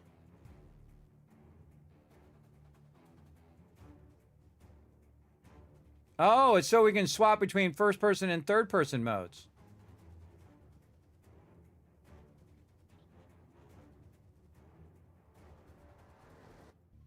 Oh, man, we got a lot of stuff we got to modify. Hey, Unforgiven, look through those patch notes and let me know exactly what we need to add to the server. It says we got to add some stuff to the server config. Where do I need to add it? At the beginning, in the middle, in the end? Be very specific as to where it needs to be added. That would be awesome. Let me know if you're able to do that in the chat and just whisper me with it on Discord. Massive updates. Empty jars, vehicle storage, lore-friendly zombies and stuff. Upgrading before to change the workshop as player in the middle of crafting a workbench. Please note that we've adjusted the default control. Well, if we lose stuff in the workbench, oh well. We'll just queue some more stuff up. We know there's a topic, improved water survival, empty jars. We know there's a topic of great interest in the community, and we've taken care to listen and read hundreds of posts and polls. What stood out is the most people is they like the old empty jar system for immersion feeling of rummaging through loot to find an empty jar located at a water source, filling the jar and boiling it to drink at safety. With that in mind, we've combined the best of the old and the new system to make it balanced. Here's how it works. Okay, we'll get into all of that. Oh my God. Vehicle storage mods. They've added additional storage for storage slots on all the different vehicles. New Rancher Zombie, new Chuck Zombie, new smells, updated smell system, and they added it back in. Distant storm rendering, biohazards, storms, temperatures, protective clothing, new apiary workshop, new recipes, third-person camera, key binding changes and improvement, gamepad and console changes and improvement, turret ammo improvements. Oh, please tell me you took out the lead. Turrets now accept all ammunition tiers, giving you more flexibility to manage your defensive resources. Yes! I will take it. I will take that it takes all ammo. Awesome. Quest improvements, new character window rendering, new free cosmetic skins, new Trader Gen model, new food and water bars, and a massive changelog. Oh my God, look at that changelog. Mama, it's really, really long. I missed it. I missed it. That's my bad. My bad, I missed it. Usually it notifies me, but sometimes I get sidetracked. So yeah, congrats, Rebel Hater. Congrats on that. Oh, it did go stable. Okay, you saw it. You got me. All right. So yeah, let me know exactly where I need to enter that in which part of the server, and we'll get that done later today. When I get back up, we'll try to prep all that ahead of time. We'll try to launch the server, make sure the server is stable. We're going to turn storms back on again, and see if we can get it to work with the playthrough we have. Now, if we have to reset, then we're going to definitely do that after the beginning of the year. And we'll just go with however wonky it is right now. Because we're just doing so good right now. The team has just absolutely crushed it. But I do love a new playthrough. I really do. And you guys can come and join us for a restart. Yeah, that'd be fun. That'd be fun. And we would just skip all the other biomes and we would go straight to the wasteland. We just have people go sync to all the wastelands, bring us back the loot, and we're going straight to the wasteland on our second base. That's exactly what we would do, just to, kind of catch back up where we left off. Because remember, if we reset the server, everybody, all the loot is lost. You have to, build up your characters and get all the books again and whatnot, which I find super fun. I enjoy restarting. I never go, oh man, I have to restart, because I just know it's going to be another epic adventure. And that's why 7 Days to Die is. Every time you restart, it randomizes the map. So you don't know what the heck you're going to get, everybody. You don't know where the stuff is, and that's awesome. It's all about that exploration. It's like, oh, I found a city. I found the winter biome. Oh, I found the desert biome, and that kind of thing. Oh, wait, I found some loot. Oh, look, I found this acid. Oh, we got some acid. Now we need some beakers. Okay, we got beakers now. All right, let's put the chemistry station down. And we've really been having a really amazing playthrough right now, everybody. A really incredible one. I hope that has a town hall in it, because I want to do that town hall. And if we reset, we are definitely doing that town hall again, and we're going to do that vanity thing again as well. So very, very fun. Merry Christmas, says Tab earlier, by the way. Just want to shout out everybody who sent out some love here as well. Tab said, Merry Christmas. Let's get that band project going. Thank you so much, Tab. Massive thanks to the TM for that massive donation, saying Merry Christmas, not Kismet. Sometimes I get it mixed up. Merry Christmas, Lord Kismet. Thank you very much, TM, and thank you, Notre Dame guy, as well, for sending in that love. I appreciate it, everybody. I appreciate it big time. Okay, now it is time to rest up, because Kismet got a lot of technical stuff to do before tonight's stream, and to get that schedule updated. I better write all this down. Hold on. Let's see. Update milestones. That's going to be number 1. We'll update all the milestones for the giveaways, and again, we're gonna have tons of giveaways now till the end of until I go on break, and then update server stuff for 2.5 and test before 3. There we go. All right, Kismet's got work to do, and I got like 100 other things that also are in that list. Take care of some of my IRL. I got to go do that right now, everybody. So we're out of here. Again, see you guys tonight, 10 p.m. Eastern Standard Time. You don't want to miss it, everybody. It is going to be epic no matter what, because we're going to check out 2.5. We're also going to see if we can play our previous playthrough. We might restart. You don't want to miss a restart, that's for sure. As well as, of course, you'll see the most epic gameplay you'll see anywhere, everybody, with over 10 plus people, sometimes as high as 20 peeps on the server. If you would like to join us, you absolutely can. Go on to the Discord, check it out. Read the rules, and you're welcome to join us for some 7 Days to Die if we're your type of team, where you like to work together and whatnot. All right? So we'll see you guys tonight at what time? How many hours is that from now? 12, 13, 14 hours? 13 and a half hours, whatever it is your time. For me, it'll be 10 p.m. Eastern Standard Time. We'll see you all then. Bye, everybody.